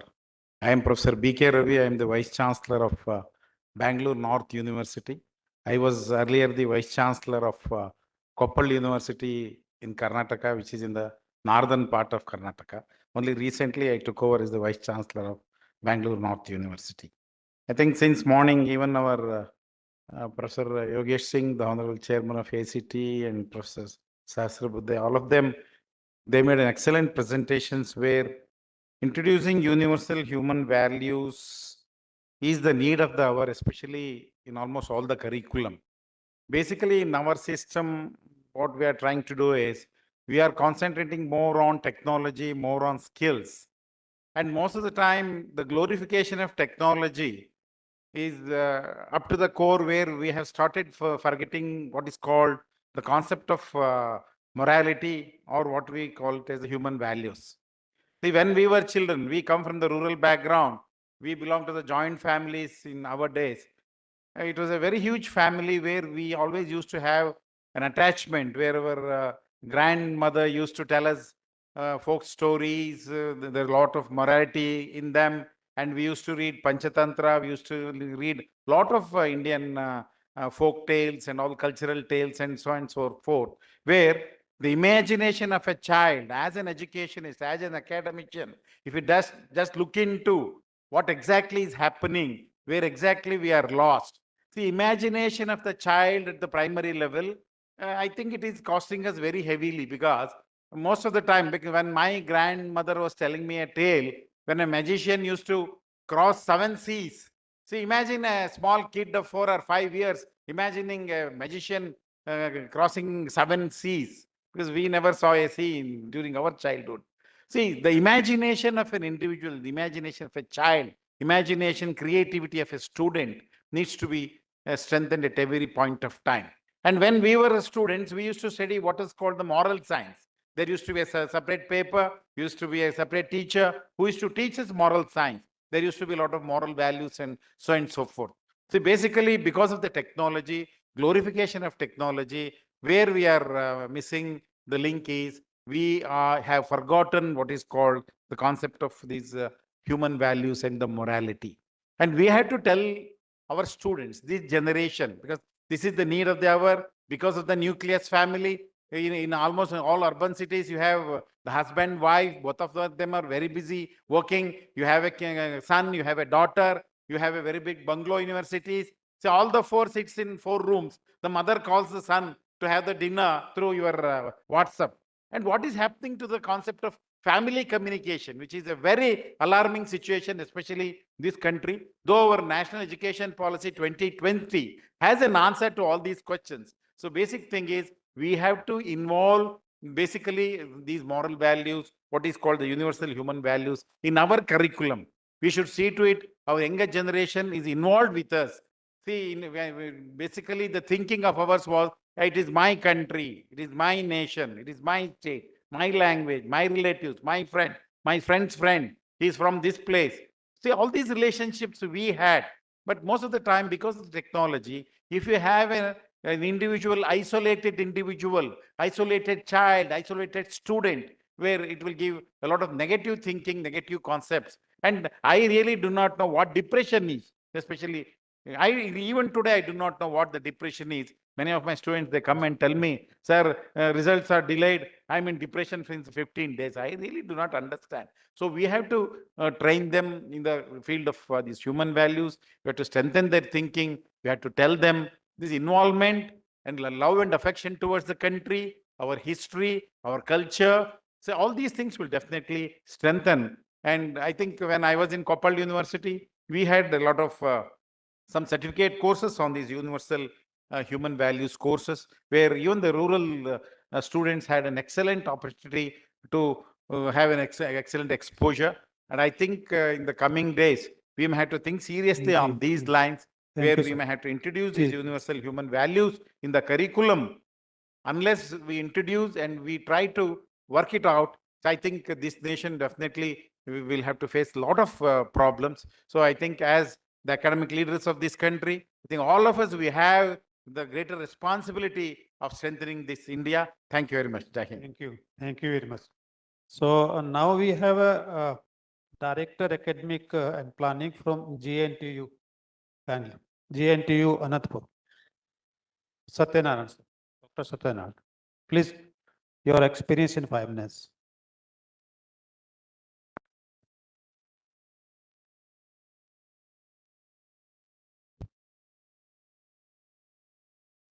The dignitary on the dais, and my fellow participants. Good afternoon to all of you. Myself, I am Professor S.V. Satyanarayana, Director Academic Planning, JNTU Anantapur. JNTU is one of the technological university in the state of Andhra Pradesh. We have 6 government institutions as well as 140 affiliated colleges. And in 2020, we have conducted the VC Conclave at JNT University Anantapur, and our Professor Sahasra Budde has delivered the talk on the need of EHV to all our affiliated college principals. And with that motivation, I am fortunate to attend the 5-day faculty development program conducted during the Corona period. And really, I wondered, whatever the things that they have taught, I mean, they explained during that workshop, these are the things which are already known to us, but the thing is, it is not a structured one, and the implementation is one of the issue. So keeping that in mind, we have revised the curriculum in 2020, and we have introduced the UHV in the student induction program. Our Rajul Asthana sir also visited the JNT University Anantapur and addressed all our faculty members as well as the students during the induction program.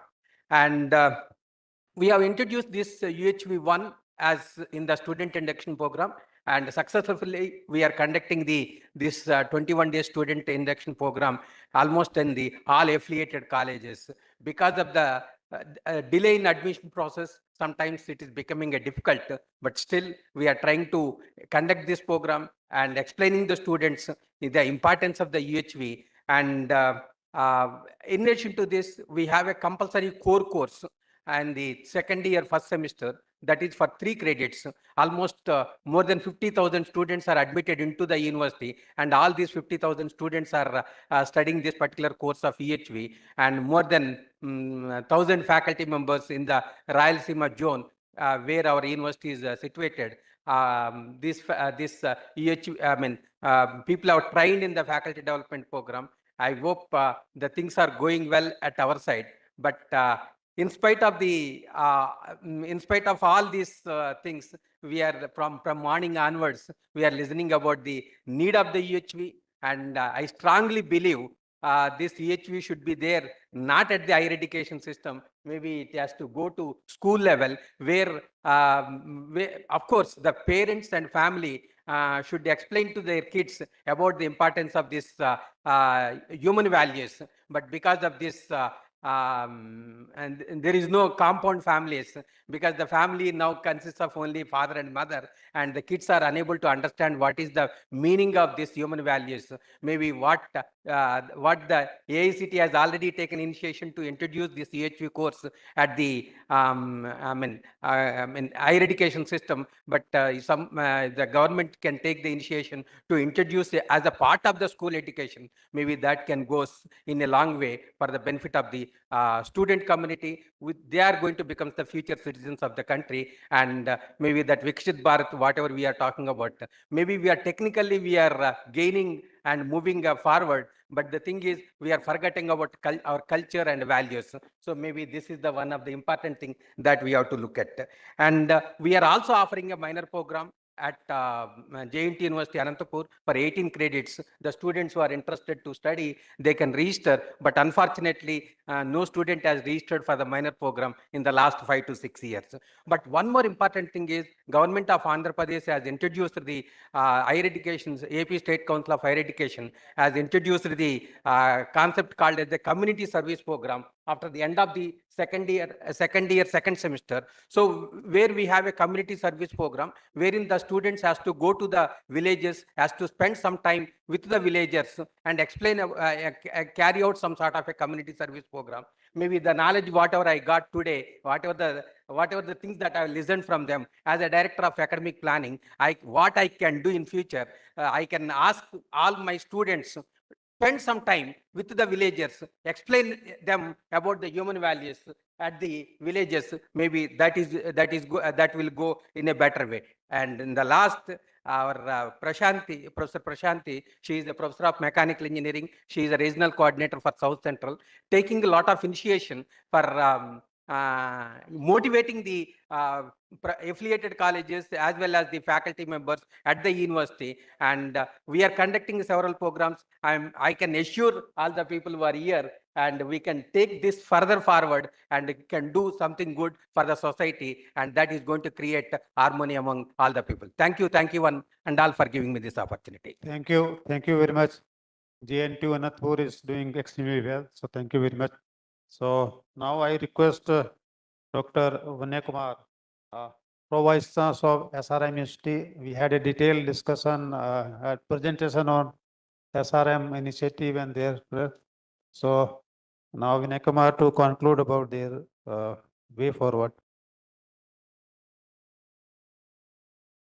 सभी प्राध्यापकों को सादर प्रणाम. I'd like to share a few points about the initiatives that we have taken at SRM. My colleague presented the journey that we took at SRM. The fundamental thing that I see for the universal human values education at SRM is how do we make sure that from value education to value-based education, that transition is something that we are actually looking at. Here, this is an August gathering of all vice chancellors from various universities from across the country. Each one of us know that, these days, the buzzword is liberal arts education, and every other university is actually trying to make sure that, there's a liberal arts kind of a, program in every university. And it's like, the most trending kind of a thing. And of course, the national education policy to a certain extent, made education itself as a liberal framework. I think there is one more intervention that is needed, which is the universal human values education. And just like the world over, people talk about liberal arts education, one day, I think the universal human values education system should, the people all over the world should be talking about this, because the liberal education has limitations. As a curriculum policy, much of what we teach in the inaugural session, Professor Yogesh was talking about, how we are actually teaching selfishness in a certain way.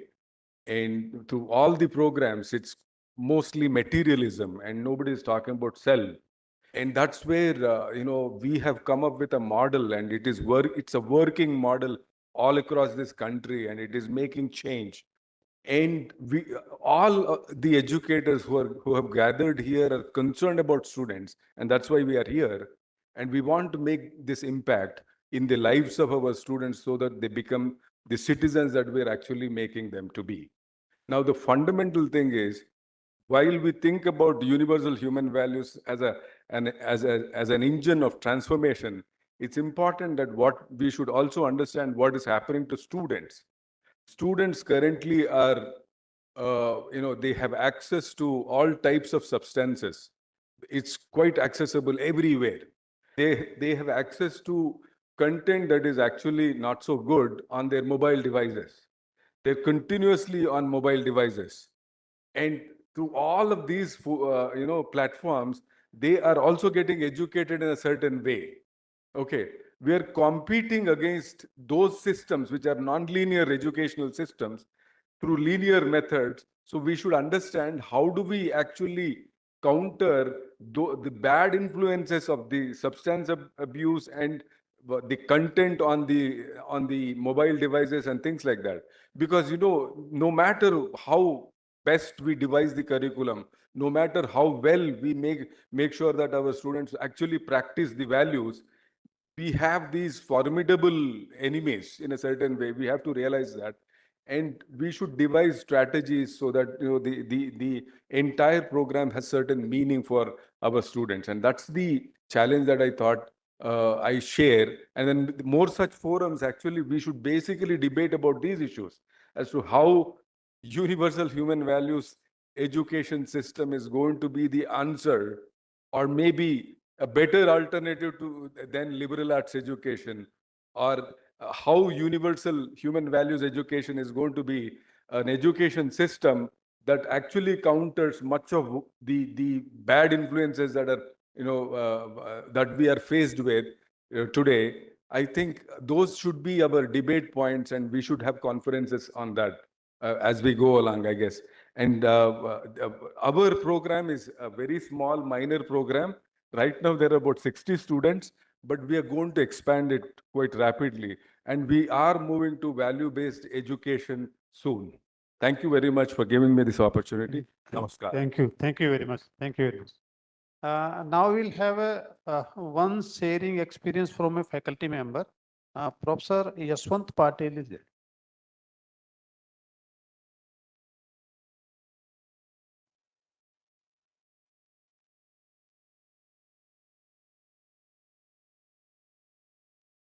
After this, we'll have an experience from Akash Misra ji, alumni. Is he here? Akash Misra ji?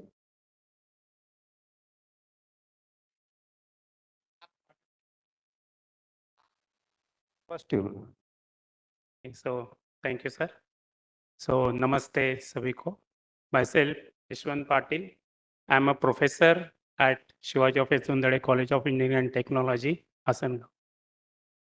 I wish to thank for this opportunity to share my UHV journey. The journey we started 6 years back. I want to share this impact at 3 levels. During my first workshop, UHV workshop was going on, and the resource person asked one question: how you want to live? You want to live with a feeling of relationship or opposition?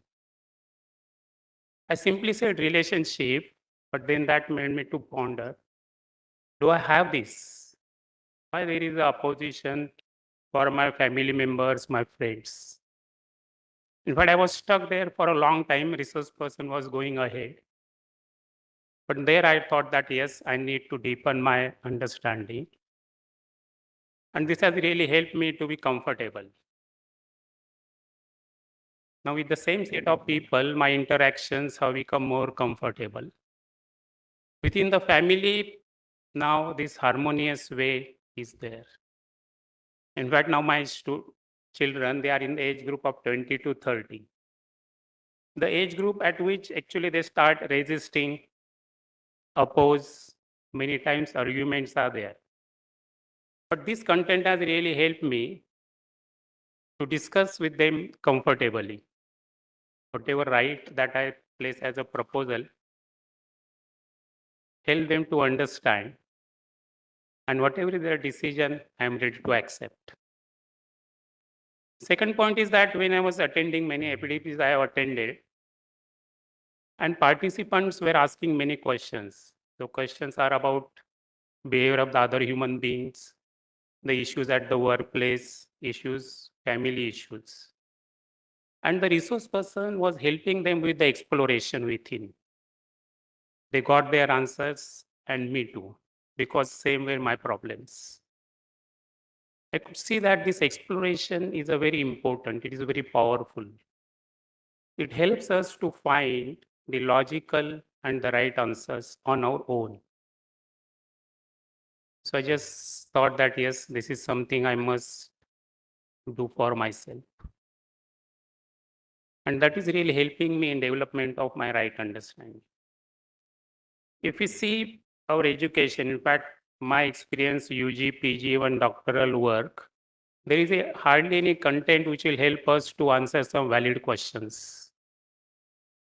The questions can be, what is a human being? What is our basic aspiration?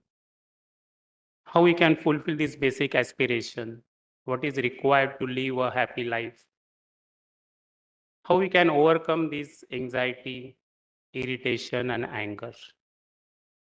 I'm from civil branch, so I teach my students how to build the bridges. What about building the gap in the relationships? The third point is about my professional experience. The content has helped me to understand my students better. I'm much more comfortable. Addition to this syllabus, normal syllabus, I'm guiding them to develop this right understanding. In fact, what I've found that there are many instances where previously some behavior used to anger me. I'm quite comfortable with that now. If you really see today's students, they are having many problems. They may have some family problems, anger, irritation, this war. And with the exploration and the content which I've gone through, I'm quite confident that students will be able to find the holistic solution for such problems. And before I close this, I just want to share one my personal experience. That after I got married, one day my wife just asked, tell me something which will fill my heart. And I told her something, she said, not this one, something different. I told so many things, but every time I could get the same, not this one, something different. And I was puzzled what she really wanted to hear from me. And I think after 20 years, after this UHV, I'm able to see that what she really wanted is this feeling of relationship. What she really wanted is the affection, continuous one. The relationship based on the trust and the respect. She wanted a mutually fulfilling relationship.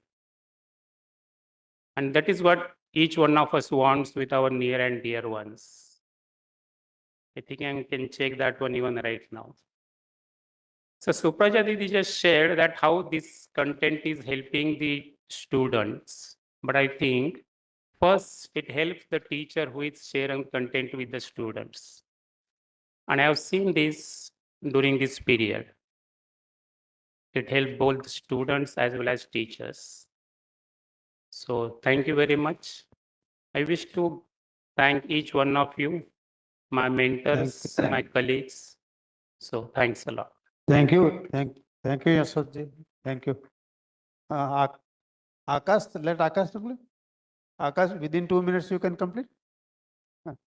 Now I request Professor Rajul Gajar, Honorable Vice Chancellor, GTU. Is he here?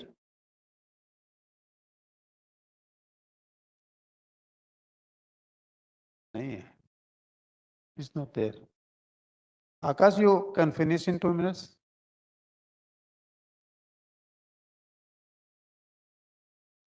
Namaste, everyone. Respected Vice Chancellors, Directors, and all dignitaries. With the feeling of gratitude towards my UHV mentors and my family members, I would like to introduce myself. I am Akash Misra from Basti, Uttar Pradesh. I completed my BTech in Information Technology from Indraprasth Engineering College, Ghaziabad, and I am currently working as a software developer. My journey with universal human values began in 2018 during my college days when I was introduced to this subject by my professor, Dr. Upasana Misra ji. When I look back at my first year of BTech, I realized that I spent the entire year focused only on studies, aiming to secure good marks, trying to compete with others to be first. This brought a lot of stress within me. However, in my second year, when I got associated with college value education cell and studied UHV, this brought a significant shift within me. I was able to understand myself better and gradually the stress reduced. I could participate in college extracurricular activities along with my studies, able to help others in studying, and I started feeling more balanced and relaxed. During campus placement, after getting placed in one organization, I consciously choose to withdraw from other placement drives. This decision came from the clarity about my needs and relationship with others. Later in 2023, when I was laid off from my job, I remained calm. There was no emotional disturbance within me because I has already identified my needs correctly and had confidence in my competence. Even my friends were surprised and asked me, Akash, are you normal or pretending to be normal? But I genuinely felt okay. In my current job, we work in 2-week sprint where team performance matters a lot. Earlier, I might have blamed others if something went wrong. But now, with better understanding, I focus on teamwork. If someone's work affect the team, I try to support and complete it together without irritation. Coming to my family, I belong, a, I belong to a typical Brahman family with strong preconditionings. My father has a dominant personality and earlier communications were mostly one-sided. I used to feel irritated and sometimes even opposed him.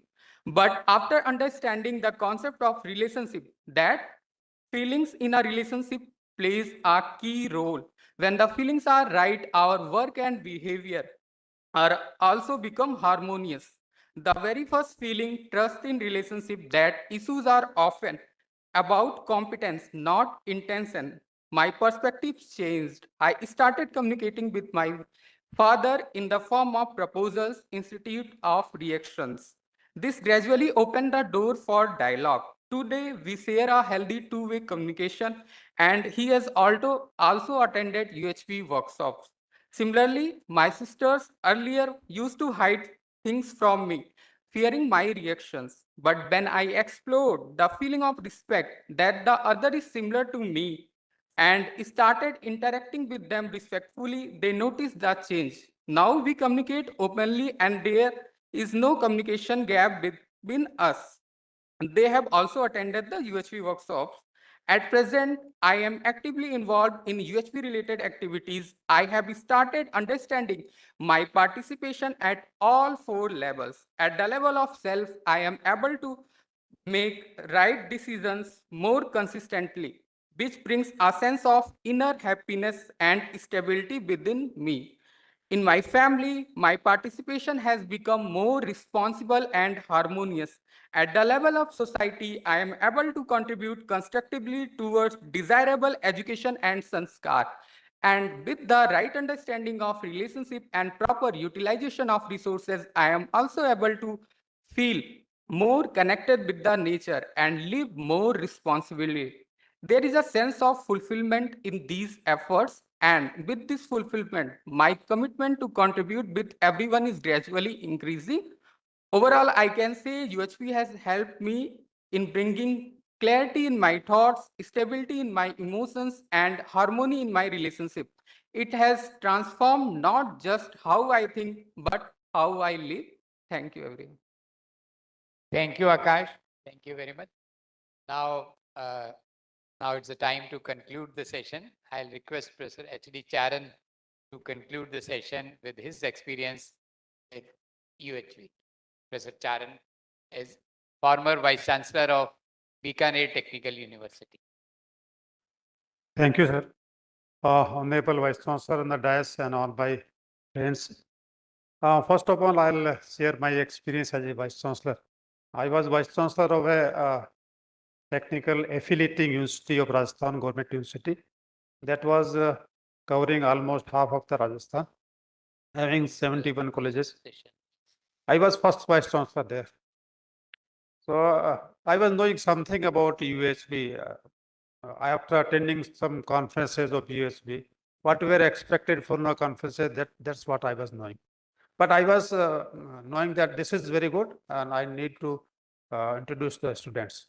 So I asked to change the syllabus and scheme so that this course is to be introduced. Of course, those who are from government institutes, they are knowing that changing syllabus scheme is very difficult task. To replace one subject and introduce another is very difficult. Even to change the subject in the semester from even to odd is difficult. But it was a new university and new vice chancellor, so it was not difficult, much difficult for me. So I asked them to introduce in engineering, as the ICT is also telling. Then I asked them to introduce in not why only engineering, all engineering, MBA, MC, hotel management, all. This subject is required to be taught. So that was introduced. Then very next moment, who will teach it? So conducting workshop, that too in the summer, it was difficult, good resistance from the faculty. But anyhow, us managed to do it. Then I find that there's a lot of problem, relation problem with the faculty, always resolving issue of the faculty within the department, within the committees. We appoint up members in the committee. One will telling, I will not be committee member with this fellow. I not talk to this fellow. So there's a problem, major problem relationship.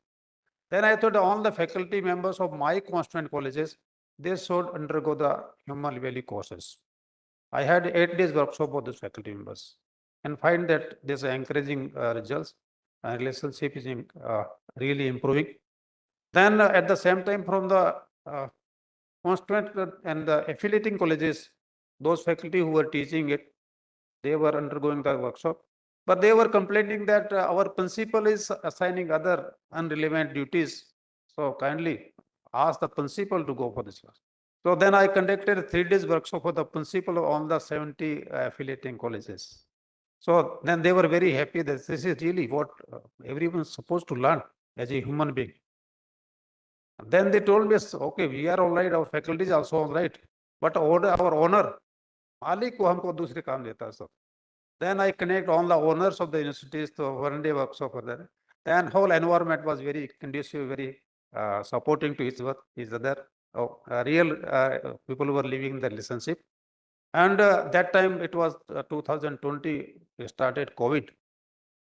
And during COVID, students were very much afraid what will happen to them, their career, exams are not there, studies not there, but trying to have online courses. That time, very first time, this online course on human value, online workshop on human values were introduced. First time. My faculty members, those who has undergone the USV, they thought that we will conduct a workshop for the students.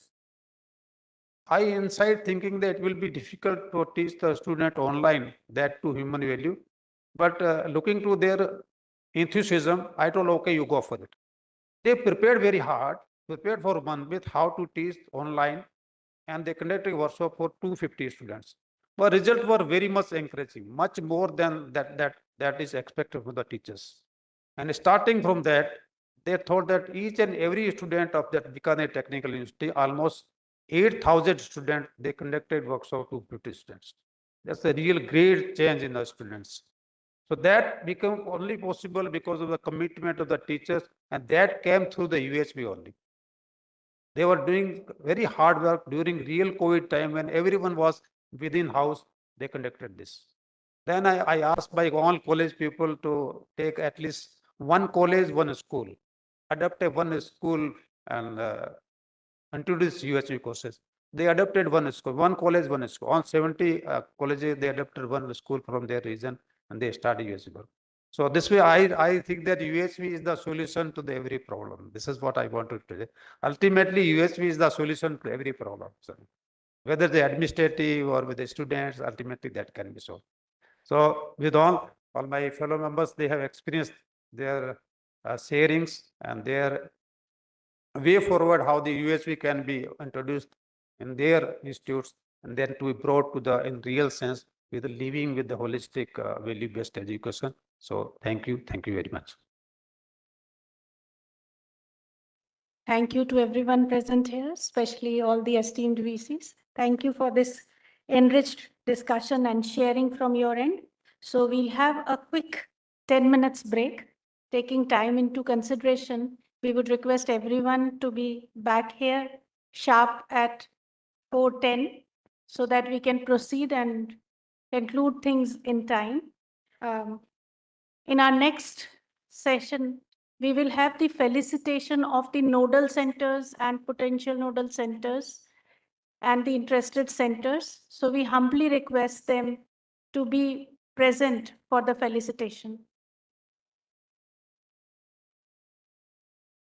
Let's try to be back in the auditorium by 4:10.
Request all our guests, all dignitaries to please join us back in the auditorium.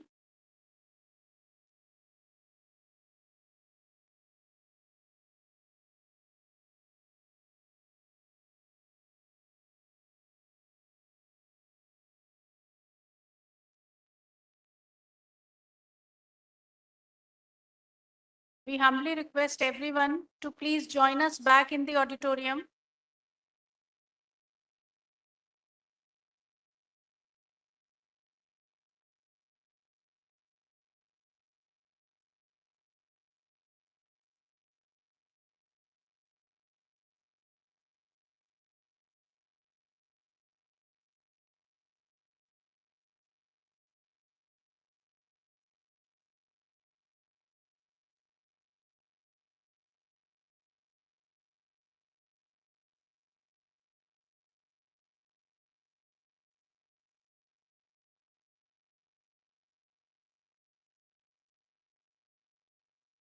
Humble request to all our dignitaries to please join us back in the auditorium so that we can take care of the time.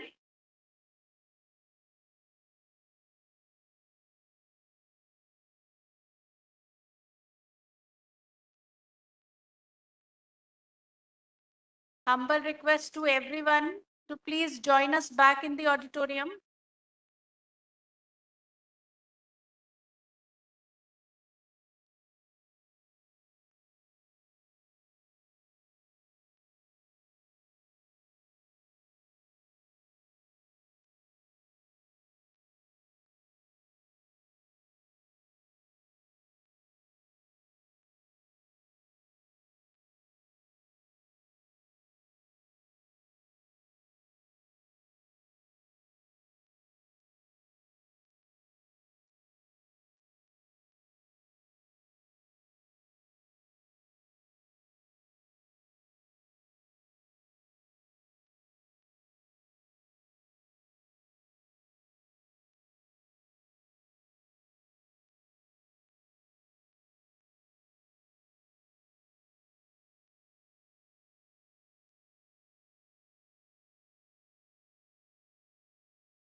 We humbly request everyone to please join us back in the auditorium.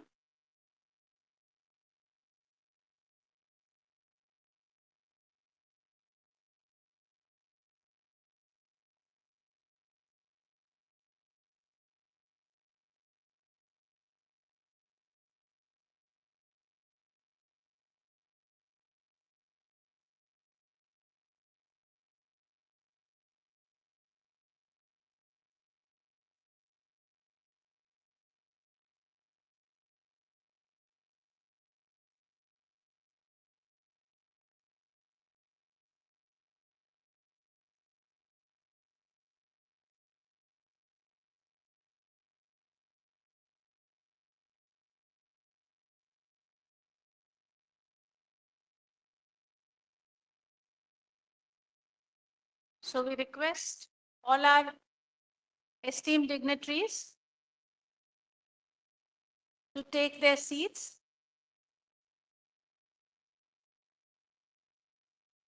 We are towards our final session.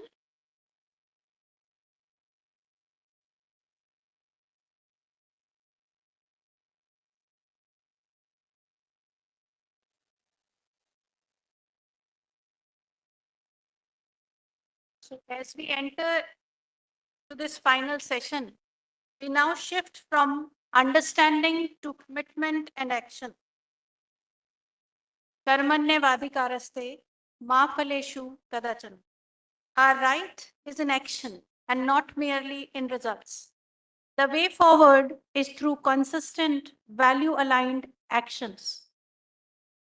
So to suggest this, I would like to invite Sri Raju Lasthana ji to share expectations from the nodal centers.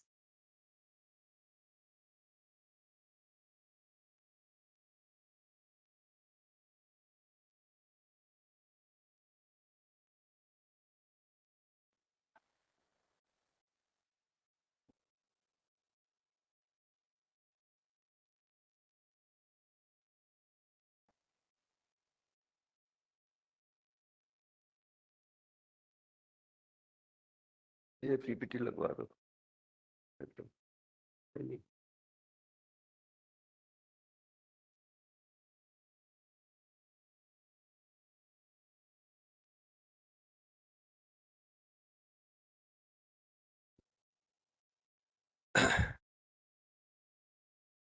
So we've had some attrition from the morning. So I'd invite everybody to come in front. Can we come in front? आगे आ जाइए सब लोग.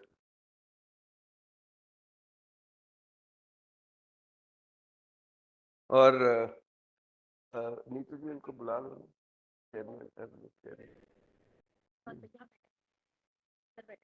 अच्छा उनको बुला लो, आगे बुला लो. बात कर लेना उनको.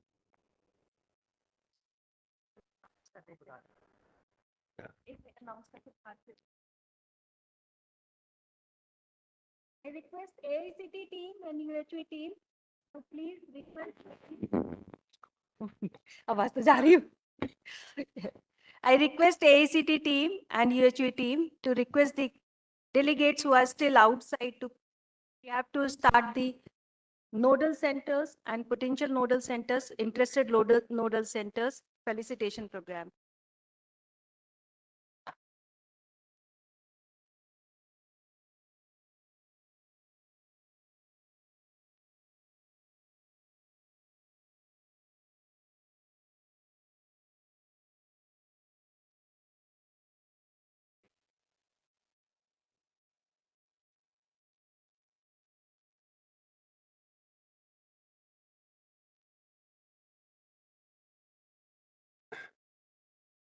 Okay, so while everybody else is joining, let me start. In this session, we'll look into the selection process for the nodal centers and potential nodal centers. And what are some of the basic expectations from the nodal centers and the potential nodal centers? These two things I will cover briefly. So there are 27 nodal centers. So let's see how many of you are here. So nice. So welcome. So congratulations to all the nodal centers and also to the, yes. You have done a lot of homework to, come to this stage. Also the potential nodal centers. So how many of the potential nodal centers are there? Wow, it's wonderful. So let me congratulate the potential nodal centers also. That's the little breakup. We had received 125 expressions of interest. That basically means that your institution is interested in taking this human values and holistic value-based education forward.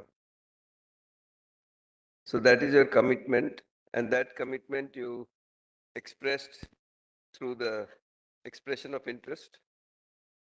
So each region of the nation, every region had a nodal center, at least one nodal center and multiple potential nodal centers. I know that some of you who are here, who are not in these two categories, must have had less time to, put in your applications, your interest applications. So the call for these applications was made in July of 25 and 125 institutions responded. On 15th October, we had a review by an AICT committee, and we had very specific criteria, which was already published for you to look into. So we had whether the UHV cell is active or not, whether the head of the institution has attended the UHV intro at least. The deans, the HODs have attended the UHV intro. How much of the target of the UHV mentors, one for every 20 newly joined students, you are expected to prepare. One faculty member from every department, so that they can act as mentors. Similarly, to teach UHV 1, one faculty member for every 60 students and 60 newly joined students. And the target for UHV 2 was for every 120 newly joined students, you have prepared one UHV 2 faculty. So these kind of questions were there in the criteria that we used. And then we could then identify 27 nodal centers and 44 potential nodal centers. And all the others, we have put them in the third category of interested nodal centers, interested centers. And the recommendation from AICT is that the UHV team, the NCCIP and the NCUHV interact actively, engage with you all these institutions to further handhold you to evolve to the present, from the present state to the desired state. And the desired state, of course, is that we are a model of a humane society. So that's where we are headed. And a lot of work you have already done, and some work still remains. So the commitment for that is something that we had discussed in the previous session. I know some of you could not reach the stage in time because maybe we missed your announcement in time, or maybe it was that you were outside somewhere. So Gujarat Technical University Vice-Chancellor, we missed. We also missed JNTU Kakinada. So we will look forward to your you're taking this forward. Now, these are more details about the criteria. So we had I would say, a very sort of a definite criteria for the selection process.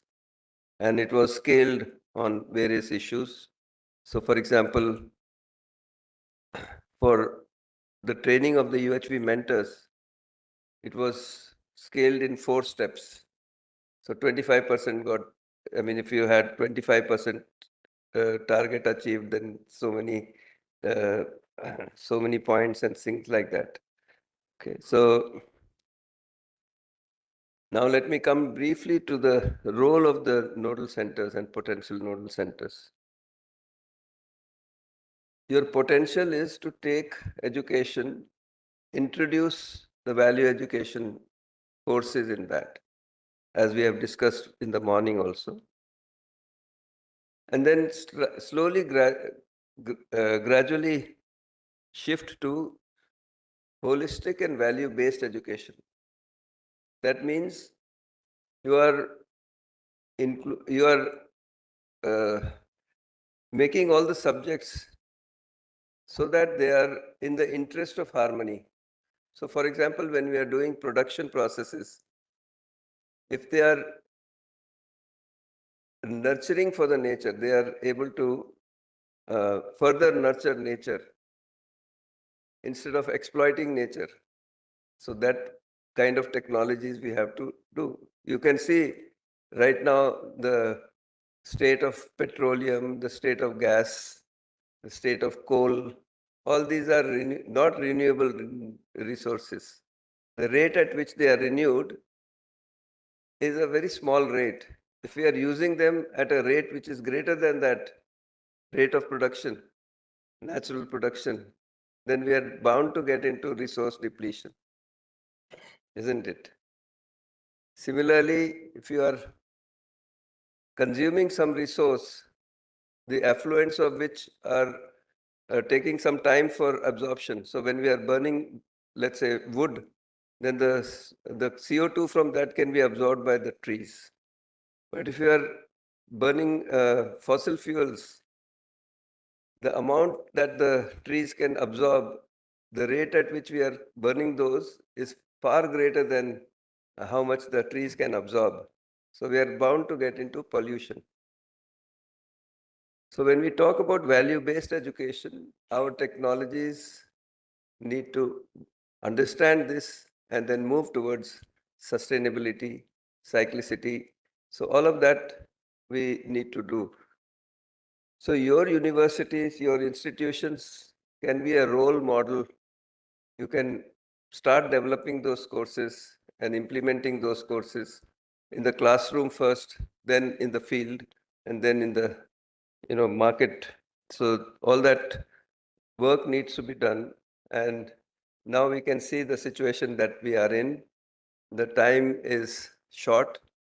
Tomorrow's children might ask, what were we doing when this was happening? Why didn't we take note of it at that time?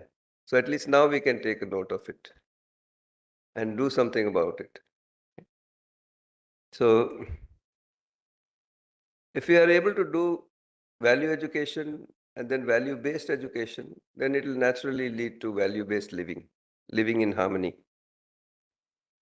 So these are a lot of details, and there'll be a letter from AICTE soon in which some of these things will be detailed out, and the letter will reach the institutions in the next few weeks.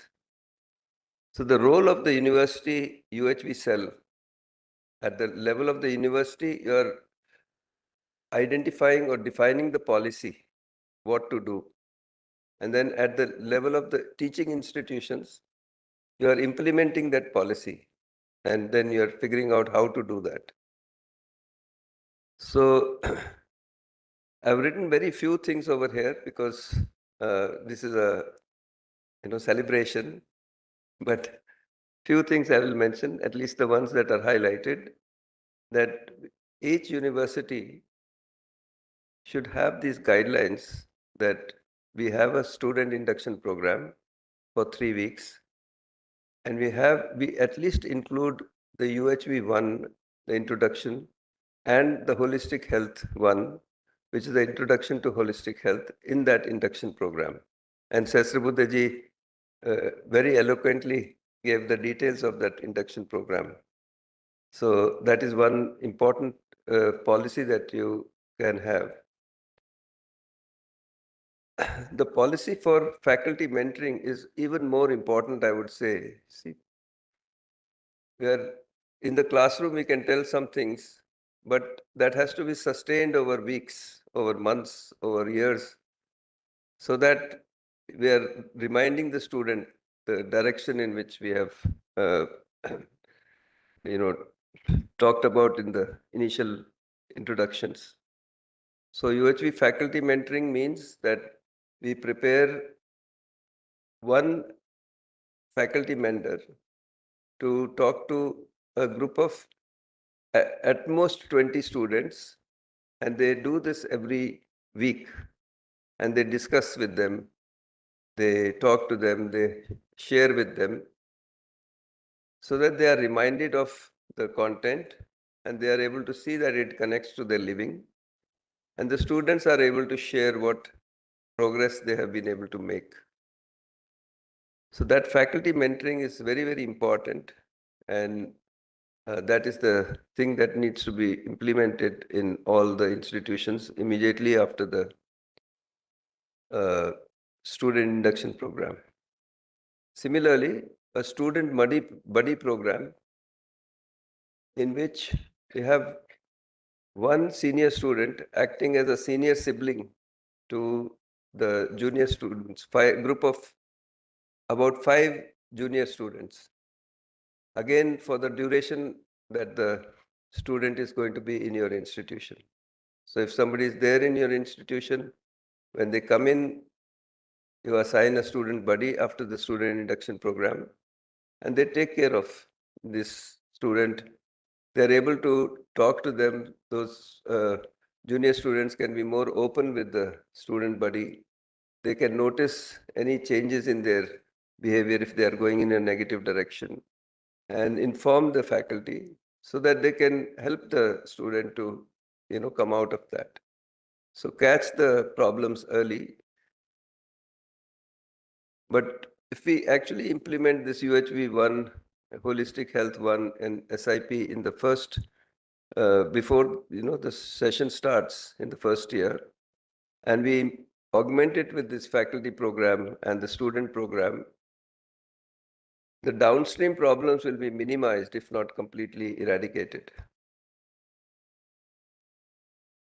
Following that, in the second or third or fourth semester, a 3-credit UHV2 course, which gives an overview of a little bit more detail than what was discussed in UHV1. So this, what I've highlighted, is the minimum that is expected from every nodal, from every institution actually, but particularly from the nodal centers. So if you are able to do this in the next 1 year, 2 years, it will make a lot of difference. Of course, following that is the minor degree. We talked about that in the morning. And the policy for faculty development, their evaluation and appraisal.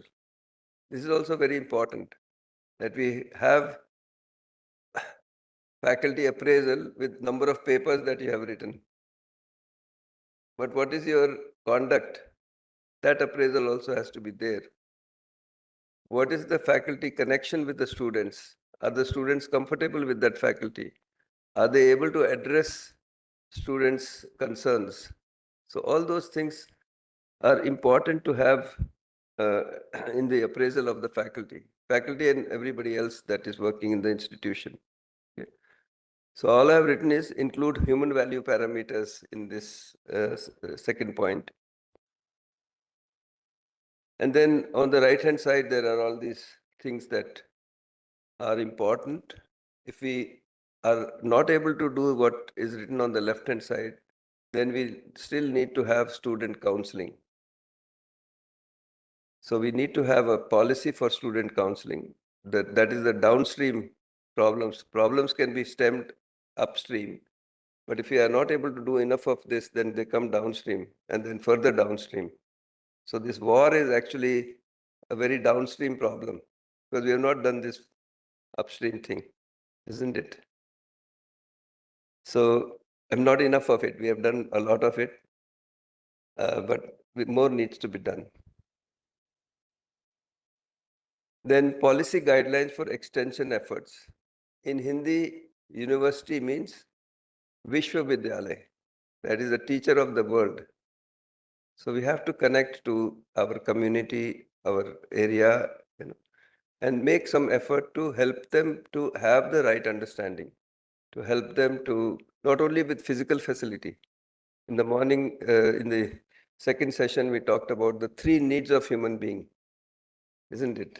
So what is the first need or the main need of human being? Yeah, right understanding. So these efforts that we are doing outside also should have that as the primary effort that we are making in schools, in villages, in orphanages, and so on. Then to coordinate and support the efforts at the university and all its teaching institutions, we need to make some structure for that, coordination structure. A way to track and share the progress, and to take regular measures for the refinement of the efforts towards holistic and value-based education. So this is the set of policies that we need to make. And then at the institution level, to have a process to implement these policies. So I won't repeat all of that. So we need to work in the implementation of the policy. I do want to mention this 5 key success factors. Very important that we have committed and prepared head of institution. If the head of the family is able to see the need, is able to see the value, then he or she can, make a difference. And it is not only to be able to see this, but to be able to live that, isn't it? So that is very important. And I've written at the bottom that in previous efforts, initiatives succeeded and sustained in institutions where the head of the institution and the leadership team attended the program and then they worked on it. I mean, attended is only, an event, but working on it is the process, which is very, very important. So that is the first and foremost condition. And most of you are the heads of institutions. You are the custodians of education in the nation. So it is up to you to take it up and then prepare or refine the points of view that you have. So that is the first thing, key success factor. Second thing is prepared faculty. That is very important. And prepared faculty doesn't mean that somebody has attended the program. Somebody has internalized the proposals. They are able to see, they are active, they are volunteering, or they are doing something beyond just having their certificate. Third one is committed and consistent UHV coordinator. That is also very important, that somebody who is able to see and it has made a difference in their life, they can take those things forward. Fourth one is environment of relationship in the institution. This is also very important. If you have a environment where the student is free to discuss, the student is free to talk, where the faculty is free to talk to each other, they are related to each other and they are able to express that, that kind of environment is really required for education to take place. Without that, only information transfer happens. Information transfer can happen online also. Information transfer can happen in self-learning mode also. But value education cannot happen in that mode. So that environment of relationship is very important. And of course, the sincere delivery by faculty as a co-explorer. That is very important, that as faculty, we are not there yet. We are not realized individuals. We are making progress towards that. And we are trying to help the students also to make progress towards that. So we need to recognize that and have dialogue and act as co-explorers rather than as, somebody who is already there. So last two slides, I think it is. So for potential UHV nodal centers, what is written on the right-hand side in the yellow is what we are expecting. And the HOI is actively participating in promoting UHV. They have been through the workshops and they are actively promoting it. They are actively taking part in it. I remember Professor Grewal from one of the colleges, Baba Banda College in Punjab. So when he started getting involved, he would, treat the workshop like his own daughter's marriage. So he got really involved. So like that, I'm saying, actively participating in promoting UHV. The UHV cell is operational. The SIP mentor target is achieved. The UHV2 faculty target is achieved. And UHV1 is running in 15 sessions of 1.5 hours each by prepared faculty. And then UHV2 is implemented as a 3-credit course. So it is something that every potential nodal center is expected to do, and do an impact study. Impact study is also very important in the sense that we should be able to communicate, we should be able to collect the impact and share it with others so that it can inspire others also to look into it. And for the nodal centers, the plus indicates what are the additional things from the potential nodal centers. So we are also running the holistic health program, 15 sessions, again 1.5 hours each, the faculty mentorship program and the student buddy program. Then following UHV2, we are having weekly meetings of the teachers who are teaching and also teachers, other teachers who have been through UHV, have a weekly meeting. And then impact study publications, conduct And these are very specific things which we will also discuss later on. But just to mention, conduct 2 face-to-face self-funded faculty development programs for your own institution as well as assisting other institutions in your local area or your state or your region.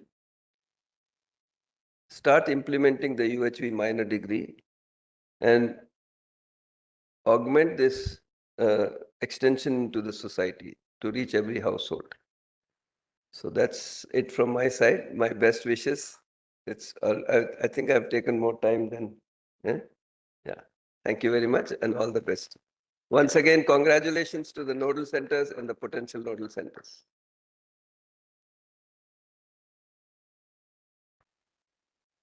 Thank you, Rajul sir.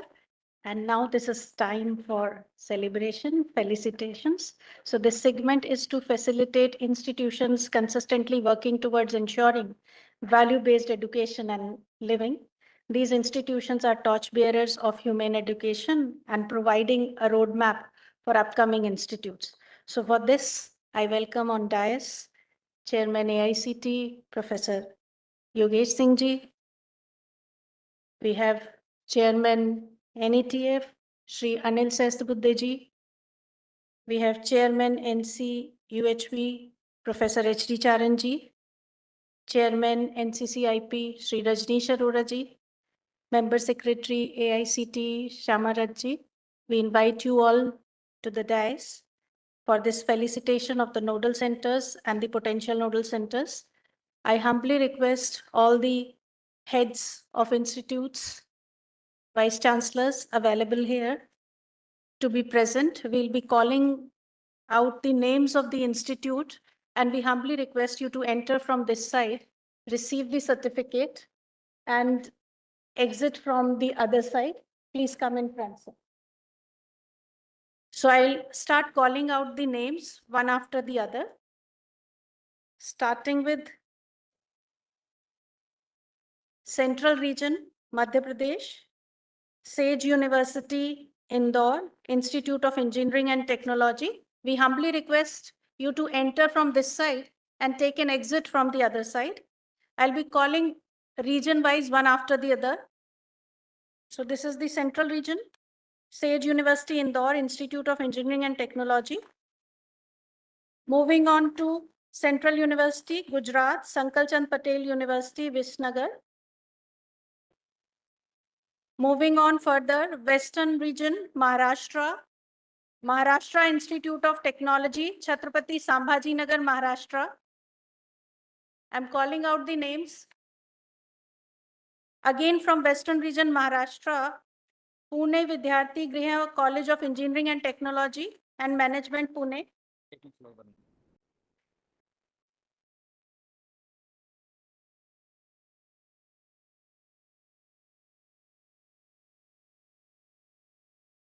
Now from the Southwestern Region, Kerala, TKM College of Engineering, Kollam, Kerala. SWR Karnataka, Pujya Dodayappa Appa College of Engineering, Kalaburgi. From Southwestern Region, Karnataka, Kerala, MB College of Engineering and Technology, Trivandrum. Mar Bacillus College of Engineering and Technology.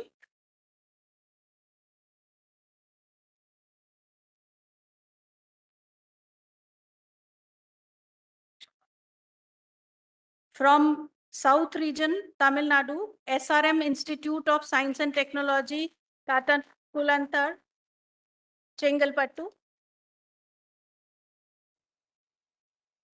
Karnataka, SWR. After SRM Institute of Science and Technology, following with that, South Region, Tamil Nadu, Sri Sai Ram Engineering College, Chennai.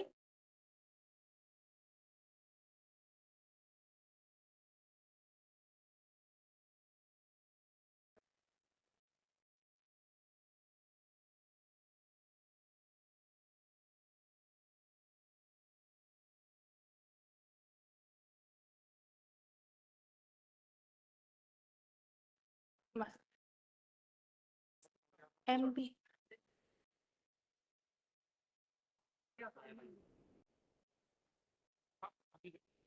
आगे आ जाओ।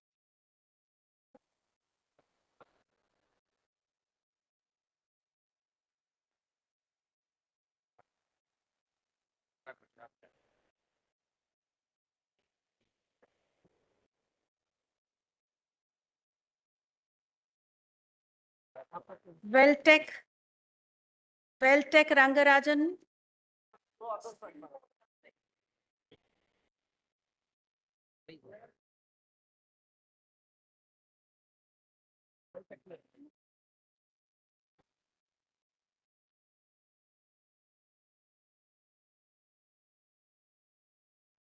ये nodal centre है potential अलग करो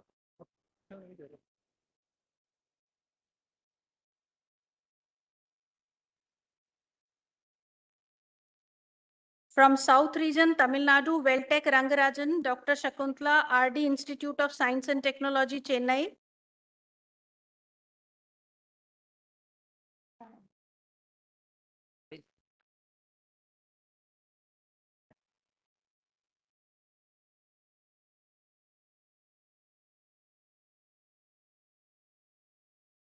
From Southern Region, Tamil Nadu, Kumaraguru College of Technology, Coimbatore.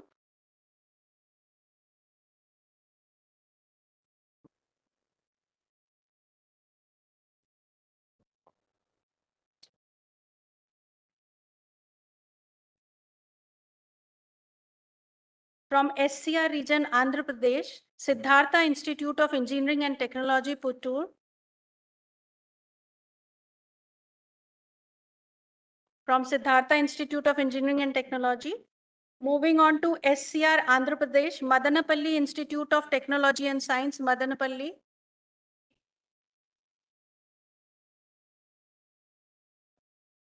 SCR Andhra Pradesh, Jawaharlal Nehru Technological University, Anantapur.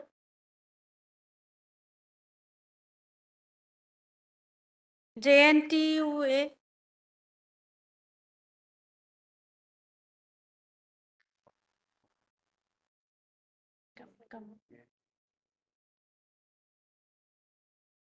Now we are going to start with the Northwestern region, NWR, Punjab.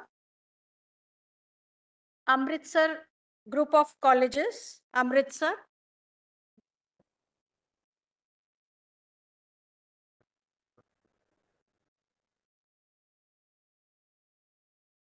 Amritsar Group of Colleges, please. Moving on, Punjab University, Chandigarh.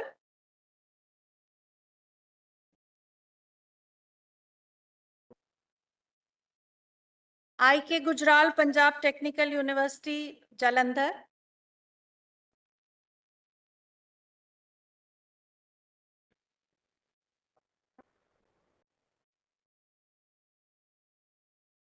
Hindustan College of Science and Technology, Mathura from Northern Region, Uttar Pradesh.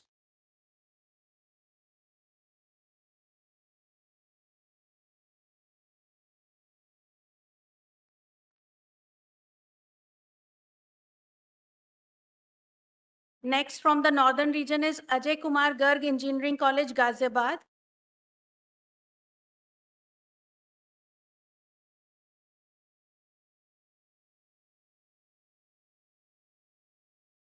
Next from NR Uttar Pradesh is Sri Ram Swaroop Memorial College of Engineering and Management, Lucknow.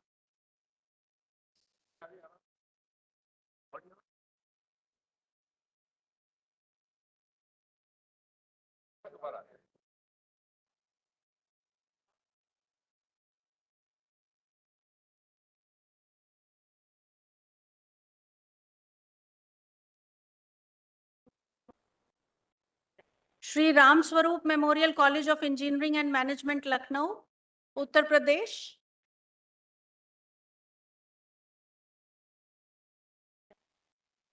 SRM Institute of Science and Technology, Ghaziabad.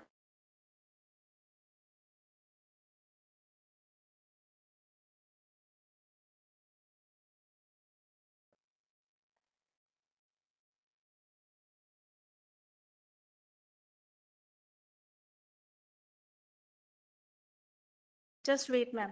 No, ma'am. Just a second.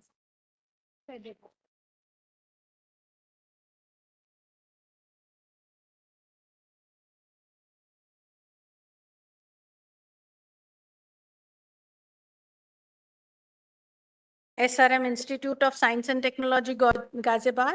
Now,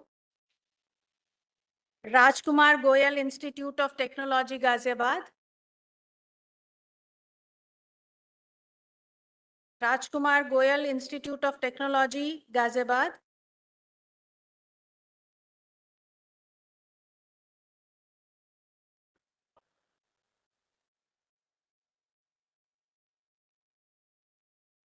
Kite Group of Institutions, Ghaziabad.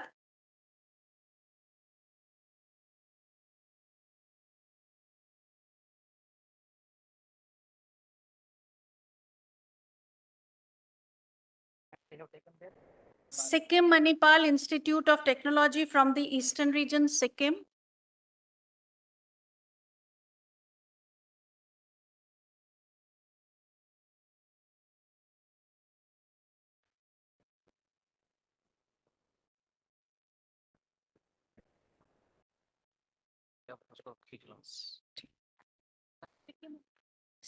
Sikkim Manipal Institute of Technology. Now we'll start with the potential nodal centers. I humbly request the potential nodal centers to be ready with this. So starting with the Western region, Maharashtra, SNJB's late Sau Kantabai Bhavarlalji Jain College of Engineering, Neminagar, Chindwad.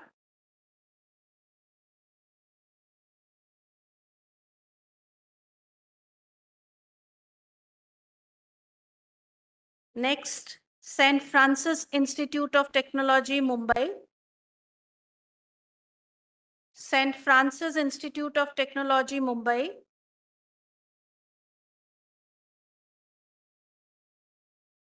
Then we have Shivaji Rao S. Jondle College of Engineering and Technology, Asangaon.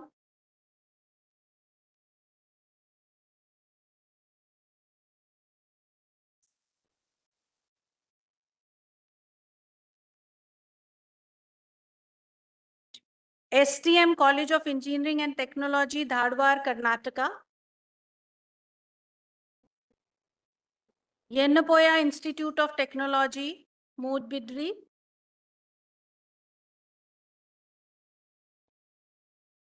Yennapoya Institute of Technology from Karnataka.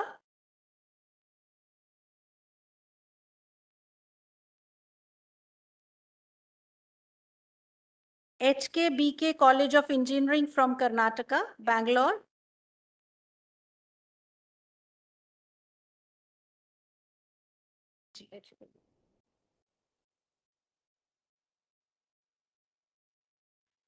Swami Vivekanand Yog Anusandhan Sansthan, Bengaluru.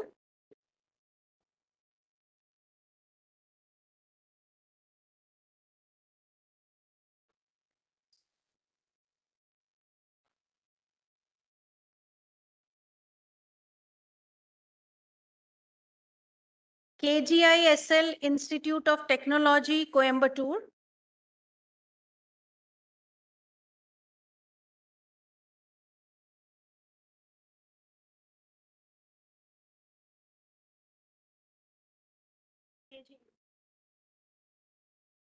Sri Manakula Vinayanagar Engineering College.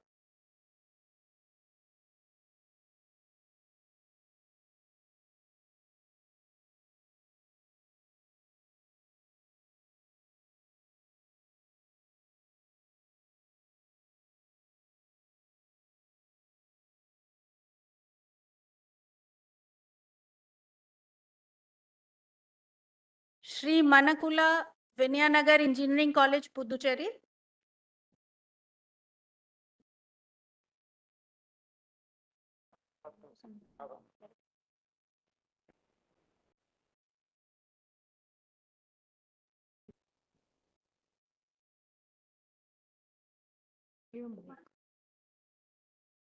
Manakula Vinayanagar Engineering College.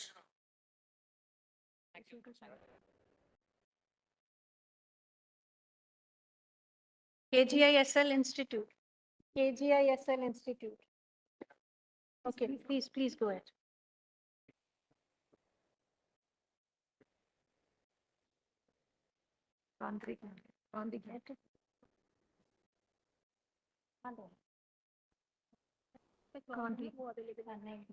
The Gandhigram Rural Institute, Dindigal.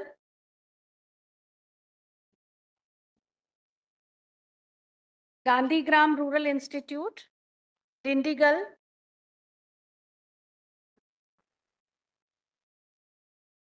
After this, Kongu Engineering College, Tamil Nadu.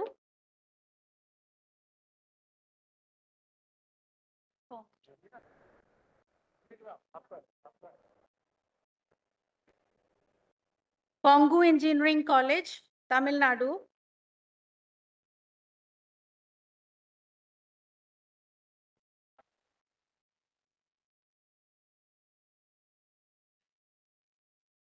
Siddhartha Academy of Higher Education, Vijayawada, Andhra Pradesh.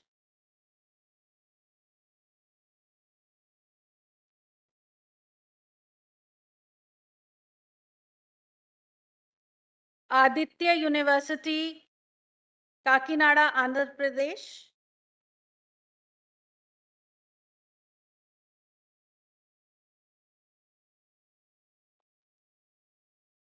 Aditya University.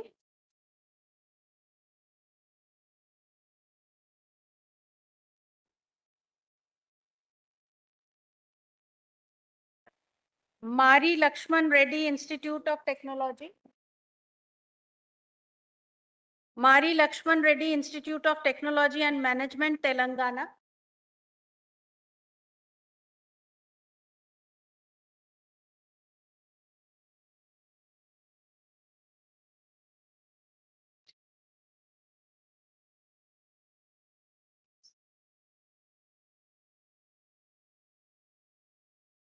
NBKR Institute of Science and Technology, Vidyanagar, Andhra Pradesh.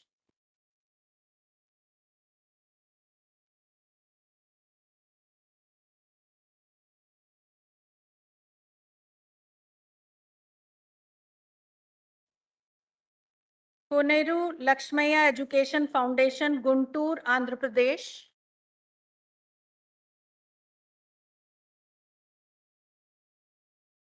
Koneru Lakshmaya Education Foundation, Guntur, Andhra Pradesh.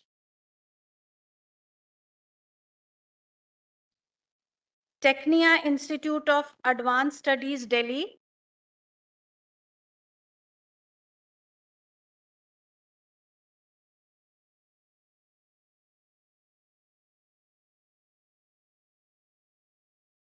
Manipal University, Jaipur, Rajasthan.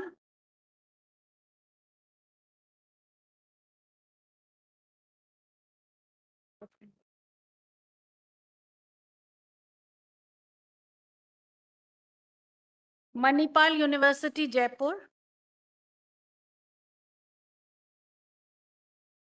Gateway Institute of Engineering and Technology, Delhi, NCR, Sonipat.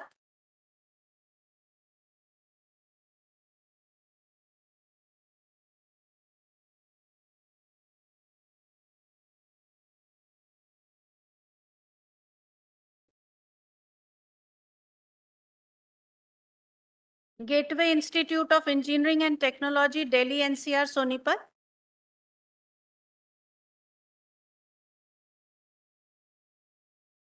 Chandigarh Engineering College, Mohali, Punjab.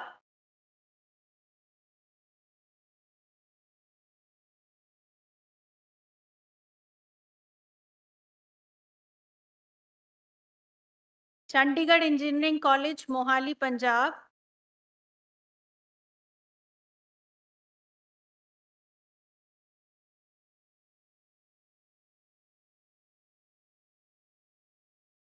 University of Engineering and Management, Jaipur, Rajasthan.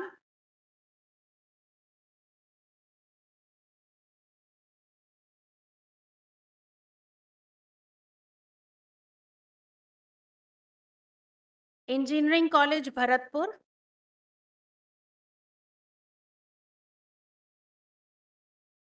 University of Engineering and Management, Jaipur. Engineering College, Bharatpur. JECRC University, Jaipur.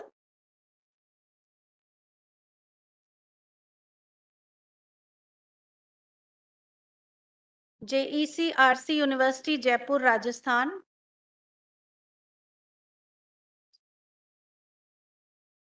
PCTE Institute of Engineering and Technology, Ludhiana.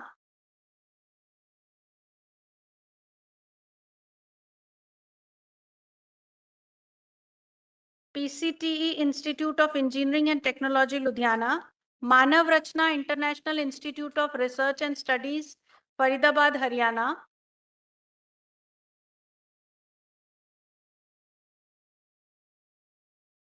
Govind Vallabh Pant Institute of Engineering and Technology, Pauri, Uttarakhand.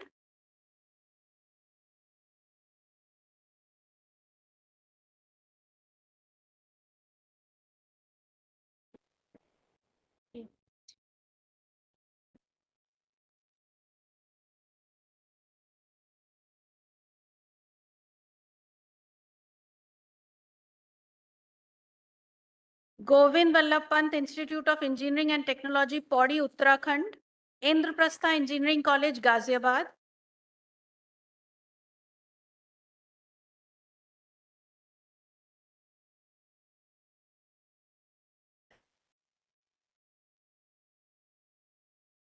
United College of Engineering and Research, Prayagraj. Indraprastha Engineering College, Ghaziabad. United College of Engineering and Research, Prayagraj, Uttar Pradesh.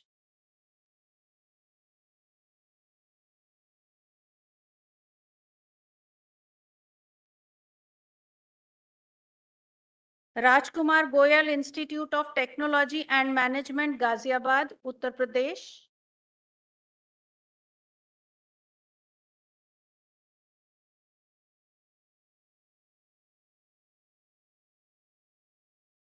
Institute of Technology and Science, Ghaziabad.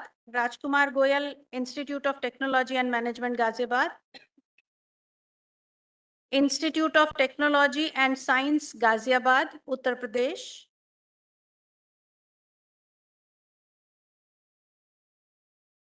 Meerut Institute of Engineering and Technology, Meerut.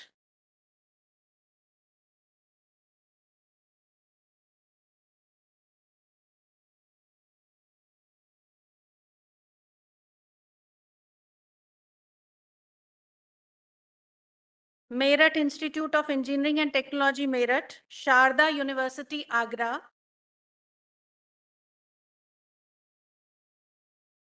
Sharda University, Agra. Followed by this is Jaipuria Institute of Management, Ghaziabad.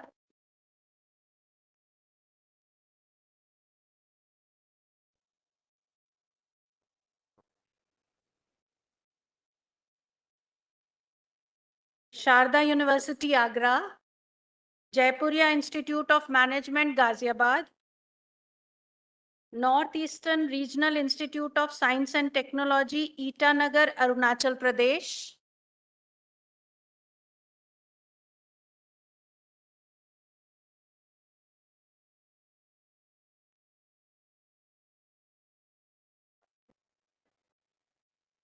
नहीं, Arunachal Pradesh. Jaipuria, these are from Nice.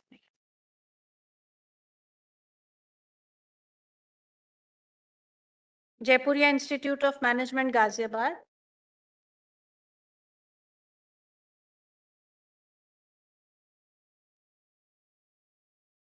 Northeastern Regional Institute of Science and Technology, Itanagar, Arunachal Pradesh. Veer Surendra Sai University of Technology, Sambalpur, Odisha.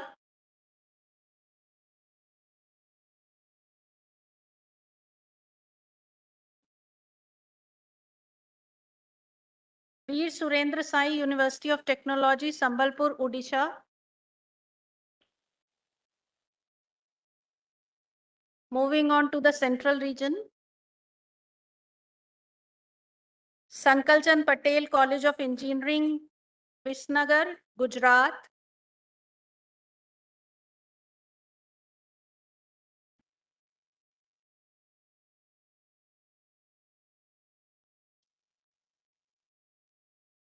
We have few interested centers available over here, starting with the interested centers taking up responsibility as potential and nodal centers. So Padma Shri Dr. V.B. Kotle College of Engineering, Maharashtra.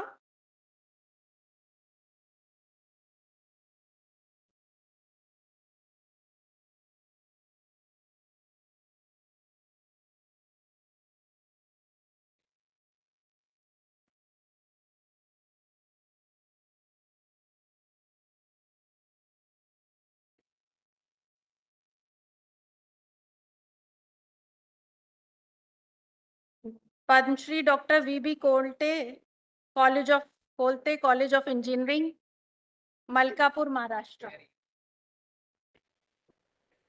Chaudhary Devilal University, Sirsa, Haryana.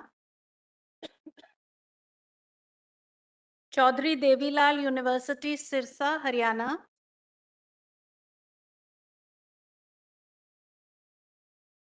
Chaudhary Devilal University, Sirsa. Shri Mata Vaishno Devi University, Katra. Shri Mata Vaishno Devi University, Katra. Bhuvan Malti College of Education, Patna, East Champaran, Bihar.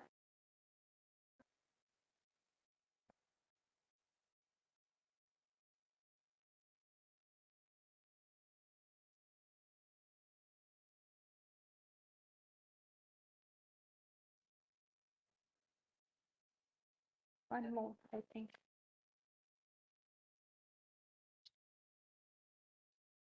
One certificate, I think. I hope all the present nodal centers and potential nodal centers have received the certificates.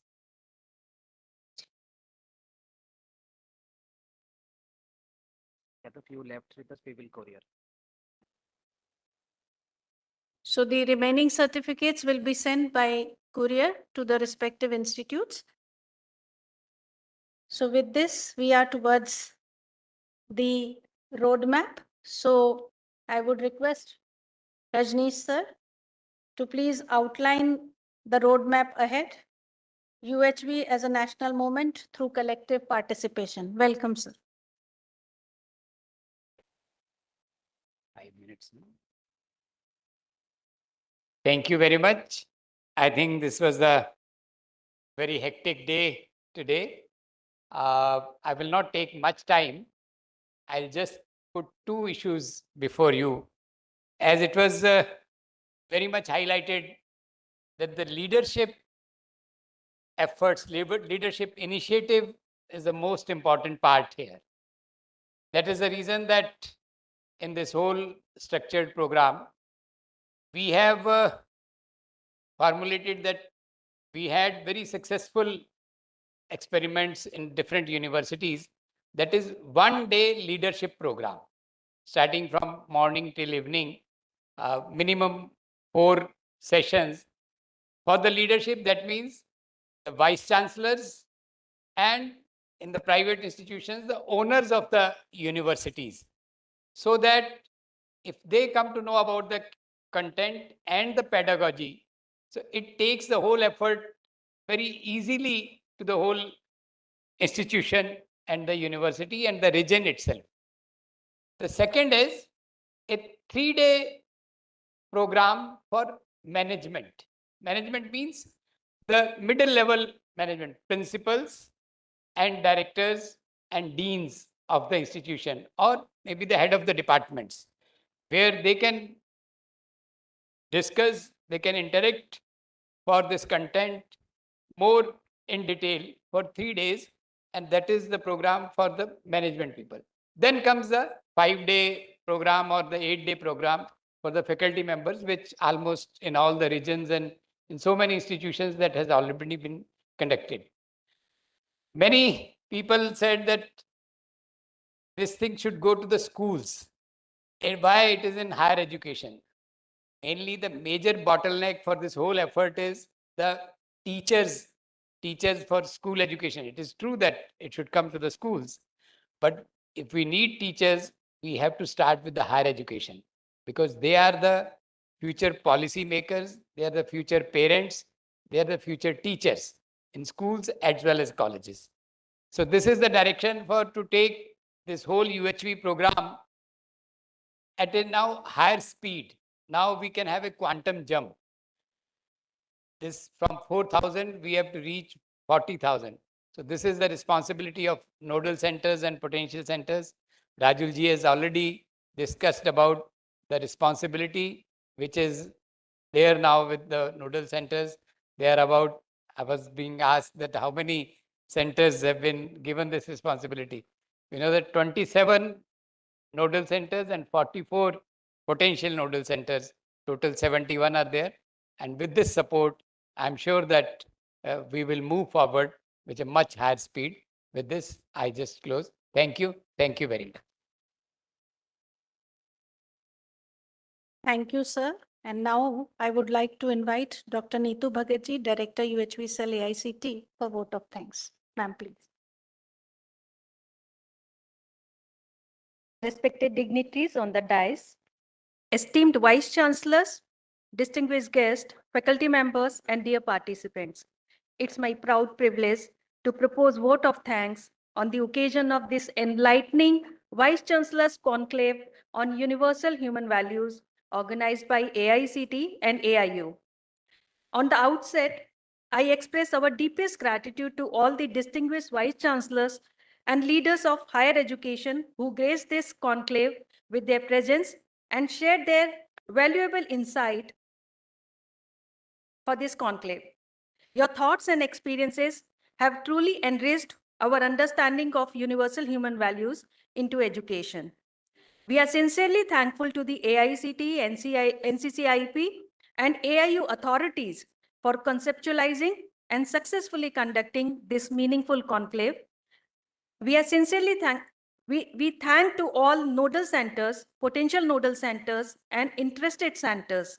Your continued efforts in promoting value-based education are commendable and will have a lasting impact on the academic ecosystem. We extend heartfelt thanks to our eminent speakers and panelists for their inspiring deliberations. Your perspectives have provided us with clarity, direction, and motivation to foster a more humane and value-driven education system. Our appreciation also goes to all the participants for their active involvement and thoughtful engagement, which made this conclave more vibrant and interactive. We would like to acknowledge the efforts of organizing team, coordinators, and support staff whose dedication and hard work ensured the smooth conduct of this event. As we conclude, let us carry forward the essence of today's discussion and strive to embed universal human values in our institutions and our lives. Once again, I thank each one of you for your presence and contribution. Thank you. Thank you, ma'am. As we conclude, let us remember education is not just about making a living, but about making a life and enabling others to do the same. May this conclave strengthen our resolve to nurture not just skilled graduates, but responsible, harmonious human beings. Loka samasta sukhino bhavanti. With this, now let's have the national anthem. We request all to please stand.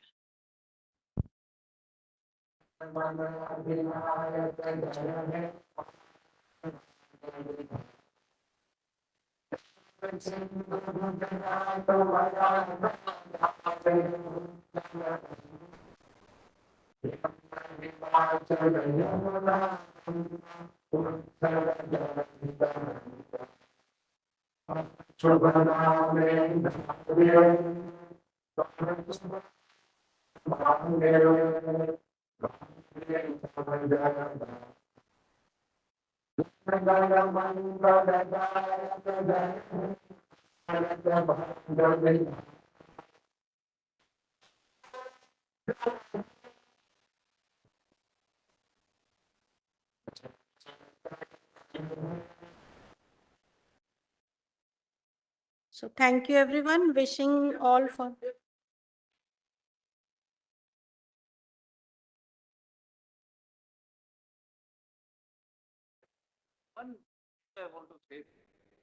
Please. Thank you. Sorry for this. मैं एक आम आदमी हूँ. I'm not in the education.